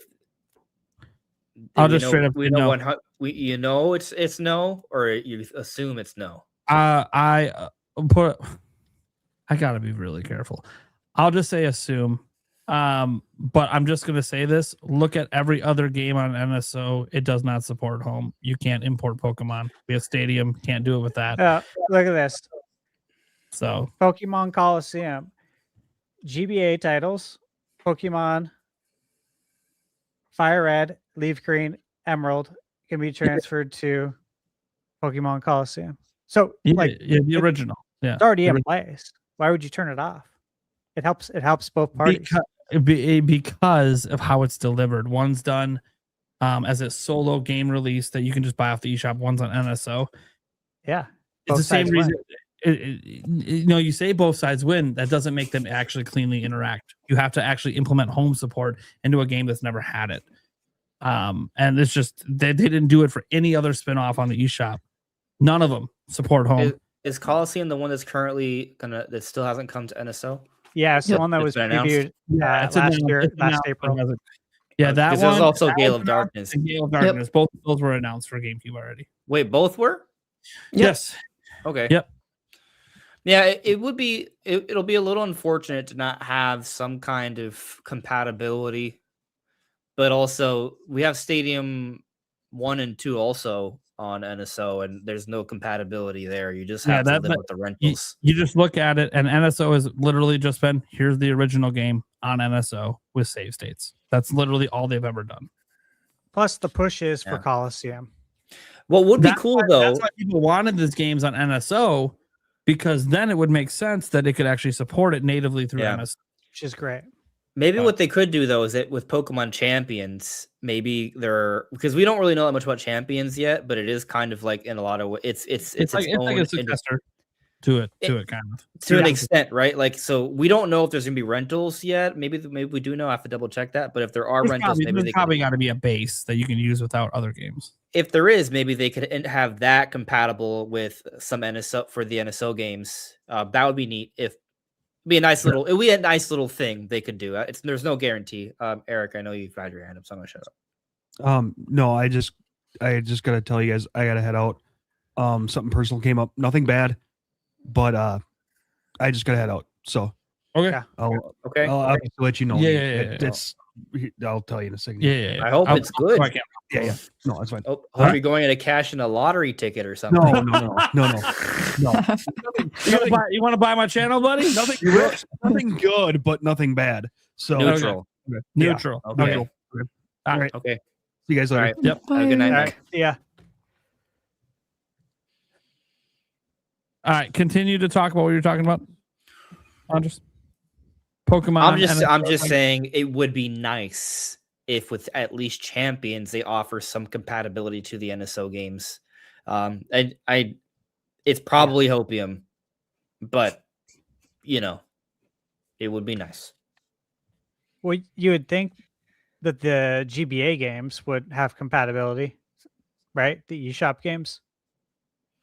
With Champions? With Champions, or well, if they have compatibility with Home, then everything that works with Home is all compatible with each other. I think someone lost connection, and it might be me. I'm not frozen. I'm not Stash is frozen either. Maybe it's just Stash. And then there were two. No, I'm here. It's our show now. I was just hearing what was going on. All right. We lost Stash though. Oh no. Oh wait, Stash is going. Yeah, Stash is frozen. His internet might have went out. Ah, shit. God, we're gonna play a game of whack fuck here. I didn't realize Eric leaves and then Stash vanishes. It could be he closed the browser, or maybe he's coming back in. We'll see a little bit. I could text him quick too here, just to see what's going on. Yeah, there he goes. Yeah, he might have closed his browser or his internet might have crashed. I'll send him a Now you quick can text. see all the cat hairs. Yeah, I think somebody earlier asked if they could see Ruby, but that's up to you. I showed her for a little bit, but you did show her? I may show her again if it comes up in the Q&A at the end. So the only other story, so I guess with Pokemon, are we kind of good with Pokemon? Like, we expect this to be announced. Yeah. It makes sense. 30th anniversary. We were kind of thinking. I was hoping it was going to be Gen 1 through 3, in some way. I'm not surprised that they're trying to make more money out of it. That was kind of a common talking point. But well, I hope you're right, and this is just the beginning of more. Yeah, that's. I mean, I know it's kind of hopium that it is the beginning. It's a Pokemon company. They could literally do nothing. I mean, the thing is, it's money just sitting there for them. I also am curious how it's going to be priced, right? Fire Red, Leaf Green. How much are we going to pay for that? Like for example, like if 2 years from now they drop Gen 2 on the eShop, like not Heart Gold, that'd be amazing, but like just base gold, silver, and crystal. Sure. Like I would probably spend $10 if maybe $10 like tops. Like after that, it kind of feels ridiculous if it's not even. Yeah, a lot of people are like, "What's the price going to be?" And I'm like, "Well, to me, this is TPC selling them individually." I hope they're $5, but they might be $30 or $40 a pop. Yeah, I'm thinking it doesn't make any sense. It doesn't make any sense. People are going to be pissed, and they're still going to sell millions of copies. Yeah, exactly. If it's like a combo pack and it's like upscaled, okay. I assume there has to be some upscaling. You're not releasing 160p. It has to be upscaled. If they drop 160p and even charge $5 on a 1080p handheld, get the fuck out of here. They're gonna do it though. Emulate this shit for free and have 1080p. Get the fuck out of here. Don't do that. It needs to be base upscaled. I realize that doesn't necessarily make the pixels look a whole lot better, but it can't be so fucking blurry that I can't even see the fucking characters. They also got to have the scan lines. Have you ever blown up 160p, guys, on a 1080p like monitor? Holy fucking shit, you can't see. It has to be upscaled. Like, it's just impossible to release them if it's not upscaled. They even upscale all the ones on NSO. So it'd be doing less than they do on NSO and charging more. Just fuck no. But there's no way. But this is the Pokemon Company. Bare minimum is what they like to do. And I guess bare minimum of, hey, you can technically play it. Yeah, well, it's interesting for me. It's almost like more fun to just find a Game Boy and restore the games and just play it that way. If we're talking about spending $30+, I'm like, I'll just find a Game Boy and get it to work instead. Like that would just be more interesting to me. So Stash is texting me, guys. He's like, "You guys are still on, right? I was talking, but then everyone disappeared. I don't know what's going on."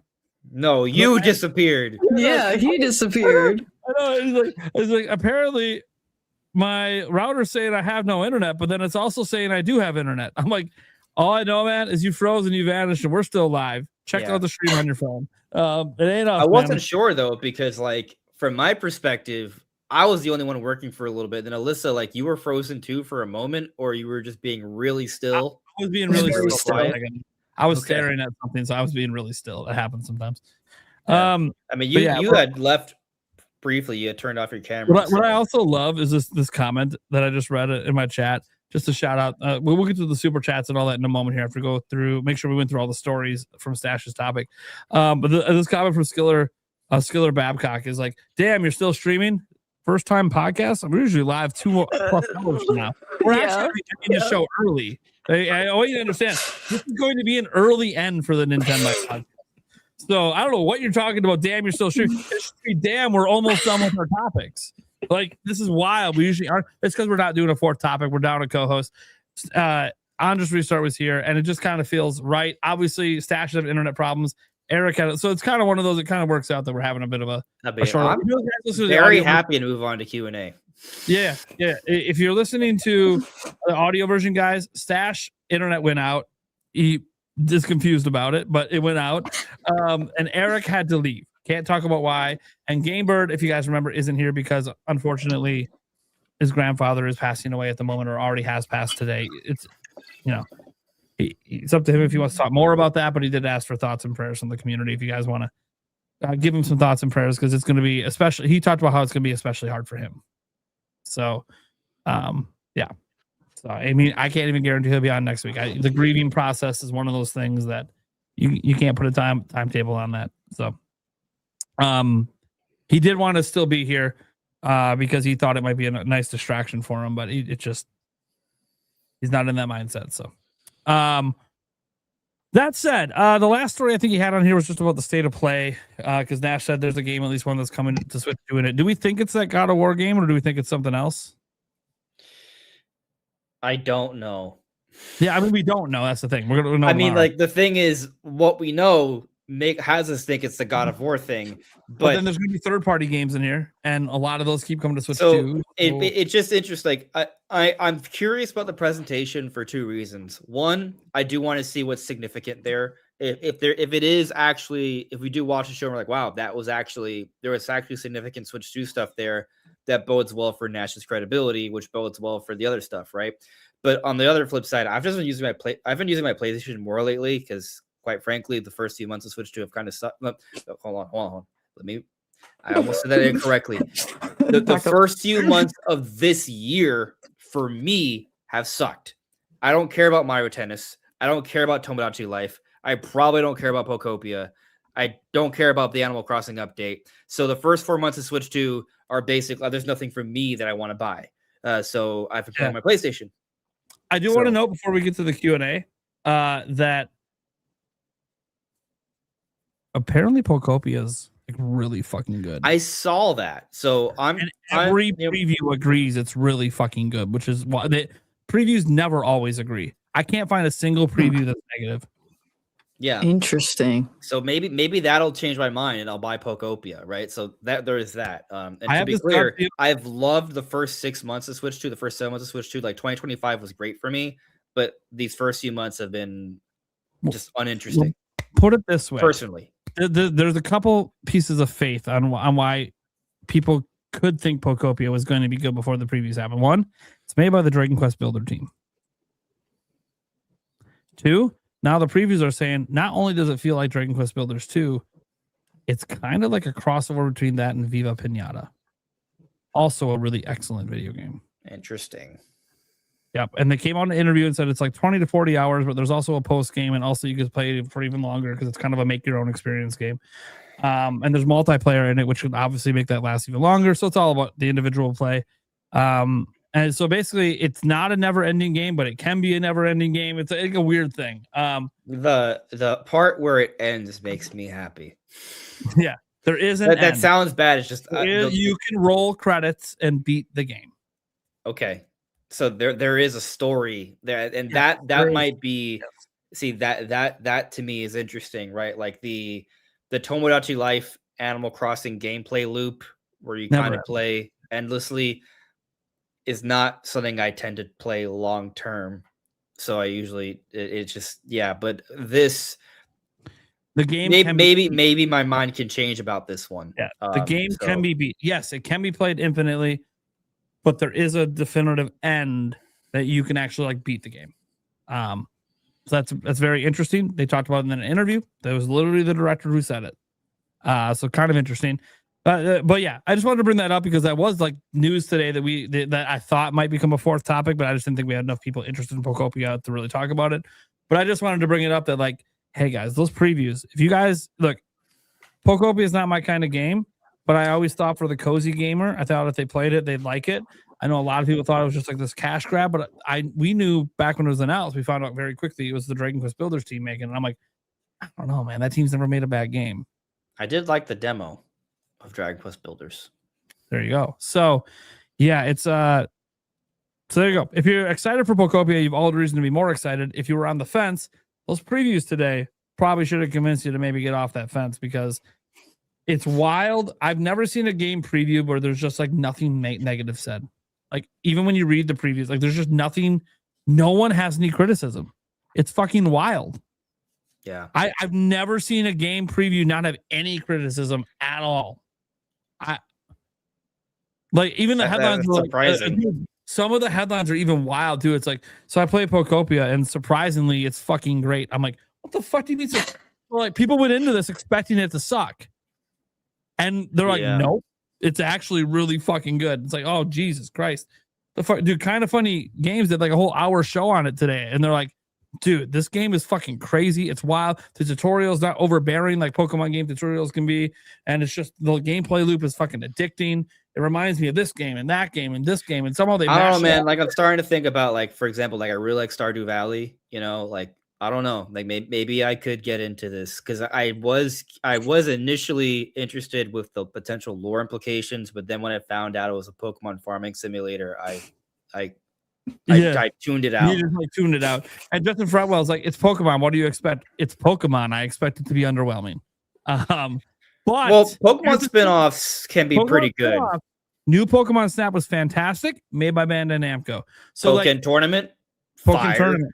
Yeah, so like there are Mystery Dungeon has a nice that are made by non-Game Freak development teams that are actually pretty fucking good, and this appears to be the next in line. So we'll see, though. Obviously, when the reviews come out, like, just want to say, Game Freak Pokemon games aren't bad; they're always good. Should they be great? Hey man, look at all the reviews. Is there any Pokemon game that's in the 60s on Metacritic from Game Freak? I actually don't know. Let me look. There might be. Like mainline, obviously we're talking about. Maybe, but like 70s and 80s are typically what they get. And those are good to great. Now, you know.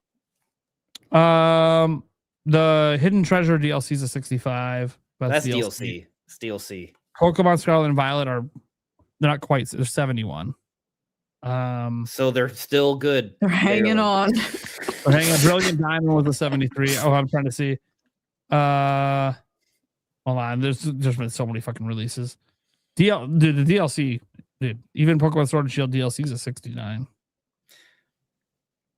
Okay, I'm trying to find a mainline though. I tried not to twitch my there are some spin-offs in the 60s. There's some mystery dungeon games in the 60s. Detective Pikachu, 53. That's not a mainline. Yeah, I'm trying to find mainline ones that are low. Like Pokemon Legends Z Mega Dimension DLC is rated low, but that's DLC. Again, DLC. I'm trying to. Well, dude, there's so many fucking Pokemon games that are coming. I know, but I'm just saying the mainline games they're always at least kind of. At worst, they're kind of good. At worst. Oh my God, Mewtwo Strikes Back movie was a 35. Jesus Christ. I watched it. I don't remember it being. I actually enjoyed that movie. I never agree with movie reviews. Movie reviews never tell me if I'm going to like a movie or not. I can usually tell by watching trailers for movies. That's usually all I need. Yeah, What do you even think Heart Pokemon the Gold? movie. Dude, Pokemon the movie 2000 to 28. Get the fuck out of By here. the Pokemon Yeah, Heart what? Gold. Get the Pokemon I Heart want to Gold. watch. Now I want to watch some old Pokemon. Dude, This those came old out Pokemon movies are 2010. not that bad. No, they're not. 87 on Metacritic. Pokemon Heart Gold. I miss those days where we got high 80s. Back when everyone was high 80s. They had a long stretch of high 80s. Pokemon Sun and Moon. What was that? Like I actually am a Sun and Moon enjoyer. 87. Yeah, there was a stretch Hey. of like mid to high 80s for a bit, and then you kind of get to the Switch eras when things started to downtrend. Sword and Pokemon Shield Let's being Go. 80. Obviously, we know about Scarlet and Violet being low. Let's Go. I don't know what Let's Go got. 80. Yeah, but Switch is where it started the downtrend from being the mid to high 80s and things. You know what I think it is? And I think we were noticing this with Switch 2 as well. Is there's a higher expectation with more powerful hardware. Sure. So the moment Pokemon goes to HD, an HD capable console in the Switch, review score, like the expectations are higher now, and they did try to raise the ante, but it wasn't enough, and so the critical acclaim has dropped. And now on Switch 2, people are making the argument that Nintendo doesn't put out many good games. I don't agree. I think Metroid Prime 4 is an aberration, to be honest. But Age of Imprisonment, that's in line with the Warriors game. Legends EA is in line with the more recent Pokemon games. Kirby Air Riders, I mean, it's a spin-off series. Like none of these are shocking. We're waiting for like the big games. We haven't had really a big one since Bonanza. Yeah, I think if Metroid Prime 4 had reviewed as a Metroid Prime game should, then the conversation, like that's really the only thing that's kind of like, all right. Let's get to the Q&A section, guys. First off, I see some love in here for Andres Restart. Thank you guys so much for supporting his channel as well. Here we got Demonic Brawler coming in with a gifted thank you for the membership. That was awesome. True Dude comes in and says, when do you think the next Paper Mario and Mario Party is? Very good question. I bet you Paper Mario comes out next year. Think so? That's Yeah. just like a new one or a remake of an older one. New Paper Mario game next year. Haven't we had a new one since what, Origami King? Yeah. Yeah, that was 2020. Yeah. Feels right. We got 1000 Year Door in 2024, a remake. So feels right next year. Mario Party is the one that's interesting. We had Jamboree last. Oh wait, no. God damn, it was the year before. No, and then we had but they had the TV last year. Yeah, then we had the DLC last year. I say we wait a little bit for Mario Party. They usually do a couple Mario Parties a gen. Yeah, so Super Mario Party was 2018. Mario Party Superstars was 2021. Jamboree was 2024, but they've extended its life. You could argue 2027. We could get both. 2027 would be, I would say, a little early, but plausible. 2027, 28. Plausible. 2028 maybe for like sure. holiday. Yeah, I think 2028 for Mario Party for sure, but possibly next year, especially if they're trying to squeeze 2 in a gen. Yeah, we're just not sure how they're. I mean, with 8-year gens, there's gonna be more. And I will say the Jamboree DLC was pretty fucking bad. There's no way the whole team is working on that. It's pretty fucking terrible. That feels like a side project by some interns. I'm telling you, it's fucking terrible. It's the worst DLC Nintendo's maybe ever made. It is that fucking bad. Yeah, right. Talking about it now, it feels like it's too soon, but in 2027, it'll be like I'll probably I'll feel differently because it'll be a year later. Absolutely. Yeah. We get some love to Gamebird. Thank you so much, Andrew Brightwell. That early love to Gamebird. Thunderstash was gifted 5. Sure, he appreciated it. He's on the phone with his internet provider right now because he checked his internet provider app, and to fix the problem, it literally said you need to call in right now. I don't know what that means. I don't know if it's getting hacked. The mountain he lived on fell apart. I have no idea. Figured he'd know if there's a landslide because his house wouldn't be there anymore. But he also gifted me 5 members. So thank you so much, Demonic Brawler. Appreciate the support as always. You're going to see him quite a bit because he's a big supporter of the show. This one says, Ninja Prime, hey Nate, listen to Andres Restart. Look. That was about Mario. No one's ever been more thankful than Andres Restart retired from being a permanent co-host of the NintenByte Podcast before the podcast started to take off than me, because it would have been a double pile on of him and Stash. And I basically would be forced to just shut up every episode because I'm wrong about everything. And I was always wrong to Andres in the past. And now I'm wrong to Stash. And Gamebird just enjoys the fireworks. So I'm just wrong all the time, guys. If Andres, let me correct this. If Andres and Stash disagree with me, then I'm wrong. If they agree with me, then I'm right. And I'm just saying this based on history. Because Andres Restart and Thunder Stash are very good at predicting future things and connecting dots. I'm not. Now, I will note, when it comes to those two, I have children. So I have dad brain. That's my excuse. Hey, I got a lot of dad jokes. It's a fair excuse. Yeah, so does Thunder Stash. He's got a ton of dad jokes too. Yeah. You should have saw it. After you left the show, he started getting more and more. I mean, you saw him tonight, just not giving a fuck, dropping F-bombs and saying yeah. He started opening up more after you left the show. Sure. Because I felt like I think he felt like he needed to step up and stop being so timid. And the dad jokes started flowing. The making fun of Nate started happening. And I'm like, okay, well, I'm glad Andres didn't stick around for this. And now Andres is back and watching it happen in real time. But guy, by the way, Andres Restart did say he's going to start coming on more often. So we'll see how often that really is, but not an official co-host or anything. He's just coming on because he enjoys it and he probably misses it a little bit. And hopefully his life's in a better place. Let's get to Demonic Brawler. I'll say this much. Nintendo better give us more than just a Game & Watch for this anniversary. I swear. Yes, please. I swear if that's what they announced in the new Game & Watch, I'm going to be like, get the fuck out of here. 40th anniversary. It's another Game & Watch. Get the fuck out. I'm just going to not. At that point, I will never speculate on a Zelda anniversary again. They'll be back to back. I can't do it anymore, guys. Maybe the 50th, maybe 10 years from now, I get crazy in the brain and think they might do something. I'll be shocked if they don't do something big for this anniversary. Agreed. Nintendo would be losing a lot of money. They would be hurting the Zelda brand, and they would be kind of shooting themselves in the foot when it comes to bare minimum, guys. They could release a 40th anniversary Lego set. They already announced one. Yeah, they are. I know, but they're not saying 40th. I'm like one that's actually with a 40th anniversary logo on the set. Hyrule Castle and it's $1,000. Yeah. Oh, yeah. They might. Do people would buy that? You're just trying to speak that into existence. You're already saving. I know you. You're saving the money already. And I wish I could afford that because I would want the shit. I am on a game buying freeze. Like people get, are you guys in Mario Tennis? Dude, I'm not buying any games. I'm on a game buying freeze. So I'm broke. Well, that's part of the reason I'm on a game buying freeze. But the reason that I'm not spending money, it's not that I can't literally buy the game, guys. I could buy Mario Tennis Fever tomorrow. It's not that I can't literally buy it. It's not a smart idea for me to be spending money on. I mean, that's the thing. I mean, for me too. Right now, I'm budgeting. I got a lot of things going on a behind budget, the scenes. And I've talked about this before on my live stream. Just so people know on the podcast, the reason I'm on a game buying freeze isn't because I don't want to play the games. I've requested copies from Nintendo. If they send it to me, awesome. If they don't, whatever. The reason I'm on a game buying freeze, guys, is because my son was in the hospital back in December and the medical bills are here. So I literally can't afford to be buying anything fun. It is what it is. Lucky that I can afford cans of soda. I probably should cut this out of my budget. Anyways, let's see here. Let's throw TARDIS out here.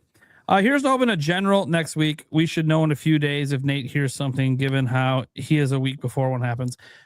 I want to note he's not always a week before. Sometimes he's the week of that he says it. Yeah. And it will be interesting if he doesn't say anything at all because he doesn't hear anything and then it happens anyways. And that doesn't, by the way, that doesn't discredit Nate. It just means that he doesn't have a source that's willing to tell him about it. And that's okay.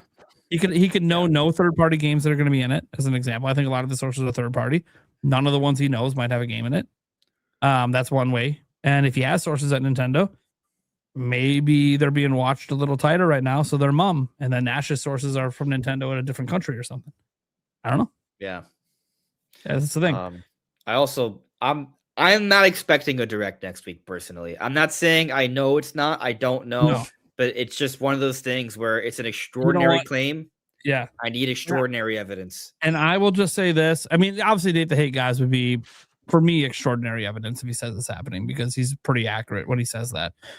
That said, guys, I said, even if there's no direct next week, I'm giving Nash through March, because he said he has sources in March as well.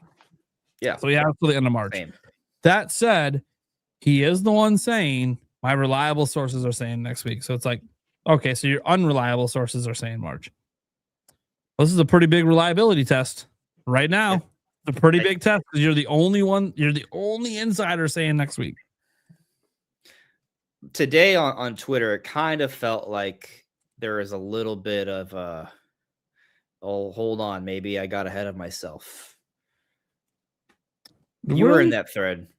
Yeah, but that thread didn't come across to me like that. That came across with that people were misquoting him. And I honestly think the misquotes weren't his fault. It's because everyone in English that doesn't speak Spanish, all of it came from Attack the Backlog, and the way Attack the Backlog summarized it made it sound like he said something that he didn't say. So, and you know, what's interesting about that, it's one of the reasons why I haven't done like a Spanish podcast, right? Because while I do understand Spanish, I can speak the language. It's the little details with how a word is used, when it's said, the tense of it, that can have wildly different implications. So, like, for example, when I do like report on something I hear in Spanish, I listen to it multiple times. I double check, right? But if paying attention to a live stream, like, yeah, there some things can be lost. And I mean, from the sounds of it, even Attack the Backlog, who does these podcasts, like, maybe that's, to your point, what was lost even when he translated. He does these all the time. That's why I had him talk, and he went to clarify everything with Nash privately, and that's why what he gave me, those are what he actually said. That thing we read off earlier. Like, there was this thing where people thought the 3D Mario person said next week or said March, and the 3D Mario didn't say anything about when the direct is happening, and that was lost in translation because Attack the Backlog inferred that in what he said on one of his podcasting. It's in the I went back and watched the clip of my video. I was like, oh no, Attack the Backlog did infer that's what happened, or did imply that's what happened. Maybe that's amazing. The thing is, these things happen in English. Yes, like it's very easy for. So and I think, you know, by the way, he was celebrating his birthday today. Happy birthday, Attack the Backlog. Happy birthday, man. I just wanted to note that, you know, I could tell that he felt a little bad, that he's like, oh no, I might have messed up a little bit. And I get it. He's doing live translations. He's doing live English and Spanish translations back and forth for the Q&A. It's tough. That does not mean he's not fluent in both. It just means when you're doing it live on the spot in front of an audience, and it you know, these live streams for him have been 250 plus viewers. So the really big live streams for a small channel like him.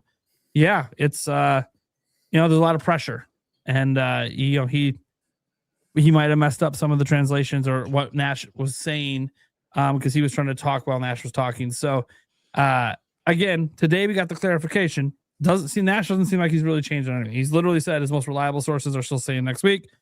His Mario source never gave it a timing for the direct, just that it's going to be in the next direct general.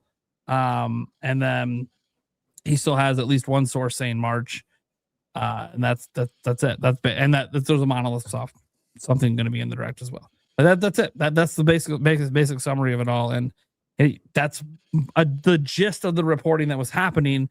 There was just some other implied things from that Attack the Backlog said that apparently Nash never said. So Nash today, I think, was just clarifying with people that were pinging him and asking him for more info. And he's like, I didn't say that. I don't know why you're saying that. So a little lost in translation, I think, but the basic details are there. And he literally said today, no, my most reliable sources are still saying next week. So okay, we'll see what happens. And he himself said he bets on next week. But it is what it is. We'll see. Because after all, he still has sources in March. So I'm giving him every benefit of the doubt. Then we get to the end of March, and then it happens. I do believe something is coming relatively soon. I believe that confidently. I'm just not ready to be like, yeah, next week. Yeah. And Attack the Backlog has even said he doesn't know when anything's happening, but he did hear there is something else besides the partners soon. But that's it. He doesn't know what it is. It literally could be a Nintendo Today release date drop for Yoshi. Like, it doesn't necessarily mean it's a direct. So Attack the Backlog has been very clear. He doesn't actually know when a direct is happening. He's not been told anything. Except for one thing happening later this year, which I assume is about a game that's either announced or not announced. I wouldn't be surprised that if Attack the Backlog says anything, it's pretty close to when Nate the Hate says something. Sure. AJ Rack says, getting my racket ready for midnight tonight. Hell yeah, enjoy tennis, man. Sounds like, especially if you're playing it for the multiplayer, you don't care about single player. Sounds like it's possibly the best multiplayer one. I thought they were talking about real life. I was like, oh yeah, I like playing pickleball in real life. It's fun. Pickleball is fun.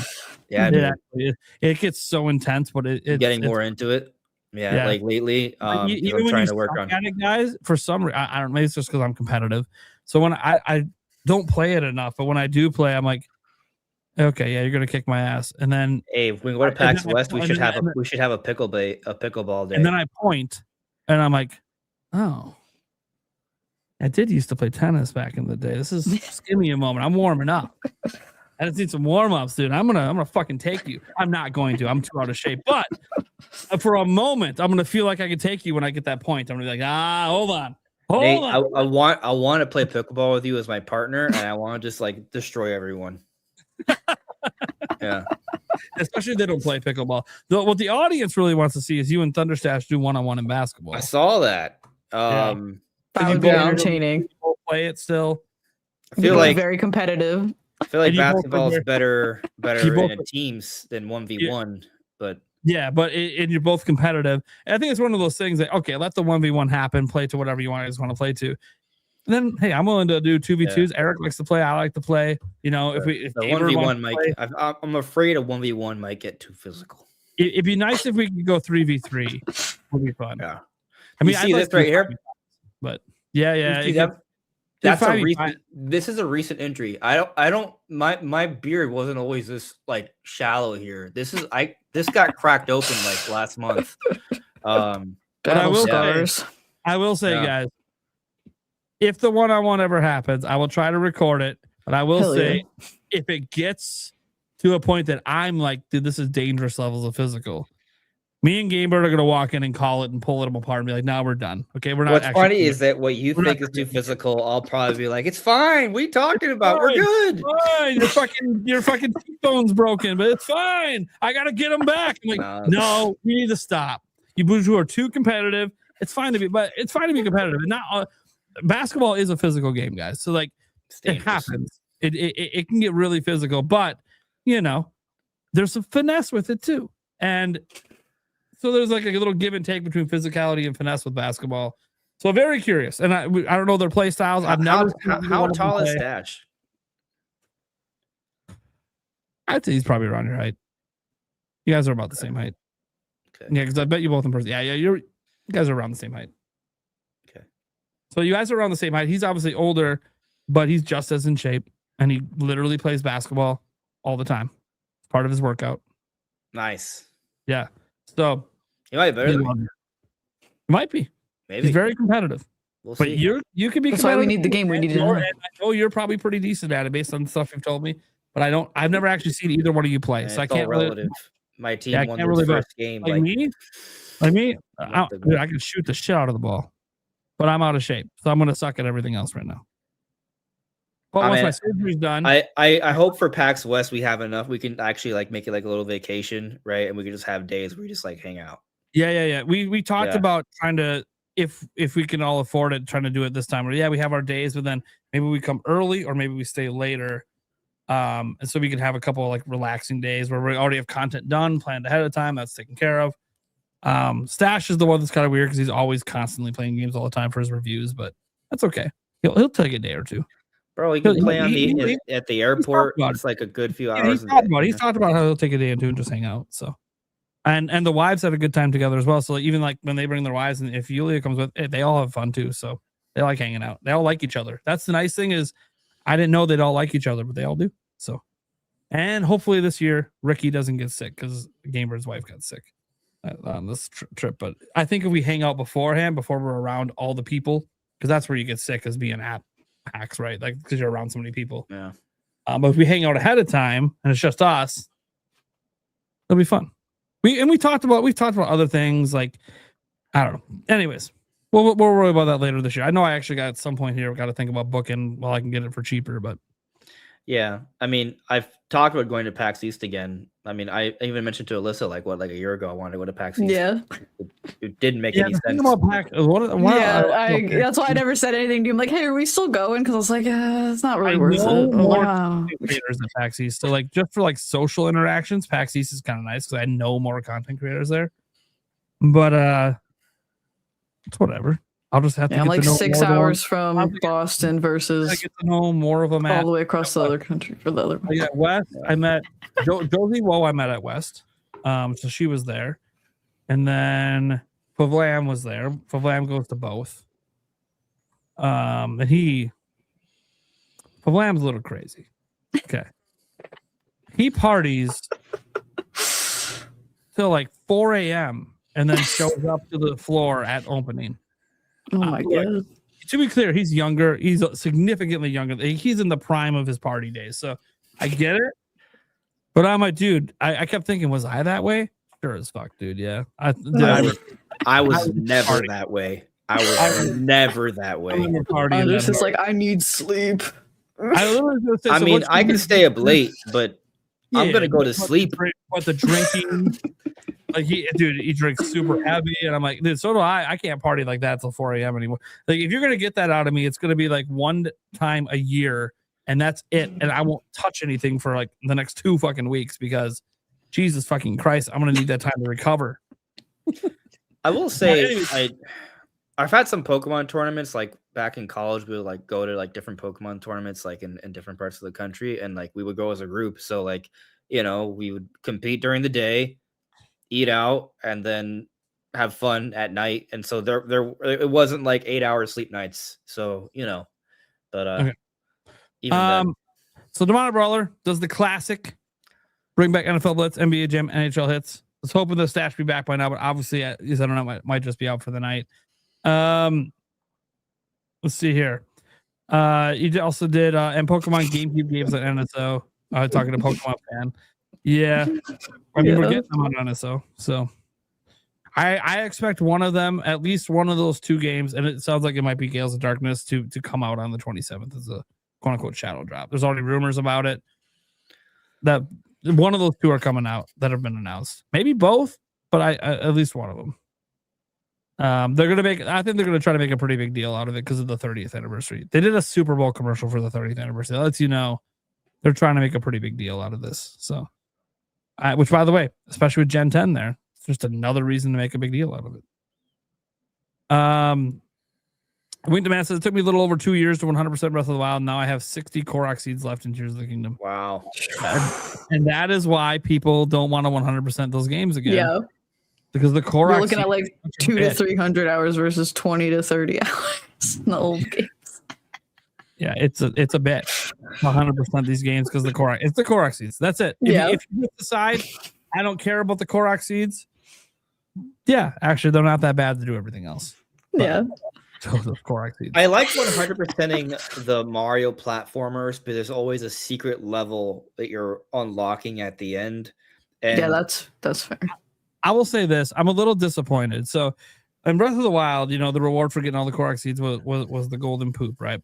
And I'm like, okay, Nintendo trolled us, and that's when we got the confirmation the seeds were actually pieces of shit. Okay, fine, I get it. This is a funny little joke. You trolled everyone with all these Korok seeds. People are forcing their way through it because they think there's gonna be some cool cosmetic or some cool fucking shit, and it's just a piece of shit. Then they do it in Tears of the Kingdom, and they're like, okay, yeah, maybe finally they're gonna put something rewarding. No, you're still fucking piece of shit. I'm like, what the fuck are we doing? It's the same reward, right? Yeah. Well, so dumb. So I don't know if this is true, but I heard that the reason they did that was because it was more about the journey than about the reward. But I don't know how true that is. More okay. And also, no one enjoys the journey of collecting like 900 plus Korok seeds. No one enjoys this. That journey wasn't fun. The joy, no, you need to have a reward at the end when the journey isn't fun. I think the tricky part though fair. is that if you put a really cool reward for that, that's going to encourage people to do something that is not fun and is collecting every Korok seed. And until you know what that reward is, people are going to assume that. Now, I'm going to tell you this. If there's something like Korok Seeds in the next game, everyone's going to assume the reward is bullshit. Then someone's going to do it and find out it's actually something fucking cool, and the internet's going to blow up and wonder why the fuck they didn't do this for the last 2 games. It's too ridiculous of a thing to ask.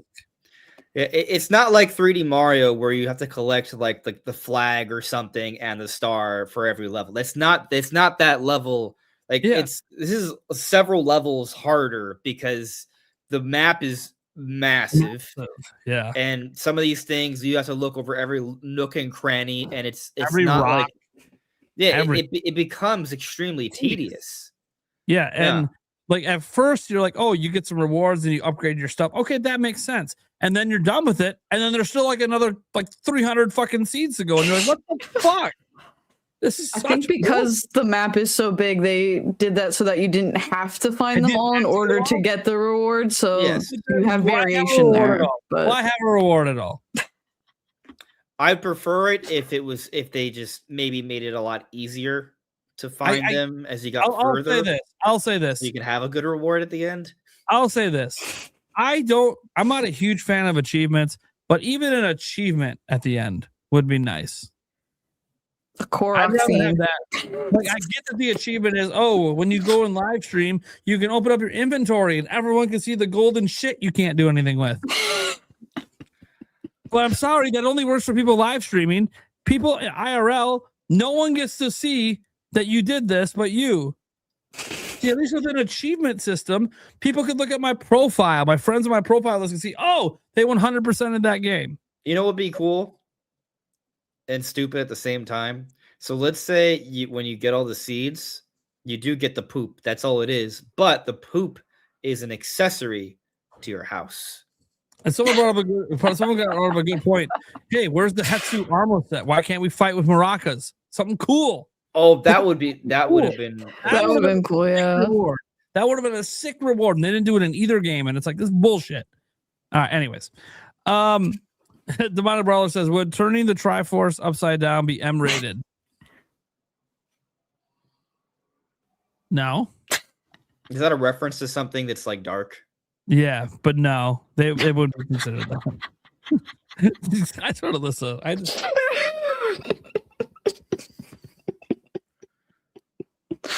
I'm almost afraid to end this stream because of what I'm going to be witnessing. Having Hope 5. Crazy. I've been a member for 3 years. Oh, can we see Ruby? That was the one asking to see Ruby. Unless she's asleep. I did show her earlier, but I'll show her again. I think she's in your chat, Nate, now. And Ruby, Andre. Right there. Is she in my chat right now? Oh, I'll get her. She's going to be angry. Hey, Ruby, look at me. Hi. If she doesn't want to come, it's okay. That's good. Come on, babe. Come on. It's showtime. Well, okay. Sorry. I got to get after my chat. Is there something? I got to see what's going on in my chat. Hold on. People are asking for the hammer, so I got to see what the hell's going on. Careful. What's the hammer for? The real question is why trolls are so obsessed with Nintendo fans. Oh, okay. That's not the person then. Who's your sweetheart? Oh, I see. I see why people are saying the hammer. It's a good old regular person. I'll put you back. Okay. I see. Ruby. Free Retro Hat. Thank you. So somebody said Nate the Laura Croft move mouse pad. I know what that mouse pad is. Oh my god. I haven't seen it in real life, to be clear. I thought at one of these conventions, because they have a lot of really cool gaming merch at these conventions. I always thought I might see it at one of the gaming conventions. You can see her in the horizontal. There you go. Well, here, we'll horizontal it up. There she is. Yeah. No butthole. No, but okay, yeah, we're all right. All right, moving on. No butthole stream. Demonic Brawler. I'll be real with y'all. Well, here's the funny thing. When my dog comes on stream, you're gonna see balls and dick. It is what it is. What do you want me to do? He's a male dog. She's a lady. What the fuck? She's a lady. What am I supposed to tell him to do? Retract? Suck it in? Like, it is what it is. You're gonna see it. I just hope you don't see it in a certain way. And if that's the case, I kick him the fuck out. Anyways, Demonic Brawler. I'll be real with y'all. I don't think Nintendo would announce a new 3D Mario game the same week of the 40th anniversary. I'm just saying. I'm going to disagree. And by the way, I don't know that the directors, they're not going to even acknowledge the 40th anniversary next week. Yeah. Never acknowledged Unfortunately. it. I'm going to They tell you might right announce the game, but they won't. Yeah. No, Nintendo, if you go back and look at every single Zelda anniversary, they've never acknowledged it in February, ever. People even get mad about it that they don't even put a tweet out. They don't even acknowledge Zelda in February. Some people think it's ridiculous, but you got to remember, every time they're still celebrating Mario. So they're not going to overshadow Mario. And then Pokemon's always doing its thing with its anniversaries. So like they just wait. They just always wait till summer or September. It just is what it is. And most of the time it's summer or June at the June Direct. Most of the time it's that, but there was one time they didn't do anything until September. So, and sometimes it's not exciting. Like the Zelda Game & Watch that I think I still have one somewhere in my back room. Look. AJ Rax says 5 Nights at Mushroom Kingdom rated M for mature. Crossover we never knew we needed. Demonic Brawler.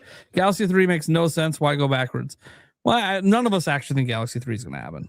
I know there's a huge chunk of fan base that wants it, and I know you guys have seen it like in my thumbnails. That was just like guesstimating, but it wasn't even my idea to put Galaxy. That was my thumbnail artist. I'm like, hey, we're talking about 3D Mario Direct stuff. Do something cool with the thumbnail. Galaxy 3. I'm like, okay, well, I can definitely tell my thumbnail artist wants Galaxy 3. But no, realistically, I don't think any of us think Galaxy 3 is going to be a thing. The closest would be Andres Restart's idea, but they wouldn't call that Galaxy. That's something else entirely. Yeah. So, Winter Man, how about a completely open world like Bowser's Fury? Yeah, we talked about that. Yep. Yeah. Could happen. Sure. We don't know. Open space. At least open zone. It's going to be open zones at least, like Odyssey. At least. Yeah. At least that, yeah. Boo Mini, just being a member for 4 months. And then Demonic Brawler, Grand Theft Yoshi. So you see a lot of Demonic Brawler. Actually, I like that idea a little bit, Grand Theft Yoshi, because I'm just kind of thinking about like if they do kind of go like open world space and you're riding on Yoshi and Yoshi can kind of interact with like villagers and like grab toads and fling them and stuff like Koroks. Like, I don't know. That would be pretty fun. There'd be a lot of fun videos online about it. So Yoshi egging places. So, yeah. He gave Thunderstash a membership. Then gave Andres Restart a membership as well. Thank you, Boo Mini. Thank you. Bait and Switch TV. Love this content. I responded to you earlier in the chat. I'm glad you love the content. The podcast is the favorite thing I'm part of every single week. I like this content more than my own videos. So, but no, I can't commit to doing a podcast every single day like this because I would die. Let me put it this way. If I could do a podcast that's like 4 or 5 hours every day and there were at different times and different stuff, like I can't do one on Nintendo every day. But let's say I did this on Wednesdays. On Thursdays, it was like an NBA podcast. And then on Fridays, it's an NFL podcast. On Mondays, it's a tech podcast. And I was able to just do that for a living and make really good money. I'm all in. But that's just crazy, man. I mean, you live stream almost every day. Yeah, I do. Yeah, I do. It's not that different. The only difference is you're talking to people. Yeah, the difference is what the stream is. I'm not really putting on a show. I'm just doing fan interactions. Sure. Yeah. It's a little bit. It's more lax. I prefer podcasts. Reality is I can't make a living doing it. It is what it is. Isn't it kind of crazy though that we talk about Nintendo every day? Every fucking day. I never thought that this would be like my life. No, wrong, guys. I talked about Nintendo a lot before I did YouTube, but it wasn't like an obsession every day thing. It was just when I felt like it, when I was around certain people, I'd talk about Nintendo. I mean, I think I've always been obsessed, actually. Well, I've always been like, I made fan websites. So I've always been like talking Nintendo and even with my friends. But like, I will admit, like, hey, when, outside of doing some posts at Zelda Informer, I didn't talk about Nintendo with people IRL outside of like people I knew that played Nintendo. We'd rather talk sports and other stuff that people were into. Nintendo was saved exclusively for like talking with Eric or like people like that. So it's not that I wasn't thinking about it. It's just, you don't talk about things you're interested in with people that aren't interested in it. Yeah, I would. I tend to try and spread the good word of Nintendo to people. I used to before I was a creator because I needed an outlet. You So, have your like, holy ambassador spreading the good word. Remember, people think I'm a fanboy. We have the ambassador doing it for absolutely nothing, just for the love of the game, spreading the good word. Mario and Zelda. Have you played the latest Pokemon? It's better than you think it is. yeah. Now that I am a creator that talks about it, though, like, I mean, also I'm probably older, more mature, so like I just don't feel the need to like. I think it gets your fix in. Yeah, That's what it does for Yeah. me. The podcast and the videos I make, I don't really talk about Nintendo outside of my YouTube channel anymore. I don't have to. I feel satisfied by the time I'm done with my workday. I'm I good. do correct people though. Like when I play Smash with my friends, and we like when we play Smash, we come up with random rules, and it's like, oh, pick these. You have to pick characters that are from a certain thing, right? And sometimes they're like, oh, like Lucario's not a dog, and like actually Lucario's this, or like So there's always like these little things. I'm like, well, actually this, right? But Yeah. otherwise, I tend to just keep quiet unless I'm asked. All right, we got Free Metroid Hat saying we need Andres versus Andres basketball match vlog. As I said, if we're together and we're hanging out days before PAX West begins, we'll probably have a day where we go to the gym, and if it happens, it happens. But Gamebird and I will kind of decide when we need to maybe break it up because they're both really into it. And I think it'll be fine, to be honest. I think it'll be fine. There's never any intent. You know how you play with some people where you could just tell they're assholes and they're going to be assholes and they're going to fucking hurt you to win. I don't view either of you as like, I'm going to hurt you to win, but I do view both of you as you fuck with me, I'm fucking you back. Yes. Yes. You both, Yes. You both are that. Yes. You both are like going in with the intent to hurt So, like, people. But if someone does something to you, So like the last game I played, which we did win, I had an open layup, and the guy literally, we had refs, like the guy ran across the court and tackled me to the floor midair. Yeah. Like extremely dangerous. I anticipated it because I could see him running with aggression, right? And that's what I literally was thrown to he crashed. It was a football play, right? They called a foul. I did make my free throws, which was nice. It's an obvious foul. Yeah. But like, I was very mad after that. I was like, what the hell? Why did you throw him out the game for this? Yeah. This was egregious. You would be ejected. It was flagrant. It was extremely flagrant. And probably someone running off the bench to punch him in the face would also get ejected. So I got a lot more physical. Yeah, if you guys know anything about serious hooping, like that's like a no play.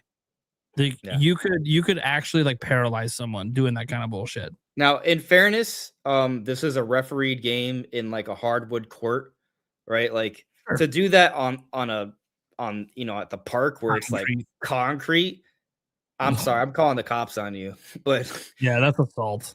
Yeah, but at a hardwood court where you're going to slide, hardwood and it's there's a little flexible. spring. There's a little flex, a little spring. You still shouldn't do it. You still could end someone's life that way. But it's extremely dangerous. Like this, and this happened to a lesser degree. Like us Bucks fans, when we watched Chris Paul shove Giannis midair on his dunk, we're like, the fuck, dude.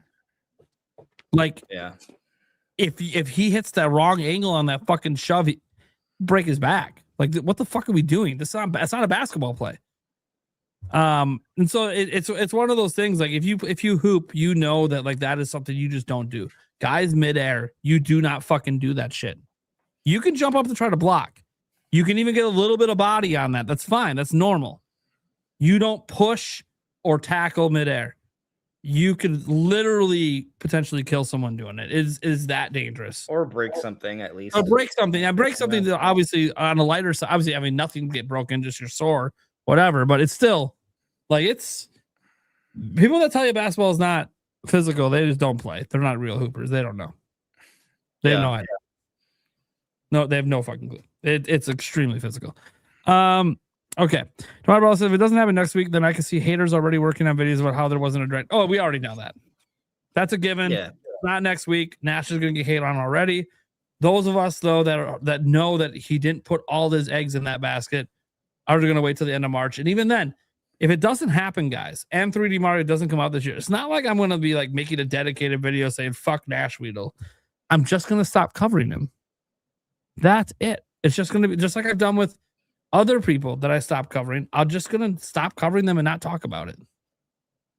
There is nothing to say. I already said publicly that I would stop. So you notice how on social media, like if you're on Instagram, on Twitter, there are a lot of accounts that cover rumors, and they're like, "Oh, new rumor, new leak," and they never tell you the source. Oh my god! I'm like, what the hell? Like, what is this? Dude, people make videos and they'll even say that, and then they'll never say who said it, and they won't show it, and they won't link it. And I'm like, well, you're just making it up. Oh wait, no, I know exactly what you're talking about because I actually know who said it. The fuck you? I mean, I just hate it when people do that, because what happens though is that is the norm, unfortunately, that you just have a lot of, I guess, creators out there that don't care for truth or anything like that, or being intelligent about it. And so the masses see that. And so they get trained to treat all creators that way. And so when we take the time to do the research, share the sources, and try to tell people what's going on, context. We give the context. We get brutally attacked as if we don't do any of that. Yeah. We get treated the same. And I get that there's, by the way, guys, I also get that there's a lot of people that just headline surf and don't actually watch the videos. I get it. Yeah, that's on them, though. That's on them. Yeah. I've always told people, I don't care what headlines you see. I don't care how clickbait you think my headlines are. If you watch the fucking videos, you'll never be misinformed. Period. It's pretty simple. Free Metro app. I need the stash for Andres basketball match. Yep. Lots of people want to see it happen. Guys, I guarantee we'll probably try to set something up if we're actually there days early or days late. Because also I want to play it's like some 2v2 or 3v3 if we can somehow pull that off. I don't want to do that, man. I'm not going to do 1v1s, guys, because I'm not going to be in shape enough to be doing it at that point. I will have had surgery and I will be towards the end of my recovery. Well, so I won't really like August or September or something. Yeah. But I have 9 months of recovery after my surgery. So I'm just, it is what it is. I'll be able to play. It's just, I'm not going to be able to, I don't want to say get physical. I'm not gonna be able to get as physical and like risk people like, kind of like swinging their elbows and like hitting me in the gut really hard. I'm like, we're gonna, I'm not gonna play like I normally would, where I might get up on someone and not to be a dick, just trying to actually play good defense. Don't worry, I'll pass it to you and I'll let you just rain threes. But dude, yeah, I used to be a pretty fucking good shooter. I've told stories about how my cousin who went on to play basketball in college, his friends were laughing at me and Eric at his graduation party because they're like twice as tall as us and like they go to D1 colleges and shit to play basketball. And I'm chubby and out of shape and haven't really hooped in a long time. And we played 2v2 and we did lose, but we lost because I missed the game-winning shot, and we were so fucking gassed. They got the rebound and then just did a layup to win. But that whole fucking game was nothing but me just raining shit down on them. And then they finally started taking it serious because, like, dude, he doesn't miss. So they started playing real defense on me. So then Eric and I, we have some chemistry because we used to hoop together. We're like, dude, just set up the screen. I'm going to jab, step, spin, fade away over his fucking ass, and he's going to just be jaw dropped that this old man, fat, has game. Bro, I want to play with you so bad. Dude, I love it because people underestimate, but I don't. Obviously, once I get the surgery, I'm going to be thinner. It won't be as easy to underestimate. Outside of the you might be more nimble. Outside of the fact that I'm short, and people always say, "Oh, you're short." Yeah, short people can hoop. That's not. If you guys play hoop, short people can have game. That's not the thing. But yeah, my ball handling skills aren't as good as they once were. I'm hoping that once I get more nimble, that'll, I'll be able to get some of that back. And then, I used to be a really sick point guard.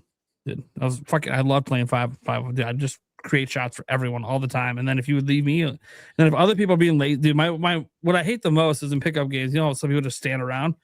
Yeah. Hey, fuck you. I ain't gonna pass you the fucking ball. You stand there. I'm just gonna fucking do my shit and score. Well, you don't ever pass. Move.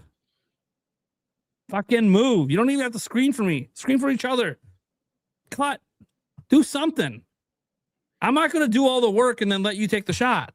Fuck you. Like, it's dumb. And then I give them the ball and they just give it right back to me. I'm like, oh, do something. I hate that shit. And I get like there's intentional times where you want guys in the corners, and that's different. When you're driving, so you can drive and kick. That's different. That's intentional. But all right, let's keep her moving here. We're almost done. Jorge says, like Stash, I go based off what Nintendo has done when announcing most of their big games. Since Switch One launched, they'll announce almost most of them when they're ready to do so under their terms. I mean, yeah, that's the way Nintendo's always been. Yeah. Even when they decide to announce Zelda years early, that's their decision. They wanted to do it. Sometimes it wasn't intentionally years early. Sometimes it is. Milestone. I don't know what milestone we hit, but thank you so much. Well, Alyssa with the 500 subs. Yeah. 500 subs? Yeah. You showed it. Oh, that's what it was.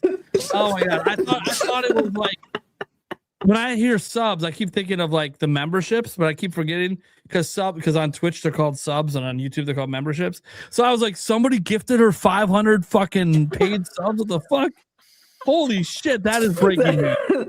Well, You actually heard 500 subscribers on YouTube. This is what happens with different platforms use different terms. It is. Figure I should know better. I'm a YouTuber, but we're on Twitch right now. Next time I'll say subscribers. There you go. That I would have known then. But that's what subs means. Context. Anyway. My biggest prediction for tomorrow State of Play is Last of Us reimagined, remastered, remake, redone yet again. Dude, I think Nate the Hate made a joke about that today in one of his replies. That by the way, he's not saying anything that's going to be in the show, but he's like, yeah, I wouldn't be surprised if we see Last of Us the remake of the remake of the remake. It'll be great. Like, Can't wait. I mean, it's going to happen someday. I just Jawa gifted Thundercrash 5 memberships. I'm sure he appreciates it. Wink the man. What about Pokemon All Stars as a physical release, like with red, blue, yellow, gold, silver, crystal, ruby, sapphire, emerald, fire red, leaf green? Feels like a pipe dream to have that many games in there, but maybe. Just give me crystal. I mean, it would sell just on the basis of it being games they haven't really re-released, but yeah. Yeah, I mean, it'd be expensive. I don't Game Freak, but they fucking charge $100 for that. I was just thinking that. I'm like, yeah, but it'll be 100. Yeah. 80. That many games. 80. You think they'll just stop at the Mario Kart World top level, go 80 for something like that? Like, it's Game Freak though. Here's the thing: if GTA 6, if it comes out after GTA 6 and that's 100, they might be like, well, look how many games you get. $100. You get your money. Anyways, but people, guys, I know a lot of people find Nintendo to be greedy, and that's fine. All these for-profit companies are. Pokemon hits a whole new level. I can't understand it. You go to buy a little plush that's like this big, but it's $40. What the fuck is going on? Yeah, that thing costs like 10 cents to make. But that's just the way it goes with Pokemon. When you're the biggest media brand in the world, that's what it is. Skiller Babcock super chatting just to say it's pronounced Skylar. Oh, your name, Skylar Babcock. I'm totally never gonna remember that. Skylar Babcock. I'm gonna forget next time. Fisherman Mike did a member chat saying, whenever the direct may be, we hope it's a memorable one we will never forget, unlike the time Prime forgot the ending of Ocarina of Time. Never gonna, every fucking time. Trey Dean, whatever. Yeah. Next time I'll just have maybe next time I'll have each person read it, so I don't have to read every fucking one. So I butcher everyone's username. Someone else can do it. If 3D Mario isn't even mentioned this year, I fear the Nintendo fanbase will start entering Half-Life 3 levels of manic, especially Nintendo Land. Yeah, Nintendo Land might not be having a good time if 3D Mario doesn't come this year. Well, I mean, if 3D Mario doesn't come out this year, it better be because something else really good comes out this year. Like I said, guys, if Ocarina of Time remake somehow is this year, and Luigi's Mansion 4, and Pokemon Gen 10, and let's just throw in shit, dude. What? Everything already announced. Honestly, I think that'd be fine. Yeah, that's already really good right there. But let's say that's not enough for you guys. Okay, well, something fucking nuts like Smash Bros. Oh yeah, it's over. That's almost better than a 3D Mario being announced when you combine all that together. But again, we'll see. We're hoping. Yeah. And this last one I said, just in case Stash came back, because they really were $20 to say Stash coming hot on the Ocarina of Time remake. You really wanted him to have a hot take on it, but you know he's not here, so I'll let him know this. I think he saw the super chat earlier. I'll let him know so maybe he could kick off the next show and just have like a super hot take on it. Like maybe he's gonna think it sucks, or maybe he thinks it's gonna be outsell Breath of the Wild or some shit. Those are very hot takes. Very hot takes. So hot that I don't think they exist. I don't think he has a take. Well, here's a hot take: Light Temple is going to be a whole new dungeon in the remake. Ooh, there we go. Feels like it should have been there to begin with. Yeah, let's see what happens. It felt like it should have been there. All right. Well, that's gonna do it. Obviously, guys, the show is down half its people. It is what it is. Go check out Thunderstash's channel. Go check out Gamebird's channel. Obviously, what he's dealing with. Check out the Podcast Clips channel. Oh my God, look at this! I'm the last remaining of the hosts. And then, we didn't lose any of our guests. You're the only two. So Andres Restart. What do you got going on? Where can they find you? Andres Restart. YouTube. I make videos about Nintendo almost every day. A lot of them speculative, but based sometimes on current ongoing rumors or news. Yeah. I feel pretty good about my predictions. I distinctly remember when did we talk? I don't remember. Did we talk about this on the phone? I don't know if I said it publicly, but I think I was like talking to you about how like, hey, remember how I made that video right before the September Direct about how there's probably going to be an expansion to Donkey Kong Bonanza that would be DK Isle, and then people were like, "Nah, bro, you're crazy. That doesn't make any sense." And then literally, that's exactly what they announced. It's funny. Yeah.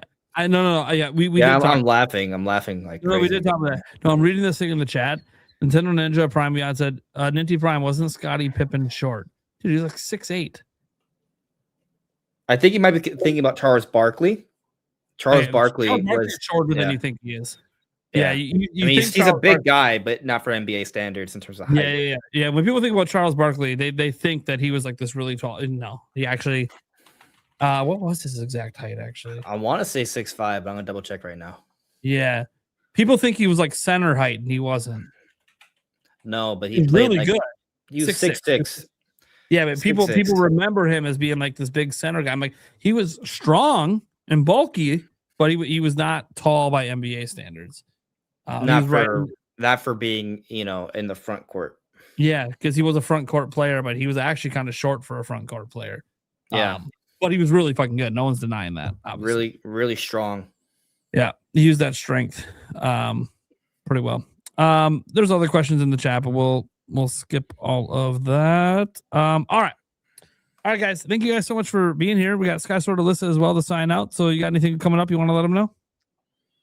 Yeah. So I stream games here on YouTube Tuesdays and Thursdays, but today actually marks 2 years of me streaming. So 2 years and 500 subscribers all in one day. So that's pretty awesome. Okay, let's go. You'll hit 1,000 before you know it. Yeah. So I have two different celebrations then. I have one for the 2 years on Friday night, probably around like 8 p.m. to 8 a.m. I'm doing a 12-hour live stream. I'm crazy, I know. But it's gonna be like mostly poll based. Like I'll have like a couple games and then the chat will decide like what we're gonna play next and just see how it goes. To celebrate the 500 subscribers though, I'll be doing an entire playthrough of Majora's Mask in one stream. I'm not gonna blitz through it, but I don't think I'm gonna get all the masks either. I also do have a Q&A post on my channel, like the community post tab. To also celebrate part of like the 2 years of streaming. So if anybody wants to leave any questions, you can ask whatever you want. I just ask, don't get too personal, but you can ask me anything else, like what's your favorite color, anything like that. Like that's not too extremely personal. personal. That's too personal. Yeah, you can't. Nobody can know. Nobody can know that. All right. That's what I do. You guys know what I do? News videos, rumor videos, all that stuff every day, and then we usually have our Q&A stream, usually 4 or 5 times a week. And then we have the podcast, and then I take Saturdays off. So if you're looking for content on Saturdays, I usually don't put anything up on Saturdays now. Used to do 7 days a week with videos, but mental health reasons, I needed to actually give myself an actual day to be a dad, do what I need to do, actually spend time with my fiance. So because Gotta put in a lot of work to support the family, but gotta also make sure I give myself time for other things. That said, you guys can check me out here. You can check me out on X as well. Those are the two places I'm most active. I do have technically a TikTok that hit 500 subscribers. So we are probably going to eventually be streaming the podcast over there as well, because apparently podcasts do really well on TikTok. I'm just still trying to sort that out with the program we use in StreamYard, because they don't have TikTok integration, but you can manually integrate it. So I'm still sorting that out because I'm really new to TikTok live streaming. And then, yeah, we have our Clips channel. You guys should go check out the podcast Clips channel. Eric manages that channel. He does all the edits, all the clips. He makes all the thumbnails. Yes, I know he needs to get better at making thumbnails. He's trying. He's back to the very beginning, like I was at one point. The Andres Restart was there, but the thumbnails were kind of shit when we don't know what we're doing. You get better over time. So, I'm encouraging. He's using the thumbnail, the template from this show now, so it does help him a little bit, but he's getting better. He's working on it. And then you can check out the podcast anywhere podcasts are heard. Audio version always goes up now the next day after the live version on YouTube. If you are listening to the audio version and you want to somehow get it sooner, or you want to see things we talk about in the audio version that clearly have a visual reference in the video version, go check it out. You can check out the video version, literally the full thing. If you like it in short form, like if you like it in like a vertical format, the Clips channel will have the full episode over there. Or if you like it in the horizontal format, you can check out the Nintendo Prime, Thunderstash, or Gamebird. For this particular episode, you can also check out Andres Restart. Some of our guests will sometimes stream it as well. But yeah, you could basically just type in the episode name from the audio version. Just literally type that into Google, and you'll see all the different options for how you can watch it. We're not one of those shows where we funnel everyone to one stream, because we believe in this being a community thing. So we don't really care about trying to funnel everything to one person. We want everyone to benefit as much as they can. It was really awesome to see Andres Restart streaming tonight and making a little bit of money off of it. That's what we want to see. We want to see our guests get supported. So thank you guys. Scott sort of listen. If you ever want to stream it sometime, go for it. Have fun. Your audience will get all your in jokes, I'm sure. And who knows? Also, you might find out that the audience thinks I'm an asshole. It happens. I don't know. You guys are awesome. Thank you so much for tuning in. We'll catch you. Well, I say we. I'm the only one that is going to be here next week. I'll catch you same time next week. It feels so weird to have none of my co-hosts. This is the first time this has ever happened. You're amongst friends. I am amongst friends, though. Bye, everyone.